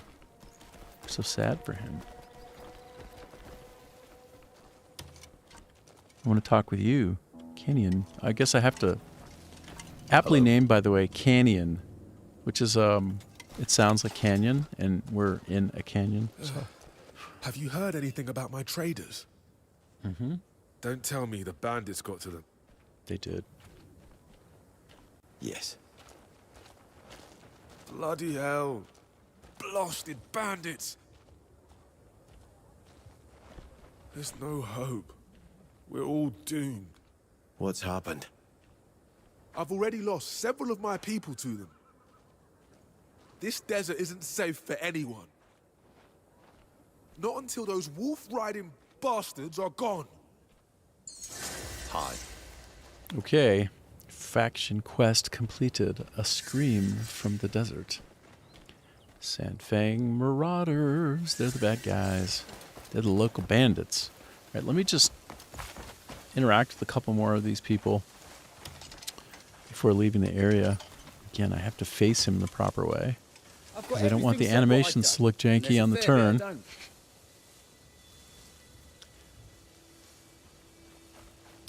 Okay, and what? Have the tales of my wares reached you?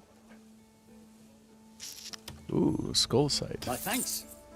That's a good time. You're selling a good time in rock form. Satisfying battered seafood. 380 and 500. Huh. Filling grain soup. Okay. What can I help so you find? if I make good friends with him, he will... Wow, what are these things? Sturdy structure. Are these things that I should hold on to or sell? They don't look like they're worth much. But there are a lot of them. I feel like I should open them. And are they things that can be opened? If you've seen enough, don't let me keep you. Okay. Let me just see if these are openable. Wait. What did I just do? Oh! Wow. I just noticed they added functionality that literally didn't exist the last time I checked. Do you remember when I was talking about how much I wish? Oh my God. How much I wish I could save and preserve and protect things by locking them down. They just added it. Like the last time I played this yesterday, I didn't see that. And I don't know if it was the patch from yesterday or from the day before, but the experience that I have with this product and the love that I have for the people making it and supporting it and gradually, incrementally making it better and better and better, even though they've released and they're rich and they can stop, like they've sold millions, like this is arguably they can just sit back and do nothing.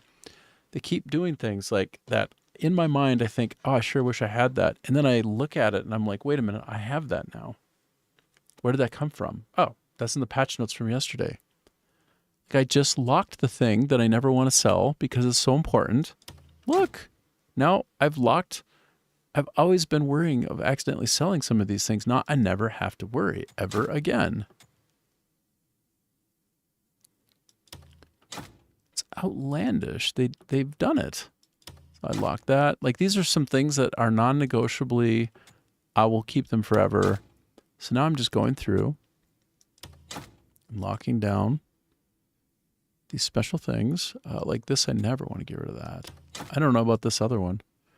Lizard leather cloak. Wow. Wow, lightning resist. Excellent. Excellent. Lock. These things feel special. I'm just going to lock them for now anyway. They probably, when locked, won't be combinable with other ones, but maybe remains to be seen. Don't know. But that was huge. What a great surprise. So cool. I mean, take out. Oh, I see. All right. Well, I'm going to take a quick 5-minute break. No, a quick 2-minute break. I'm just going to stop and I'll be back. But let me move myself into some other position that's not entirely and utterly boring. And yeah, there you go. That's pretty good. That's okay. And yeah, I'll be right back, all right? Give me a minute. 2 minutes and 2 seconds.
Okay. Coming back. Get my headset back on. All right, here I am. Okay, so anytime I take a little break, which I usually take a couple of breaks during a 6-hour session, I like to come back and show myself as a human being in front of you and chat for just a tiny bit to break it up and before I continue. So yeah, my name is Rick. I live in southern Vietnam in Da Lat. and I've been here for a few years. I'm a U.S. citizen. I was born in Minnesota, and actually in Duluth, near the Great Lakes there, and haven't been back in a while, but that's where I'm from. And I spent about a decade after finishing a degree in psychology in California, making games, and also taking a break after making games at the beginning. That's what brought me out there. Working in the technology sectors of personal information management, so like LinkedIn. And that was before LinkedIn was there. And we had a great product, and we almost sold it to Nokia for quite a bit. And there were only 6 of us left, and I was one of the 6. Let's just say it would have been a good payday for me. That would have been, I mean, it would never be an end game. I'll never be done, right? Just always like to keep busy and have a lot of fun. Just have a good life, challenges and learning and all of that. But then also I worked at an e-marketplace, like a vertical marketplace, where the company was basically taking different companies and pairing them up at the database level and making it so that they could do direct B2B interactions with each other. So, you have some washers, I have some screws, let's trade those, and it's almost like kind of like a potlatch system, and skip the financial layer in between where both sides lose money, and just kind of, it's like 2 boats coming up side by side and sharing their wares and then parting. That was a really great idea. It was called Vertical Net Solutions. Really great idea. Like, yeah, just really brilliant concept. And I don't know if that has been fully deployed to the extent that it should have, or that idea hasn't caught hold and taken fire more than it could have. It's like literally a brilliant idea, and a company can have an extraordinary savings by like this manufacturer and this manufacturer. They get together and they work it out, and they create like a bonded relationship, and they merge their databases, and great concept there. And then after those roles, I got back into the gaming industry. I just got pulled back in. I couldn't not, right? It's like where the passion is. And so I went to work at Visual Concepts Entertainment in San Rafael, California. I was a little bit further south, working at those previous 2 jobs, if we're getting back into gaming. And I dropped right in and started working on like the very tail end of NFL 2K4 and then NFL 2K5. Brian Urlacher was on the cover, middle linebacker for Chicago Bears on the 2K4. And then 2K5, it was Terrell Owens. And that was the one that we sold for $19.99. And we scared the pants off of Electronic Arts at the time there. We were at the time owned by Sega and then purchased by Take-Two Interactive. And so in the middle of all that, we lost the licensing rights to produce an NFL product. And so it got taken from us because we were wildly, by far, more highly rated than the Madden that year. And we absolutely outdid them on every dimension imaginable. Like, that game was wildly better. And everyone has been chasing the mantle of ESPN NFL 2K5 ever since, and still not attained to that. It's like, sorry, y'all are way far away still. And a lot of it is because you have bloated, you have bloated code bases. Like, I know Madden has like millions and millions of lines of code, and it's like, even stuff I think going back. I mean, I think I read this somewhere, like to the Sega Genesis days. It's like that code is so old. And, when you have a barge, it's hard to turn the thing. And so, I mean, it's a good product. I like it. And I think, bit by bit, it gets better and better. But it still hasn't approached the quality of the NFL 2K5 product, which is like a blue chip Metacritic product, right? The best ever of its kind. And so, yeah, anyway, here I am now. I came to Vietnam to work with a friend on a product that is a platform for building gaming content and telling stories that are interactive. Like an easy to use system that also has tons of depth, so that it's both accessible up front but also phenomenally powerful. We had AI packed in there so that you could use the power of AI to create images, and we had really nice finite state machine systems, like these modules that were very intuitive and easy to map together. We used a really nice visualization system that created really simple kind of logic paths that allowed you to kind of create rich story-based kind of experiences. I even made with that system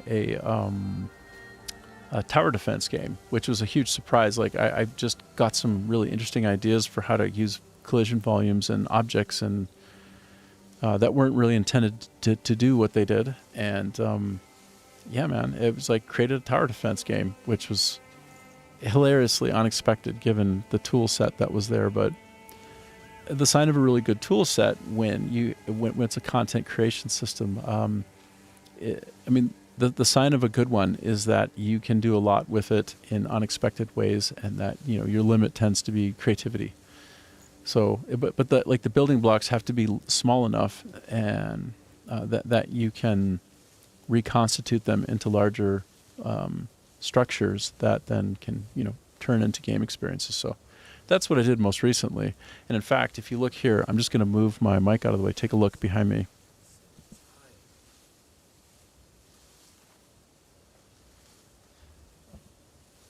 That's actually a physical board game that we built after lots of testing. When we were creating a digital board game, and in order to really build that out well and save money, since we're a small team and it's a startup, and people are essentially not getting paid, right? Like it's basically, it might as well be nothing, because it's like, okay, that amount of money is, you could almost not even survive on it in Vietnam, right? It's like, okay, so the amount that I was making was less than the average Vietnamese person makes. And the average Vietnamese person, it would be one of the poorest people on the planet. So that's what I was making. Oh yeah, I wasn't even treading water. I was taking on water and drowning. But we had so much fun and we loved it. And when you don't have a lot of time, you don't have a lot of people, but you have a lot of ambition and a lot of brain power, then you make the most of your time and you prototype, right, a digital product by making a physical one. And so we started off with sort of pen and paper, and we rapidly prototyped that, and all of this in service of building a digital product that is the equivalent of the physical one. But then we did such a good job with the physical one, and the designer on that, it was Ming Nguyen, absolutely brilliant guy, like so motivated, so hustly, so cool. It's like great guy. And he recently had a baby boy, and so happy for him, and he moved to Saigon. But he figured out how to make that board game, and then we just manifested it into being, and kind of really gathered around, empowered and supported Ming's vision. And so found all the little issues along the way and perfected and improved it, and it became such a good product that we literally just mass produced them. So there are a bunch of these floating around. And I don't know, if you manage to get your hands on one of those, you're lucky, because it's one of the rarest products on the planet, and it's packaged and built out with the best possible materials. And yeah, good luck getting your hands on that one. It's called Skybreaker, Skybreaker Genesis. And the IP originally for that was by a guy named JJ. And JJ is super funny, super smart, empathic, interesting fella who ended up being kind of like our creative engine for a lot of what we did. And then I would just kind of come in and project manage. Like I was hired as an executive producer, but in a startup, everybody does everything. Like, let's not kid ourselves. Like I was checking things into Perforce, and then we wandered off of Perforce to something else. And it seemed like I was always doing something technical, because in a startup, you just pick up a weapon and fight, right? And you just try to get through the night and the day and keep going. But that's what I did most recently. And of course, it was a labor of love. And I worked with people who, for whom I have immense respect and appreciation for, and a sense of closeness. So, but yeah, here I am now doing streaming. This is my second day, and really my first day of any substantial length streaming on Rumble. Seems like everything's going well so far. Hold on, I'm gonna try to look more into the camera. I'm still trying to train myself to be a good boy and follow best practices. So now I'm kind of looking more at the camera, right? Which is where I ought to be looking. Sorry. But it's day 2 of Rumble.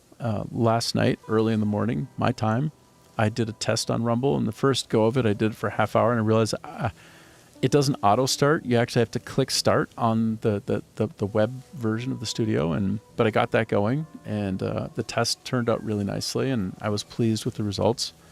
It's it respects a higher bit rate than Twitch does for people who don't have affiliation or partnership or anything like that. And that's wonderful. And it seems very stable, so good for them. It's like a nice solid 1080p 60 frames per second, 8,000 bit rate. And I guess I can push it up to 10,000 if I want, but I figured I'd just start conservative at 8 and see how that goes, and then look at the stream after and just assess quality and figure out how to update my approach. Now it has a 128 audio bitrate, which is a little bit lower than the standard. I think the standard would tend to be 160, and on YouTube it can be 192, and in fact I even see that it's recommended to go to 320 if you got the bandwidth for it. And I said, well, wouldn't that, I was interacting with a large language machine about it. Like, well, wouldn't that make it harder on mobile? It's like, absolutely not. They've got a brilliant system that allows it to it'll modulate perfectly. It'll work. Don't worry. I'm like, all right, sure. So, yeah, I'm on concurrently, all at once, YouTube Live, which is at 1440, so 2K, because it can do it, no problem. And 320 audio bit rate, 60 frames per second, of course. And there are these quality markers inside tools that all of us would use who do streaming and are hardcore with it. And I have all of those set at P6 across the board. And my encoding standard is like NVEC AV1 for YouTube, and then the rest are H.264, which gives the best optimal setup given all the parameters that I put in. Anyway, so far so good, right? Like everything seems pretty stable. There are very few missed frames, which is a great sign because I'm streaming to 4 different services at once. And yeah, I've got tons of overhead. Everything seems stable. Now, here I will say, that power goes up from time to time, right? There are infrastructure improvements that are underway. I always try to say things in the nicest way, right? Like I don't have time to be brutal when I'm public facing. I don't think that's a good look. But they have infrastructure improvements that are always underway and getting better, and they're getting more and more stable. I mean, this is, if you look at the growth rate of GDP across the world, Vietnam has one of the best trending GDPs. It's still a country that is in a certain like rank order, right? Like just like the Vietnamese dong is where it's at, and it doesn't compare favorably to other currencies, but the export scene here is fantastic and improving. The collaboration, the trading with other countries is excellent, and everything that the country is doing is quite wonderful. I think everything is improving and getting better, but energy can be a problem. Like I can be talking right now and then the power will go out. It depends, right? Like I can go for 2 months and it's stable, pardon me, and there's no problem. But then I can have like 2 times in the same day, the power just goes out. And then when that happens, you think to yourself, how can I be a reliable streamer? And I start thinking about crazy things like, what if I get power backup? I'm like, okay, Rick, you're out of your mind. Stop. Well, you have to make sure you don't have power spikes. You need some kind of system that can endure like a power spike and transition from regular electricity over to battery powered without spiking the system and damaging sensitive electronics. Like, okay, stop. You're not an electrician. you're not capable of doing any of this. You can just say some words and parrot what you've read somewhere. That doesn't mean you understand how to do it. Stop trying, bro. Like, chill. So anyway, I'm a little bit at the, I'm at the whim of the stability of systems here, but so far it's been really good, and typically it is good. But if you ever see me just disappear in the middle of a stream for no reason, like, I didn't just turn off the power, the power turned itself off. It would be more graceful in my exit than that. So otherwise, yeah, I'm really happy to be on Rumble now. It seems great. I got somebody followed me, so I have a follower. Yay, that feels so good. I'm happy with the output. Twitch seems better and better. You know, I had to get myself fully verified, which I've now done. I'm a U.S. citizen, so but I'm in Vietnam right now, and I can make some kind of points of verification more complicated. But I'm two-factor authenticated on everything now, everywhere, and everything is all set up the way it needs to be.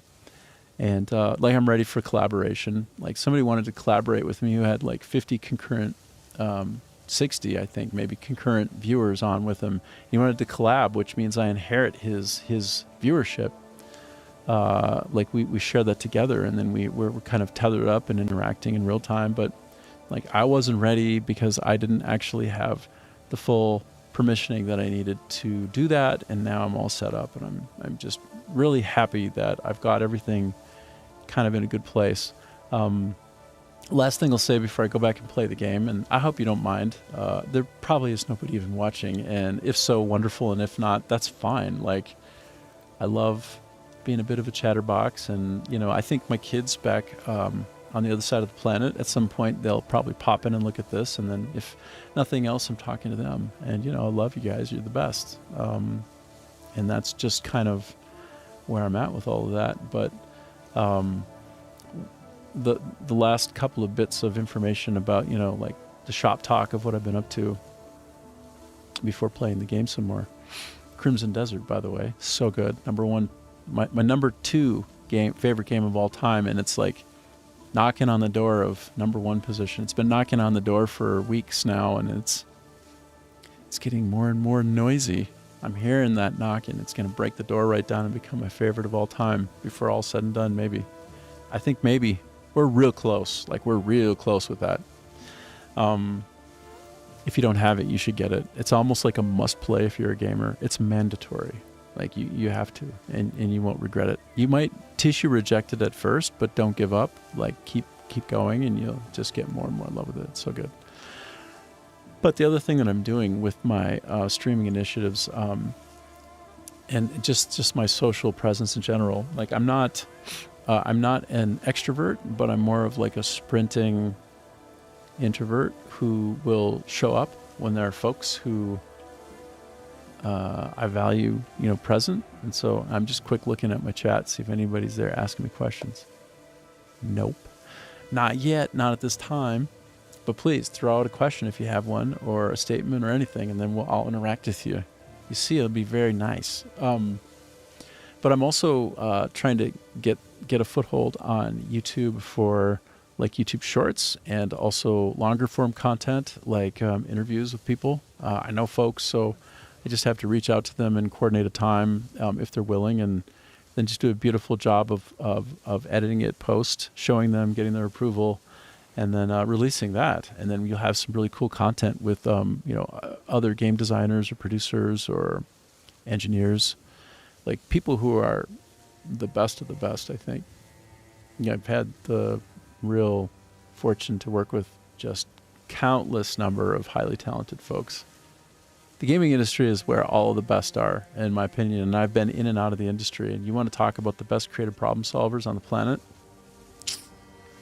Undiscovered country for a lot of folks who don't know it, but you should be actually headhunting the gaming industry. You know, there are a lot of geniuses in there, and they're not just geniuses. They obtain to greatness and legendary status because they're also like loaded with passion and energy. You know, they don't know how to quit and fail, and they will find their way to success, and they'll make a lot of money for you. So the industry itself is in a bit of a layoff phase. The last 3 years, 42,000 people have been laid off, and of those people annually, only about 25% at most get hired back. And the older you are and the more seniority you have, the fewer positions there are to fill and the harder it is to find something. So like someone like me, I've been in it, right? I've done some things, and my last 2 roles have been executive producer. Well, there aren't exactly a lot of executive producer roles floating around, right? Because there's there's one of them per company, right? Or per project, but generally not a project, more like a group of projects. So it's tough to find something, and so just pivot, twist, change, make my own thing. Try again with an indie company, right? Because Good Story Time here in Vietnam, they're an indie. They were a startup, and we made some pretty good progress, right? Like we had meetings with Andreessen Horowitz and like top folks in some other places, and had pretty good traction. But the macroeconomics being what they are, the money just isn't really flowing like it used to. And if it does flow, it's not very much. And where it does tends to be very AI focused and less about games. So, my particular area of focus in my career is not exactly hopping right now. But so what I'm finding is I'm trying to generate interesting content to put online, like YouTube Shorts, like I said, interviews with people in the industry. And the last time I put a short out was kind of cute. It was hockey sticking like crazy. Like 20 minutes, I looked at it and I'm like, whoa, whoa, look at all the viewers. What's going on? And as I was looking at it on my phone, apparently this is so common. Like it's so easy to flip the status. I unlisted it. So I'm like hockey sticking like this, right? And like we're beginning to edge up into thousands. And I just it flatlines and dies. And I turn it back on and I try to tinker a little bit and it doesn't recover. And I'm just like, I literally destroyed something viral by clicking on it and thinking to myself, "Oh, cool! Look at how it's doing. That's wonderful. Wow, it's hockey. Oh my gosh, there's some kind of viral thing happening here." And then I turned it off. I'm like, it's way too viral for me. It's way too viral to fit in here. So anyway, I'll take some more kicks at that can. And for me, as a designer or producer, what I really do most enjoy about the gaming industry is that I can deliver joy to people. I can give them either distraction or immersion or even just satisfaction from problem solving, a way to sort of sublimate, perhaps, a way to live vicariously through, say, pro athletes, if it's a sports game, like just inhabit that space and pretend you're Brett Favre. All of these things are what I most love to give people. So I love to give people some kind of special experience. And so I think getting onto these streams and, delivering short form content or long form interviews, what have you, but more content in another way, maybe less interactive, although I'm looking for chats. I'll chat with you. I'll chat your ears off. I'll make it all about you, I promise. Go on, send me something. Send me something. But anyway, it's just another way to do what I've done my entire career, which is give people the gift of my time and my effort and try to produce something that has a lasting value, that reaches a lot of people. So, I think I've probably sold, well, it depends on how you measure it, right? Because my most commercially successful, large product was probably FIFA Mobile. I was there at the ground level from like a white paper, like a one pager, not a white paper. White paper is something different, but a one pager with another fella there who's perfectly amazing, a brilliant person, and helped pitch it and get it through all of the green light status. And that game was FIFA Mobile, and it was the first version of it. And then we went in and in year 2, all of the KPIs, at the very least, all the key performance indicators, the ways of measuring the health of the product and its viability and its sort of legitimacy to be spent into for marketing to amplify and increase revenue, all those KPIs were like doubled at the least, but in some cases quadrupled and quintupled, and the team size grew, and we just kept delivering on endless content that made the product evergreen. And so that was a very successful product, and I think we're talking about billions, not billions of plays, but like on the planet, more than 1 billion people have had that in their hands and played it. So I guess when you can reach 1/8 of the entire planet with a product that's in their hands and give them joy, and you can have that kind of impact on the world, then you got to feel pretty good about yourself, right? So I feel really good about that kind of contribution, and I'm thrilled to have a smaller impact, but some kind of impact doing this, if possible. And if not, that's fine. I'll have a really good time along the way and dabble in various kinds of technology and just, enjoy myself. Like, it's great. So that's what I wanted to stop and talk about a little bit, since you're my captive audience. Not at all. You can just come and go anytime you want. So I see that I've been almost on for 5 hours. 4 hours, 50 minutes is about right. And all of the vitals look pretty good to me. So I'm going to kind of reposition my interface. Literally, in some cases, my face. I'm going to reposition it. And I'm going to share with you more Crimson Desert. It's cooking out there, hey? It's cooking. It's so hot. I'm cooking. Let me, I'm going to try and adjust my... Oh, interesting. Actually, you know what? I set up a pop-out for my chat on Rumble Studio, which might not make any sense as I say it, but it doesn't actually seem to be providing an interface for me to see a chat. So even if there was one, I wouldn't even know. Let me just readjust. No live chats yet. Well, maybe it hasn't shown up because there's no live chats.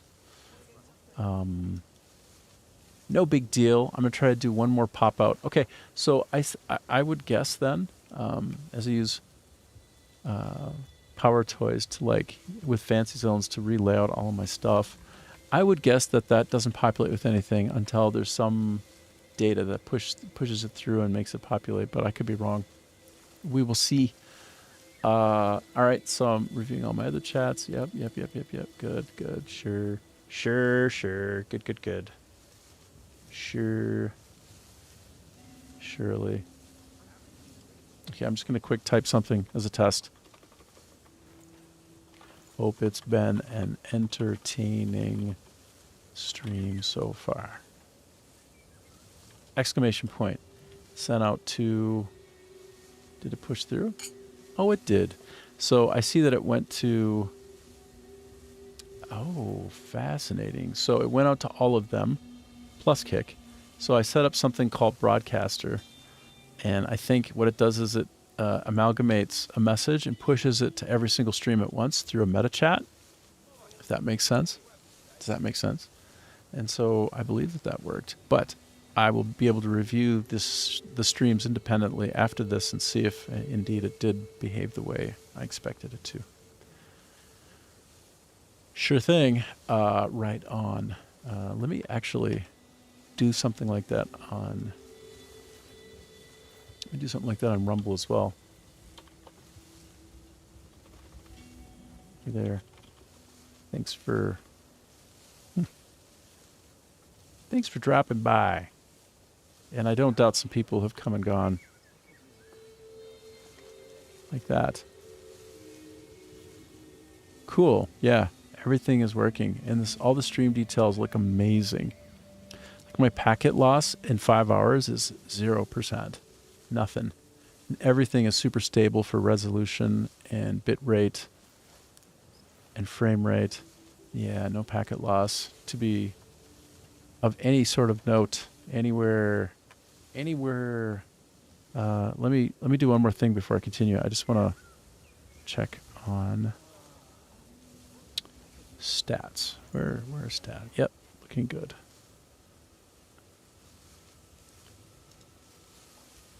Heck yeah, man. So happy about the optimal performance. Can't beat that. If you build it, they will come. That's not actually true. Field of Dreams is just dreams. You have to do something more than just build it. But it is built. It is built. It's definitely looking good. So, Good day. oh, good day to you too, sir. I want to talk with somebody who is. Speak. Who are these people? Ah, Varnia. Beasts. Something's always trying to kill me out here.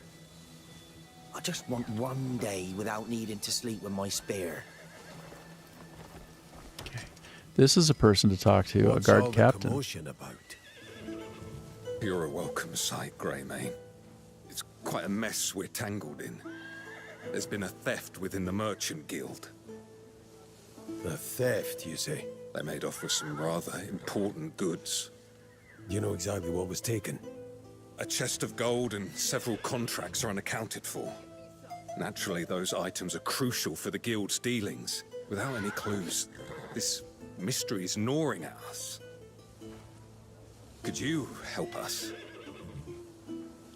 All right. Could you help us? All right. He never says no. This guy's a people pleaser. Pathological people pleaser. No, I'm kidding. By the way, just to tell you what my long-term goal is here, is before... Okay, so I have like another hour of the stream, at least another hour. Oops, so sorry. I'm trying to get to where X marks the spot on Bandit Riding Wolves. Wait a minute. No, that's not actually where. I'm further up. No, this is... Oh, I keep fat fingering things. What did I do? I'm like... Oh my goodness. Oh, I see what I did. I'm looking from the sky. I'm trying to get to... Not there. That's nuts. That's so far away. No, I am trying to get to this place. I do the zoomies right in here. If I sort by all, I want to get to the Desert Lake gold mine. That's a goal that I have. That's a goal. Under cover of darkness, preferably, because it gets so hot out there. Messes with my stamina. All right, so there's like one more person to talk to, and I'm glad I came here because it sets up some... Oh no, put that away. It sets up some interesting opportunities. Man, I love the way he looks right now. He's got like gold and sort of purple. Like this guy is... My character is crushing it. But no, what I'm trying to do, what I'm trying to say, what I mean is... Find whatever's left here to look at. Make sure there isn't someone to... Interesting. He's got a rake. Where are you going with that rake, bro? Oh my goodness. Yeah, finish looking at this area here, this base, and then go to that hideout place and see what I can find there. I mean, undoubtedly there'll be some kind of treasure chest, right? Excuse me. I'm almost done looking in this general vicinity. Oh, what's this? It's a kid with his dog. Whoa. You're an interesting one. You're an interesting fella. Nice coat. Okay, I see a couple of more points of interest here for sure. Right. I want to talk to you, Russian. I want to try to talk to you, Russian. Are you the branch master, Rashim? Oh, Rashim. Mm-hmm. Yes. What business do you have with me? Well? I've heard about the theft at the guild. So you've spoken with the captain of the guard. Goods have been taken from one of our strong boxes. But there were no signs of anyone trying to force their way in. So I presume whoever it was must have had a key. Is there someone entrusted with the key? Yes, Mahmoud holds it in his care. He's been a trusted friend for many years. Yet the truth must be found, I suppose.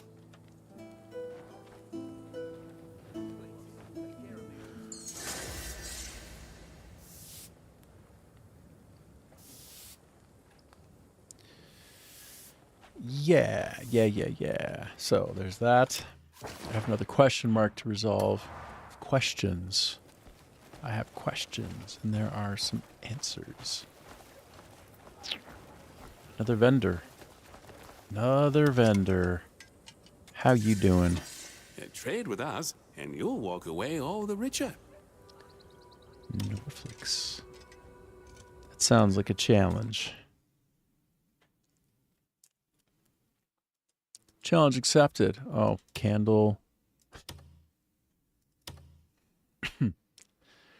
You know, a hack that you can apply with these guys sometimes You have my thanks. is you can buy what they sell and sell it back to them. No, gift it back to them. Yeah. And it's more likely that what it is that they're selling is what it is they want. Second to none. Oh, this stuff. Oh boy. Oh my goodness. I'm gonna buy that. Oh no, I gotta switch up to my horsey. Look at this. There's no horse nearby to load. May fortune bring you back here.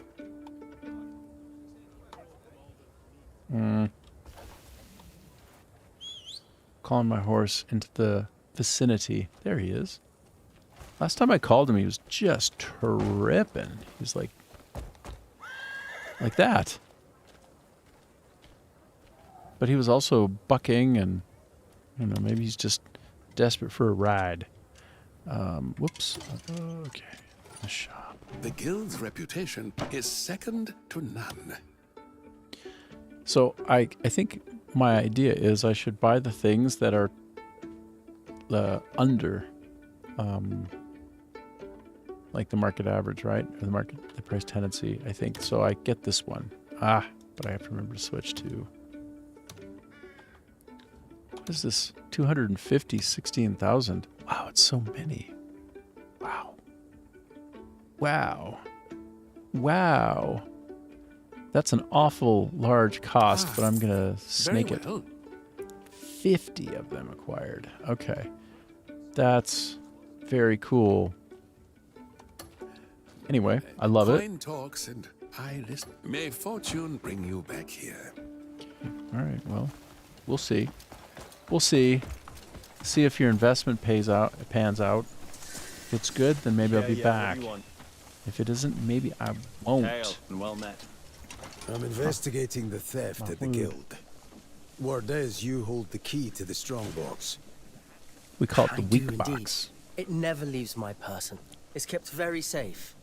Oh. Do you recall anything unusual that day? Where do you keep it? At dawn, I stepped away to see to some business. But I'm certain no one came by. You're quite sure of it? But just a chosen few know where the strongbox is. The branch master, Shahina, and the guards. Perhaps they took from a different box altogether. Come on, move on with it. Let's get it going. He just lingers. Track the leader of the Sand Fang Marauders. All right. So I think I've kind of cased most of this out. It's possible I've missed some things. I don't care that much. Let me just go into the center here and...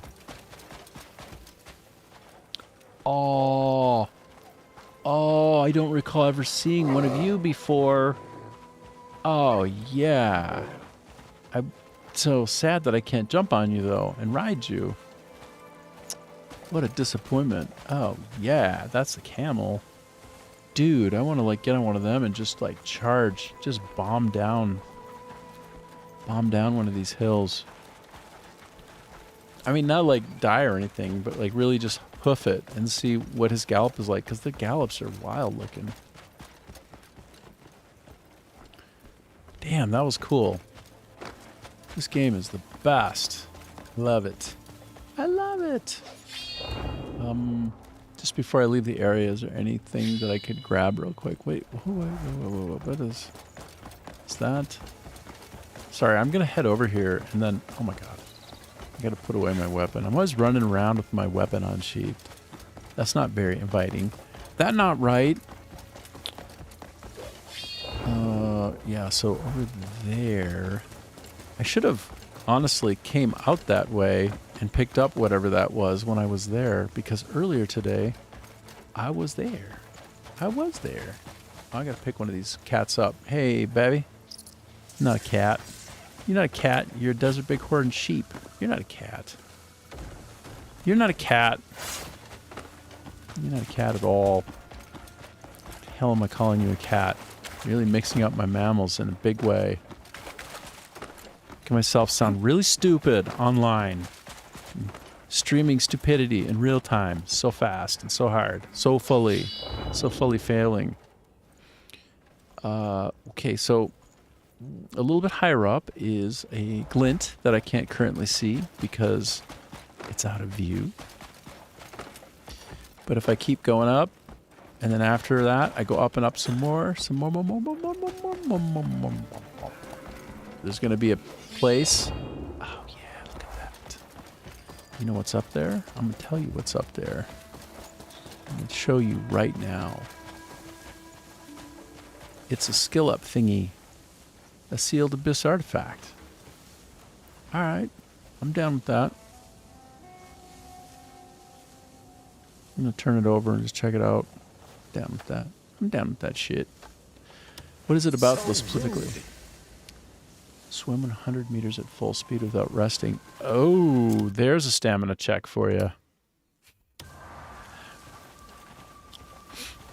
Without resting. But all I need is to buy up some stamina food, and then I can just guarantee safe passage by me. My bunkmate snores louder than a bloody sandstorm. Honestly, I'd sleep better out in the middle of one. Oh, these are really cool looking. I want your pike. Give me your pike. I want your pike. Okay, amazing. Oh my gosh, put it away, bro. Trying to do. Oh, I feel like a real monkey right now. Okay, see? This is me pinching my right thumb and my pointer finger together at the same time on two different buttons. One on the side button and one on the top. Right, the left mouse button and the number one side button, and like I keep not being able to press them together simultaneously. That's pretty eh? Can't. Hold on, let me try again. See? Come on. You gotta put more focus in your focus. Your focus is lacking itself. What's that up there? What's this? Something completely new. Inspired. I'm gonna do some kind of. I like to add the sound effects, so it's even more awesome. No, I didn't think there was anything here, but it suggested that it was special because it's got a frame. Nothing in the frame. I got frame mocked by a frame. Actual frame. Mocked me with the self. What is this? Dude. Before I move along, I would be remiss. My word of the day is remiss. Oh no, I don't want to pound it. I want to pick it. Pound it. Pick it. Are none of these pickable? Like, I don't.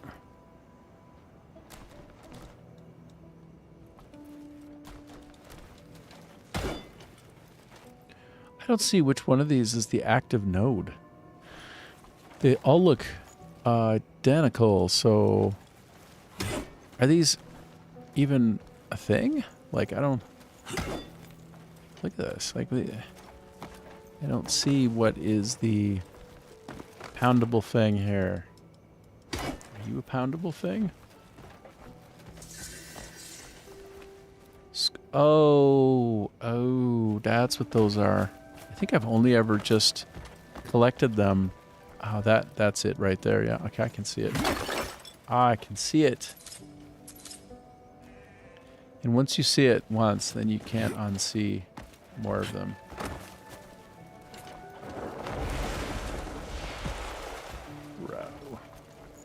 But is that true? Let's find out. Let's go up here and find out if my thoughts are correct.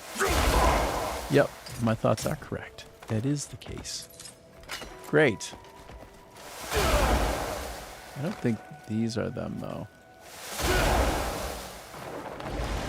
Okay, well, anyway, I got some of that scolecite, or however it is you would pronounce that if you were in the know.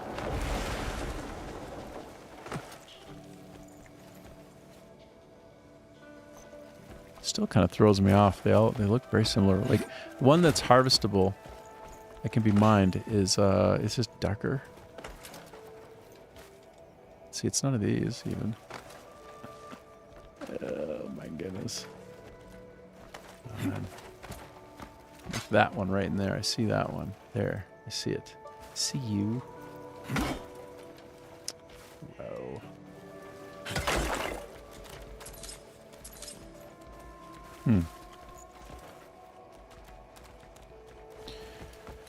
Whoa. Whoa, whoa. Whoa. No. Can I... You know what I'm trying to do. Let me try. Oh, shit. Okay, it's just... You can just fall through, but it's not necessarily... No, yeah, you're meant to be down here. Are you? Is one meant to be down here? Maybe. Maybe.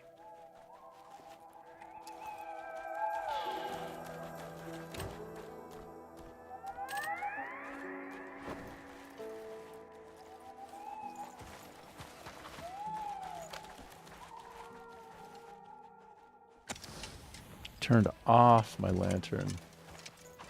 I was just trying to use my lantern.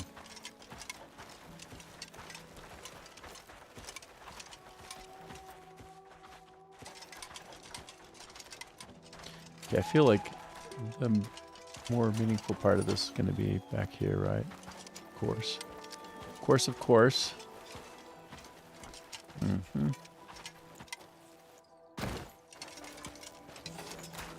Wow. Okay. Well. Okay, so what the hell is going on here? Maybe I'm not meant to be down here. Maybe I'm very wrong about that. Yeah, I think this doesn't feel like it was meant to be seen because there are floating parts. Oh yeah, this is not. Yeah, this is just sort of slammed together. Yeah. No, this is. I mean, unless I'm really wrong, which here, let me just try to get slightly higher vantage point and take a look. If they'll even let me climb this, which I'm starting to think I'm not even supposed to be here, so. Yeah, I don't think this is the place that I'm meant to be. Yeah, no, this is all a hot mess, let's be honest. If there's something up there, well, yeah, and this is like lit, like, this is crazy time with its lighting. It's like, this is a lunatic fringe. Yeah, it's like one-sided geo, like backface culled. I think that's the fancy word for some of that. So yeah, this is not meant to be explored. That having been said, however, I don't care. I'm exploring anyway. Maybe there's something so good down here. Maybe there's something so good.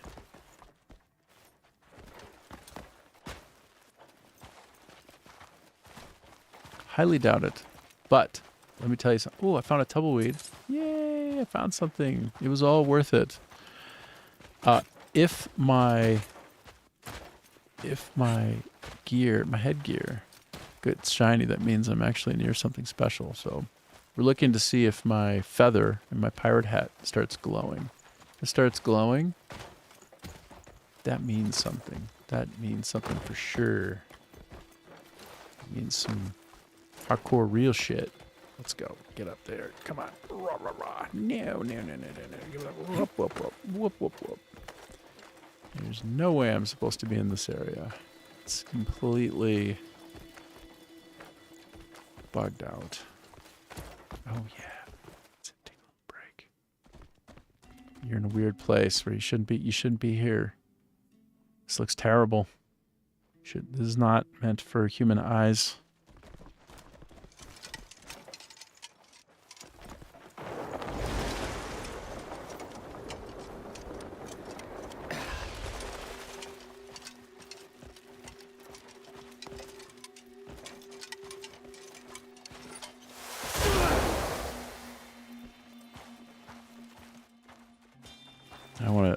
I want to get down. I want to crouch and try to roll. No, that's not correct. Told you, I'm trying to get through into Crazy Land. Trying to find Crazy Land where some maniacal designer jammed something for only he and his friends to find. That would never fly.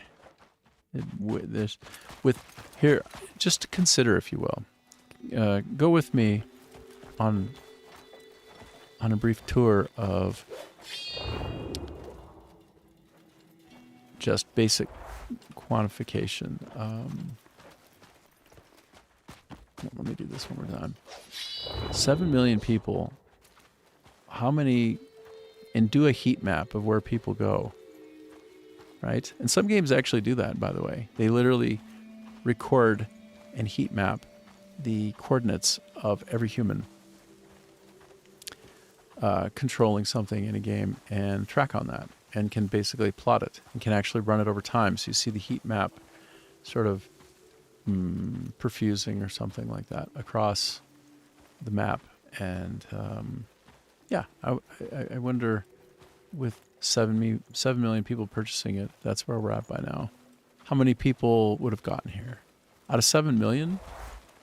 Because human behavior is not so random, right? You could kind of put almost all human behavior on a bell curve.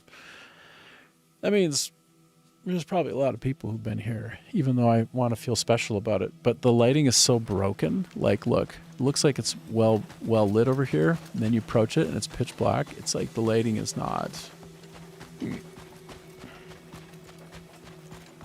It's all just a hot mess, hey.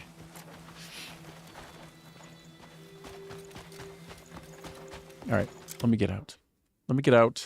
It's an interesting little area to explore, but we're done there. That's it. Let me switch to the all view so I can find.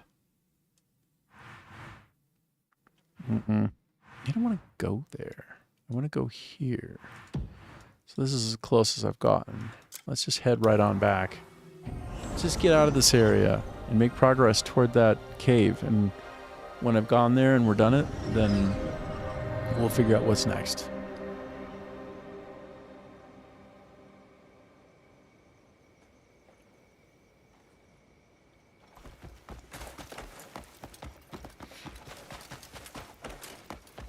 I'm using my mini-map in the bottom left corner to orient myself in the correct direction relative to my plans.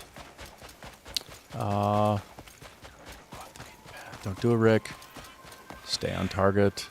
Stay on target. No.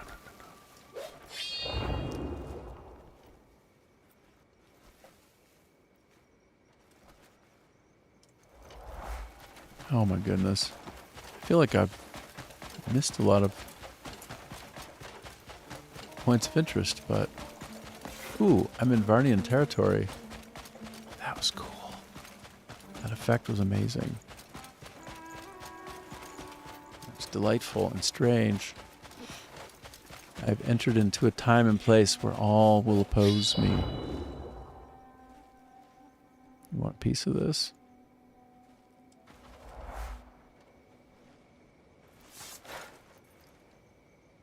No? So kind of put it away. Are you some kind of goblin? Oh, okay. I guess it's time. Yeah. Did you say cuck you? Gonna knock off all their weapons.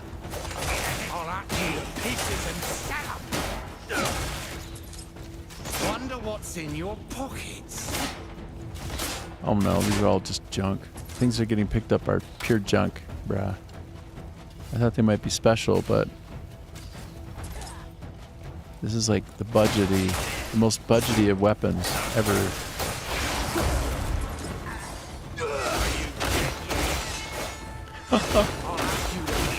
I really want to try to like...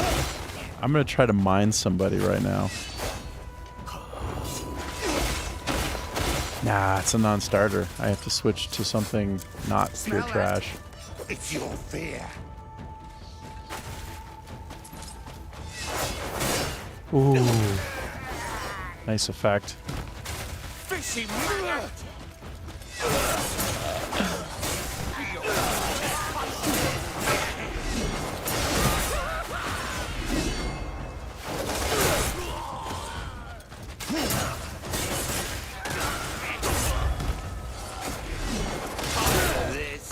Oh, defeat 5 enemies. But wait. I'm confused. Using stab. Oh, I have to do it with stab. Okay. Hello. Hello, Rick. Pay attention. Learn things. Oh no, I killed them all. Oh, I routed them. Oh, hell. Now that I figured out what to do, I will be able to get that challenge out of the way. Easy. Okay, that's going to be easy.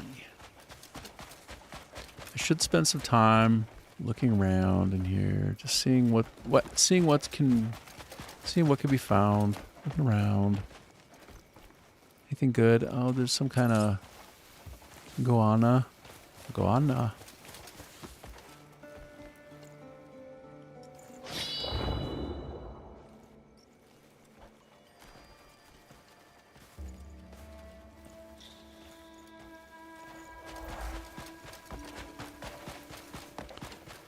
I feel like that point of interest is not so far away, and that it does present itself as a worthwhile opportunity to go there real quick, check it out. Like, what is it? What is it over here? And it's just right over here, right? It's just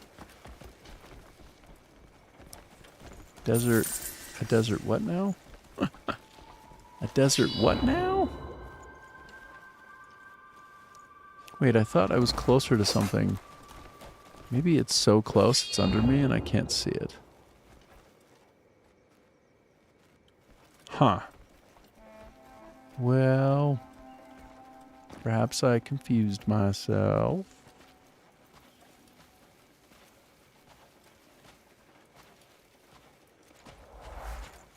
Yep.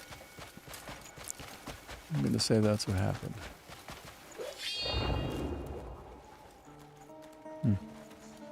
Okay, well, proceed to the cave.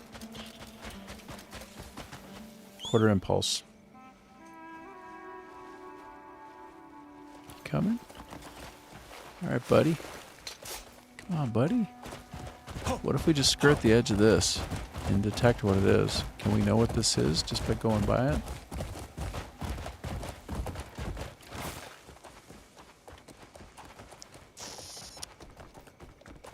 Maybe not. Oh, good. Oh, grindstone. Eh. Ah. Anvil. Here's the twofer. Alright. Proceeding at pace. The horse can move it. Nice, quick, fantastic.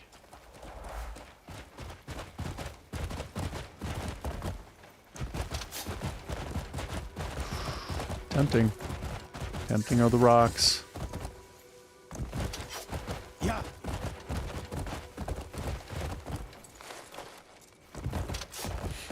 So I think maybe I should have went down there. I can just drop them, of course.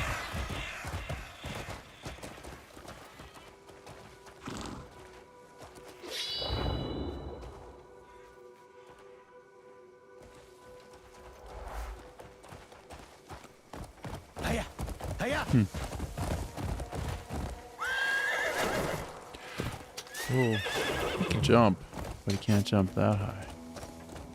He can jump this high, though. Sure enough. Sure enough.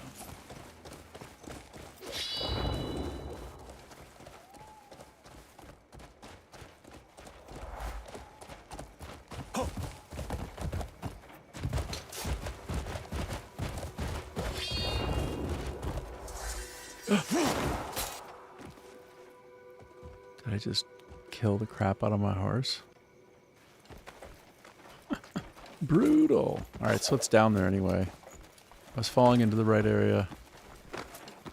Everything's fine. Everything's fine here.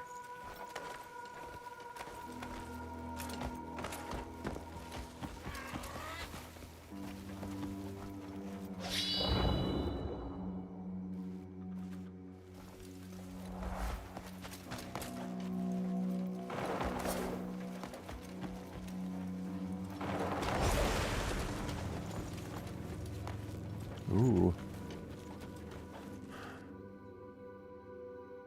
Huh?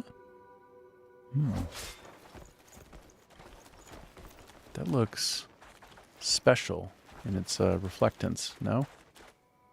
It certainly looks special. Let's try...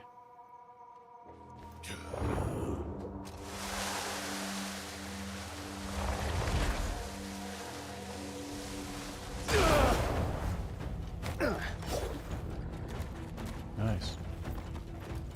Oh my god. Oh! Oh my god. Oh.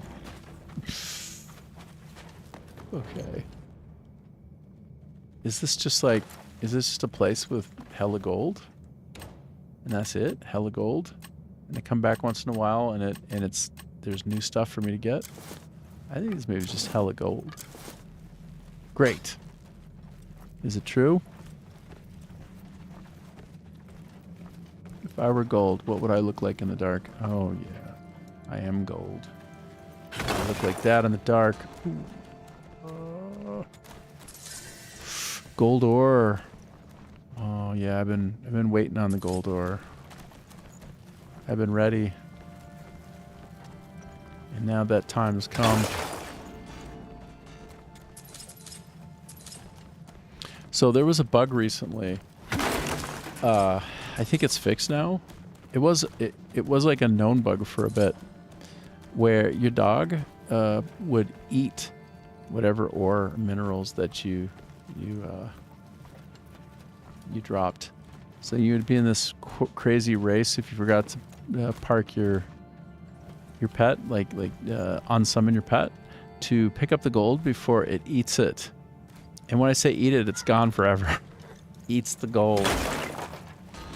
You.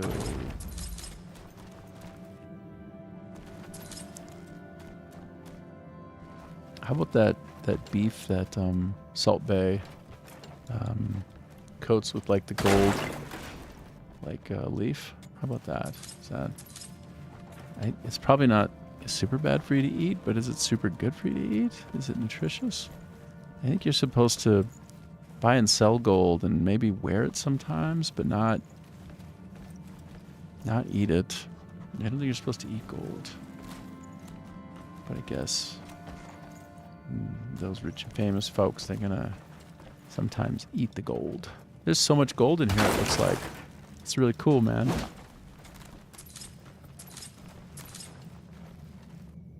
Now, I know I do not have the best possible... I don't have a very good pick, and so I'm leaving a lot of potential not on the floor, but in the rock. What am I trying to say? I'm trying to say that I need a better mining pick. And there's a really good one you can get. I don't have it. I wish I did. And also you can get equipment, like Abyss gear that you put on your gear that improves your chance of getting better and better. Wait, what just happened there? Getting more, like, higher yields. So like when you bang a rock, then maybe you're getting like 2 or 3 more. Maybe you're gonna average getting 2, but yeah, if you have all the right best equipment set up, maybe you get an average of 3, sometimes 5, or something like that. Something like that. Why is this so hard to see? I mean, I guess... Damn. I guess that's the price you pay for finding a big, huge vein of this stuff. But you know what?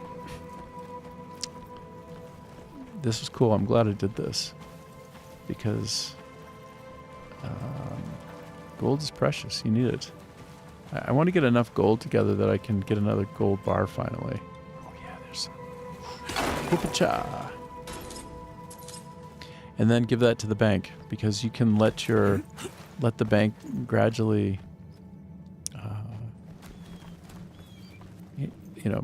produce dividends that help you just passively generate wealth. Just like IRL. I think, did I get it sort of? I don't even know. Would this reflect if there's any remaining gold? I don't think so. What about if I stow the weapon and just turn on the lantern? What about this? Does anything pop out as remaining? Probably. Ay, ay, oy, oy, oy, oy, oy. I can't tell. Wow, that was cool. I'm glad. I'm glad for it. Go out this way. I wonder if there's more back there. I just couldn't even see it. Just ran right by it. Goodbye. Ran right by it. Goodbye.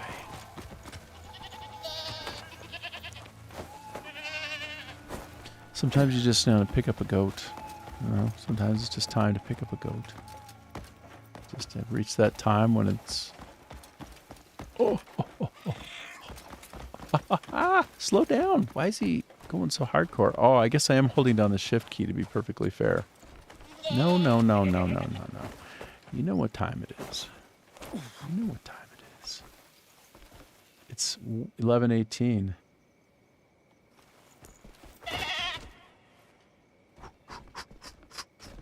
Dang. I don't have the throw option.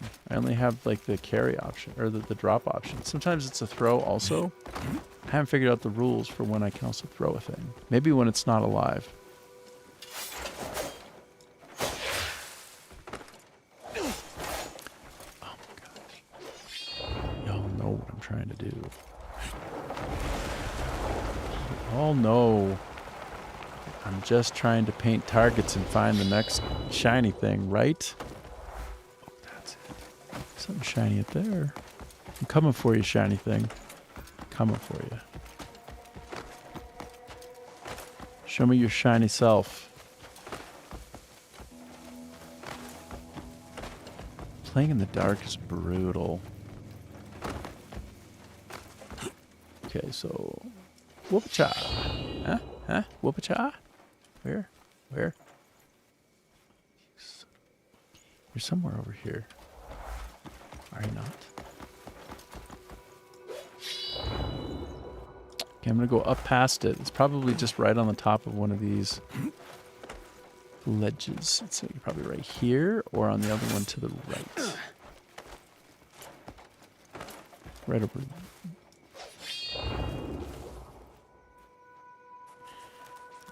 What? My mind playing tricks on me.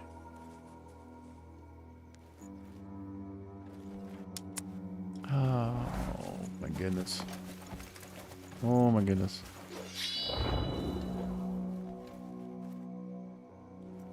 Maybe up there. Can't catch a glint. His angle's not right.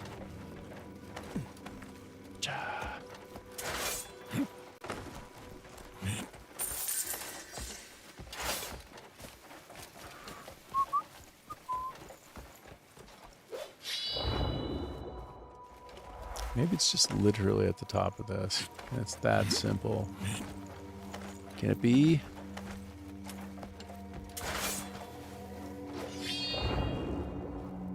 Interesting. So is it somehow cutting through? Magically, like through all the geo?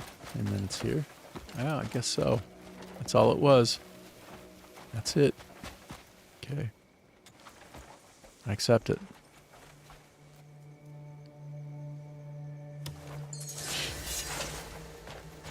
Hit 5 enemies at once with the propeller spears.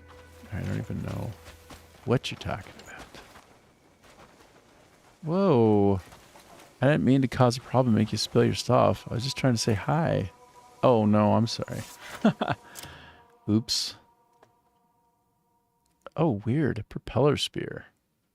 Goyan's advice, special equipment. Goyan. Like Goyan?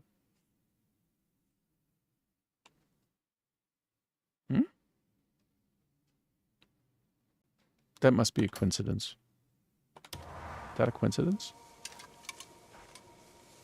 Oh, man. I didn't mean... I'm sorry, herbalist. I didn't mean to make your day a worse one. How far away is that? Actually, quite a ways. Okay, so I want to just kind of make my way... I'm going to get on my horse, and I'm just going to gallop. Try to get to that white city, if they'll even let me. And then... yeah, I don't know. See what happens after that. Faster!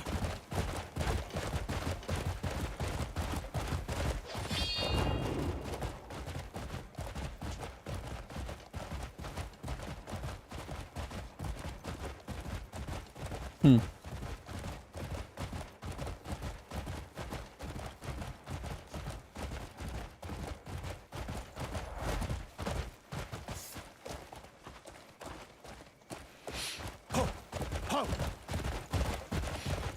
What miscreants do we have here on the side of the road? Hmm? Troublemakers.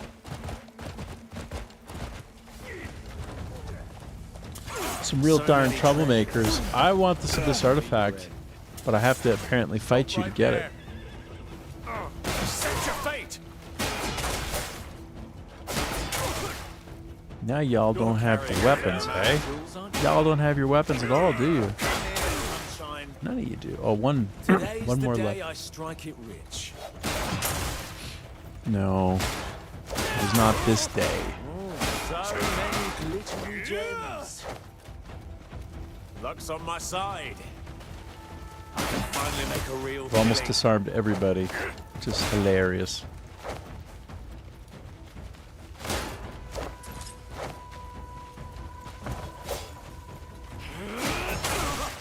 All right, time to go super nuclear. Watcha! He appeared to kind of like look around before I came in at him.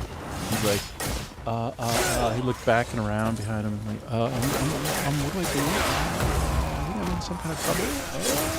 What's going on here?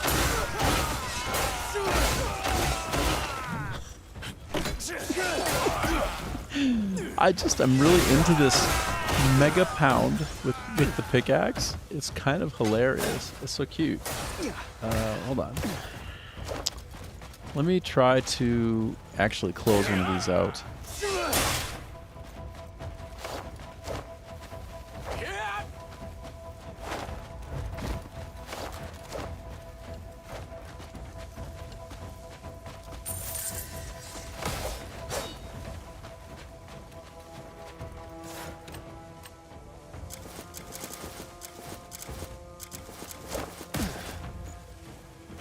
Right.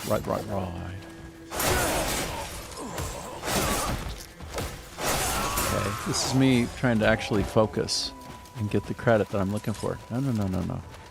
Oh no, but I took them all out first. Okay. Probably it's too late. Oh no. No, why? Yeah.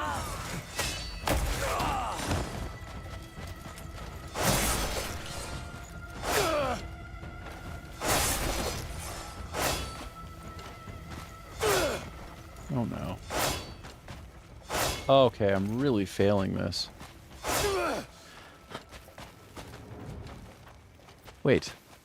Oh, none of these people want to fight me. Oh no. Alright, so sorry. I thought you were my enemy. But you're just you're not my enemy, you're my friend. Oops. Alright, so before I was so rudely interrupted, I was trying to pick this up.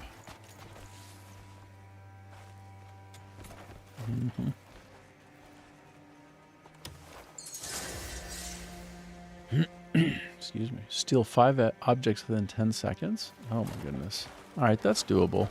At some point, that's doable. Sure. Oh, this is all just the junkest of junk that the dog's picking up. You know, I thought as I advanced through the Crimson Desert that the enemies would have cooler stuff and drop nicer things. But so far, that appears to be the exact opposite of the case.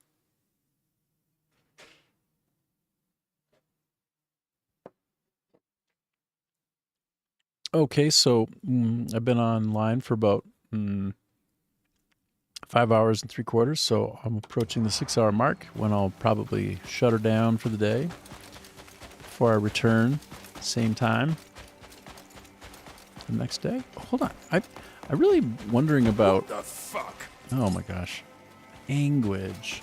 I'm trying to catch tumbleweeds. Well, I don't know what you're doing, but I'm. What can I do with these tumbleweeds? Like they're certainly more plentiful out here. They must have some value. Okay. Okay. I want to see if I can get this now, this time. If I can actually please.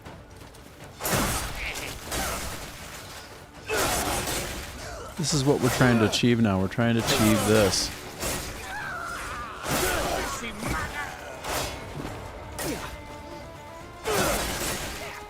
Dang. Why did I run out of time? I couldn't do it in 15 seconds?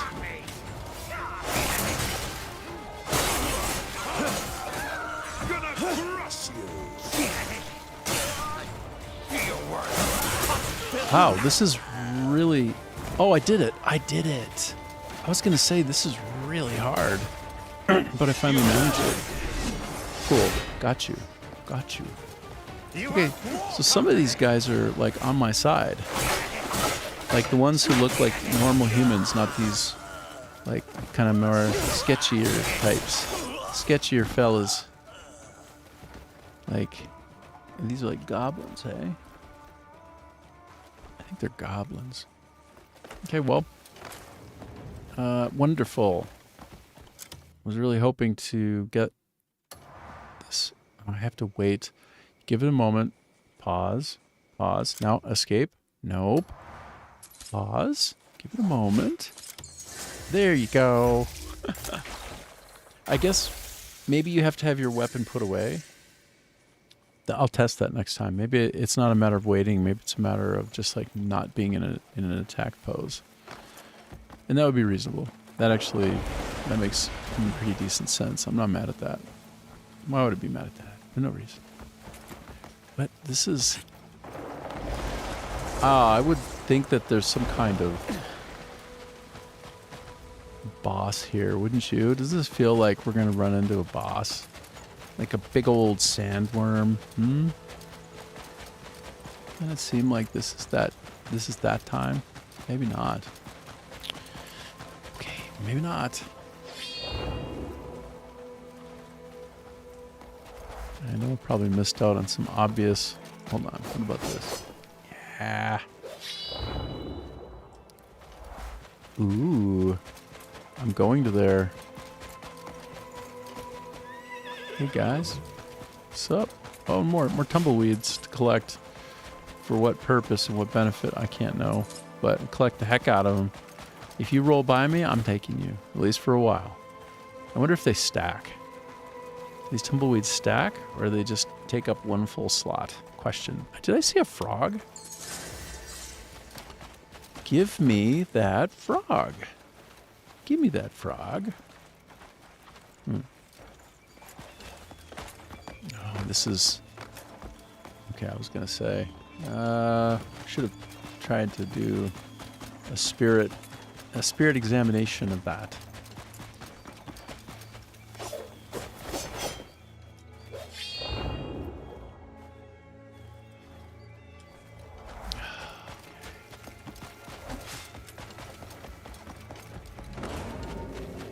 Desert ruins, occupancy, sand fangs, I'm gonna robbers. hurt you so badly.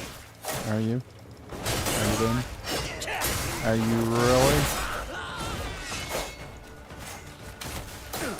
Tired of this. You've had this coming up a blasted long time.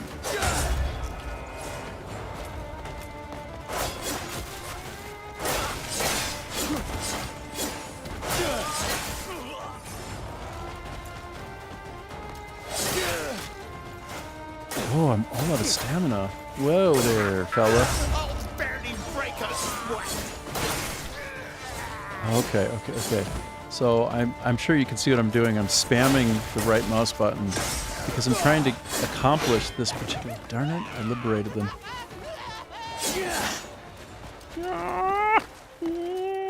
I ran out of the time. Hold on. I'm gonna tackle this fool.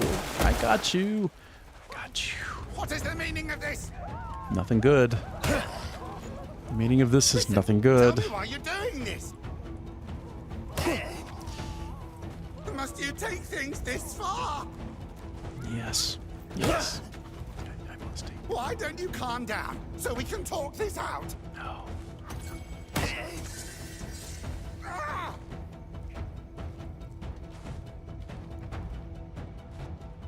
All right, I'm gonna release him. I'm gonna do something really weird and just let him go. Assassinate. Well, that could have been fun. I'm gonna let him go. Is that crazy? Have I explored that? Should I completed that whole situation? Oh, where's my dog? Hey, puppy. You got some things to pick up, hey? Bundle of arrows. Why, don't mind if I do. What do we have here? A junky bow. These bows are worthless. Let me see. Is this punching? Attacking? And then, last but not least, oh my gosh, I'm actually really close to dying. Ooh. Ooh, it was a close call, hey? Okay, but last but not least, as I was saying, this. Oh.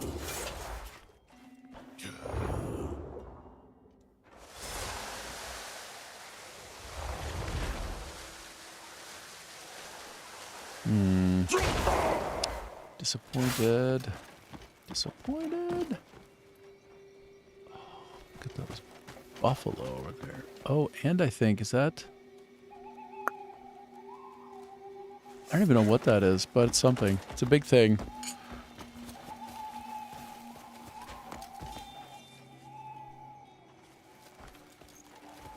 Wow.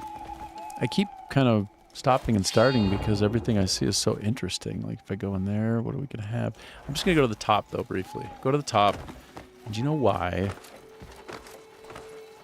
Oh, hello, Denver now.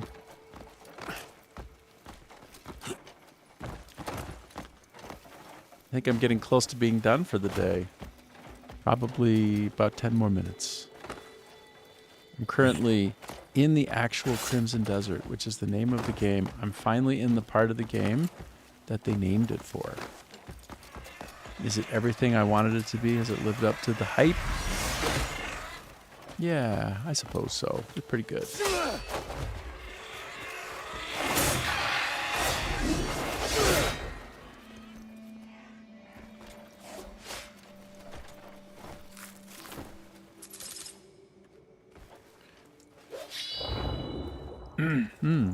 Oh. Interesting. Finding some rare earth minerals. And the goal here is... actually, I've achieved all my goals for today. I did get to the special little gold cave and found what was there, which is tons and tons of gold ore, which is great. If I ever come across tons and tons of gold ore and it's mine, I just sort of find it, I might turn it into gold bars as well. But that's what you do with those. You turn them into gold bars. Okay. I'm going to make my way up here to the top.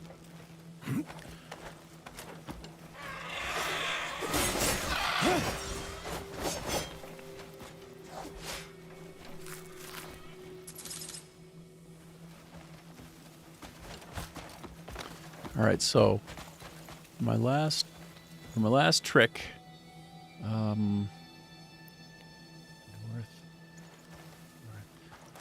want to try to get to that area out there, and maybe I won't be allowed, but I'm going to end in that area that's kind of white, possible, or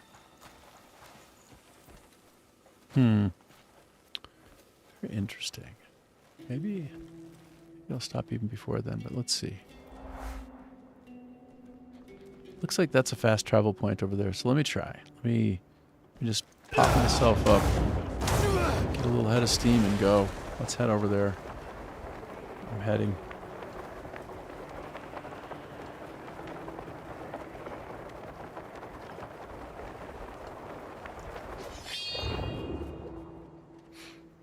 Mm-hmm.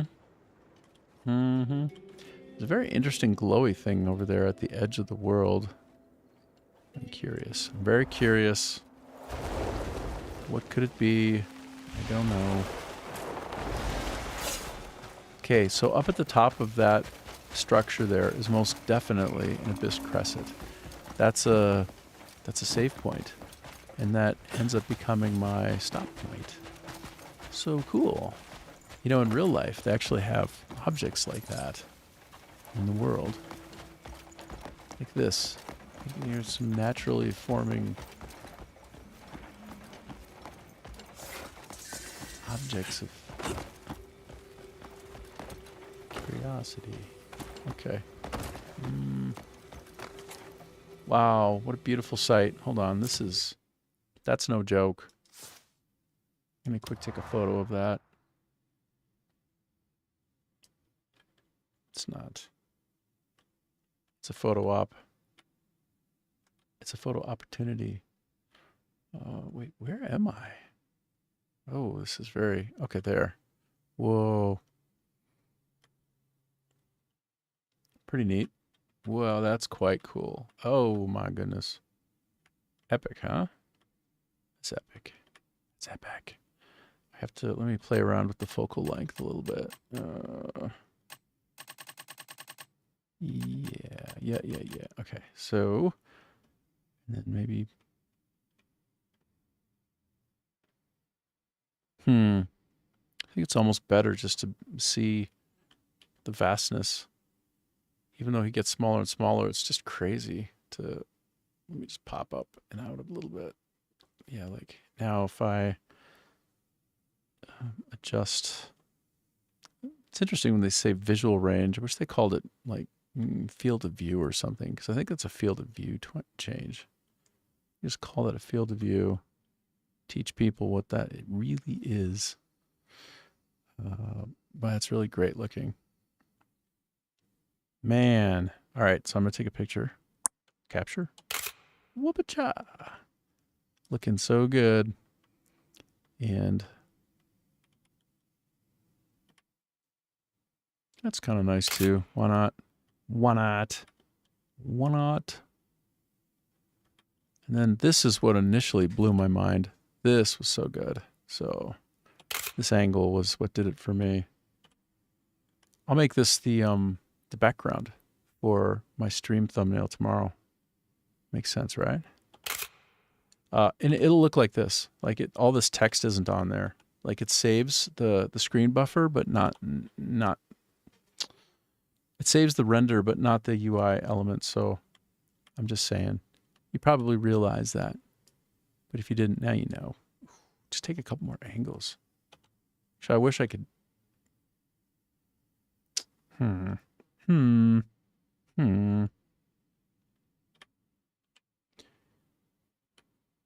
know if you can see what I'm doing. The shield is a little bit wonky on the back. It's a little bit like a Star Wars action figure or something.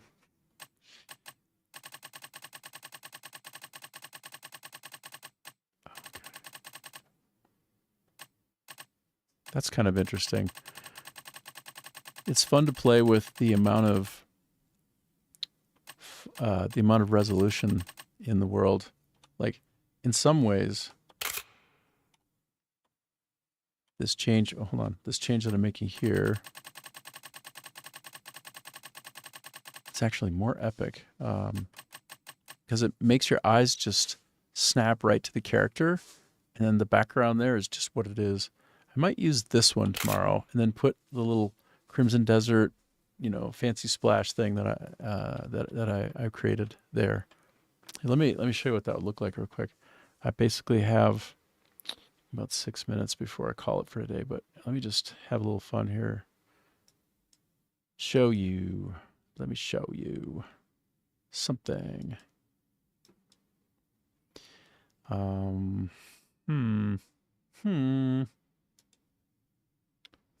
me find the thing. This is the thing to show you. Whoop whoop. So yeah, this is kind of cool, hey? Like, what do you think? Kind of cool?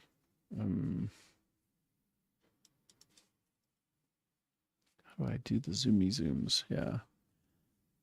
So this is something that I took earlier today in a certain location. I thought, this looks nice. Usually when you say like you're streaming live or you're like live now, you use like a red font. But I thought, hey, how cool would it be to kind of do like a brand color takeover, even though it's streaming right now. For once, not fight with the white text of Crimson Desert and just sort of blend into the background instead, but still have some pop to it. I think this is one of my favorite backgrounds that I've ever made for the game in the stream. But I think I'll take the art of this, right, on the right side there, sorry, the text art, the fonts, and just pass them right over into here on this side. And I'll probably go back to more of like a red outline because there's not a lot of blue in this, and it'll look nicer with some of that. So yeah, that's the deal. Okay, let me pop out of here one more time because the ultimate purpose, let me go back to showing the game capture render buffer instead of the desktop and put my face back on there. Hello, face. Hello, game. Hello, world. Okay, I wonder if I can do this. Do I have enough stamina to just like go up this thing all wonky style? This is so, look at that shit.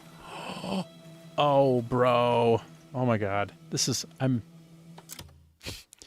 can't help it. It's too badass. Like, I have to stop and take another photo. Like, this is so sick. Look what he's doing. This is maybe the best one yet. He's like hanging. It's, you know, it's actually more cool when you look at it in motion as he's like trying to inch his way up. It looks so real. Like, however they built that, they nailed it. Oh my gosh. Oh my gosh. How do I do this? How do I not just take a bunch of photos and not just do this? That's also a really nice one, I think. I don't know if I nailed it in terms of the framing. Probably not. But yes, maybe. That also make a really nice thumbnail. And with the lighting, it's amazing. The lighting is sick. It's a good looking game, huh? No doubt about it. It's a good looking game.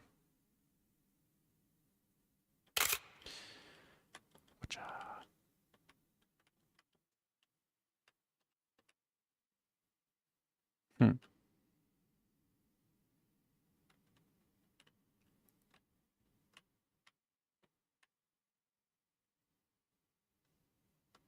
If I'm just pointing, what if I'm just like looking up like this?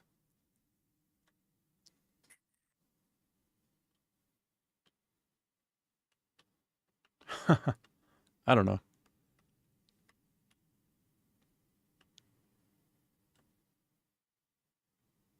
This one does this is a really nice view at a distance. Now it's a bit blurry, so I've got to increase visual range? No. Oh, I could actually make it even more. Show him as even more a little guy on a big ass rock. But I think a bit more of a zoom in is going to be even better. Something like the way I had it was probably better.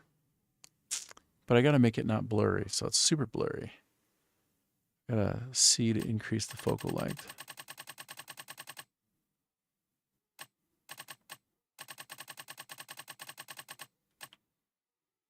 Subtle. I'm trying to make the background just a little bit blurry because it gives a better sense of depth. But then not have the guy be blurry. So there's some play in there. Okay, I think that does it.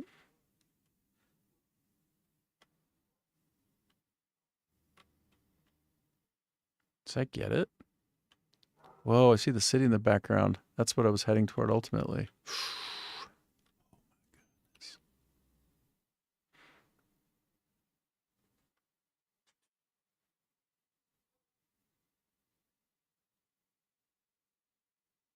This is all pretty epic. This is all pretty good.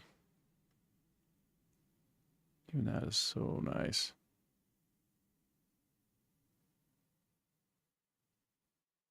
By the way, the pictures that I'm taking, they don't have my face in it, just in case that wasn't clear. It's no face going on there. It's just like the raw game render. So, just to say. Okay. Let's see if I can just now actually play the game. This is so good. See, this is Myst. You don't, like, how cool this is? It's Myst. Oh my god, I just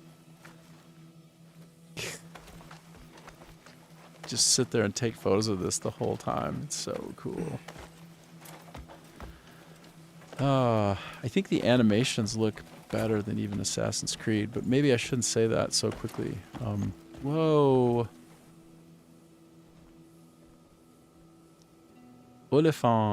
Elephants. Amazing. All right. Okay. Let's see. There is a crescent here for me to claim, though, so it's a fast travel point going forward. No? No? Is it not?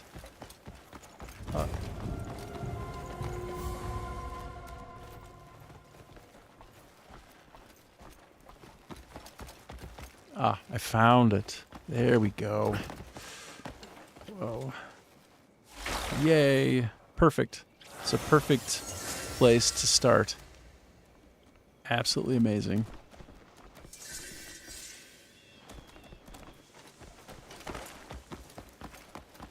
Oh, jeez. Crazy, huh? Crazy how good.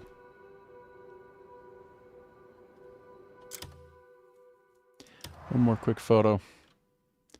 Let me change the focal length. In this case, we want to catch more of that detail on the back, I think, but not too much. Still want it to feel distant. And then, cue it out. Cue it out.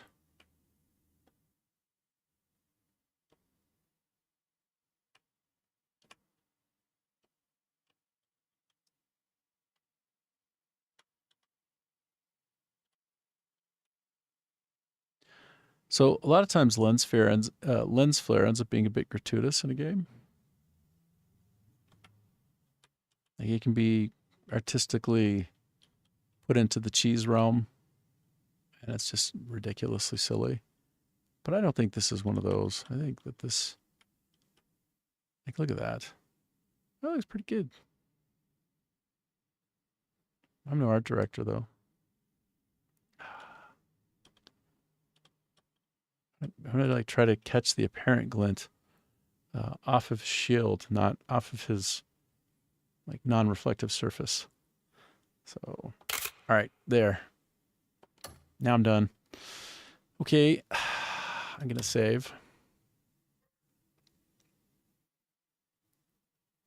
That was really fun.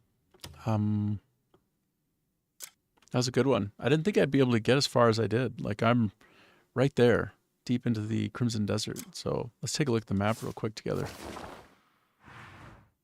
Look at that. Wow. Deep in there. Woohoo.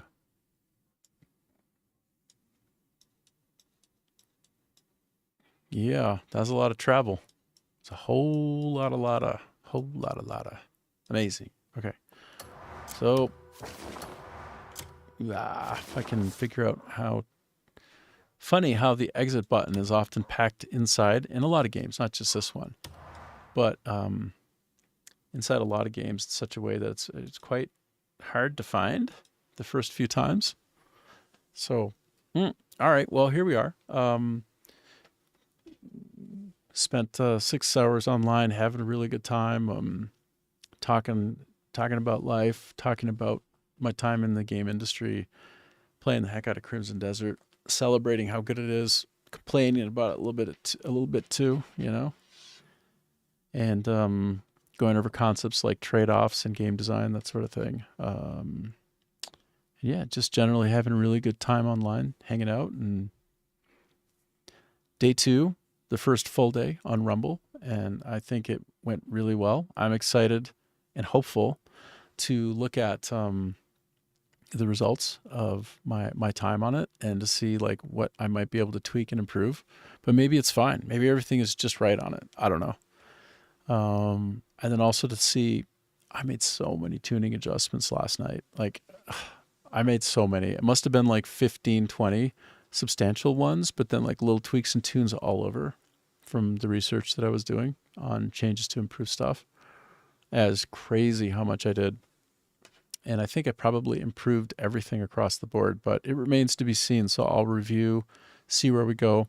One thing that I'm going to try to do is post a short, a YouTube short, but also a really long form of my time following the army around.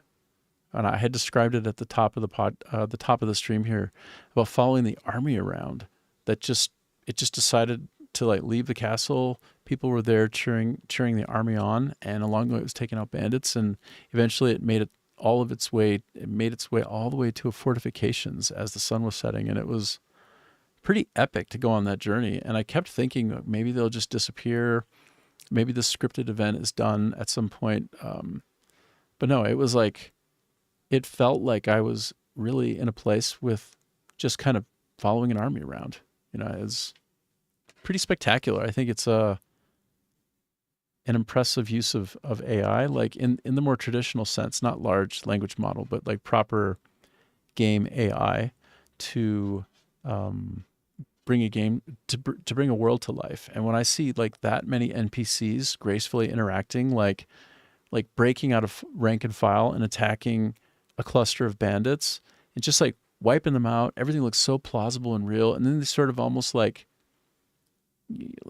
ants, right? Like where they're kind of on a path, they like reform and you know, sort of put themselves back into a reasonable rank and file. Not perfect, by the way, nothing fake, but rather feeling really organic. And watching like people in the army, like going around a log that's fallen that they can't scale over, or a rock that's there, or like an incoming like caravan, like how the army splits apart and makes room and then reforms. Just all of that is to me just like a masterclass in brilliant NPC AI. It was just so good. I mean, those NPCs thought they were main characters, and as far as I'm concerned, that day when I was following them around, just doing nothing but watching them travel the land, they were the main character, man. They were so cool. So I'll try to put some of that together from VODs, and put that on my YouTube. So one thing I've yet to do on Rumble and even a couple of other places is to provide some links and where you can see some of my other socials. So I'll probably do that tonight too before the next stream. But hey, same time tomorrow. It'll be 6 hours. It's +7 GMT, which is, I don't know, it ends up being something like about half a day ahead here than wherever you might be if you're on the other side of the planet, somewhere in North America. So take care, and I'll see you later. Thanks for spending time with me. It was a lot of fun, and see you tomorrow. All right, I'm going to start shutting down first. YouTube, goodbye. Goodbye, YouTube.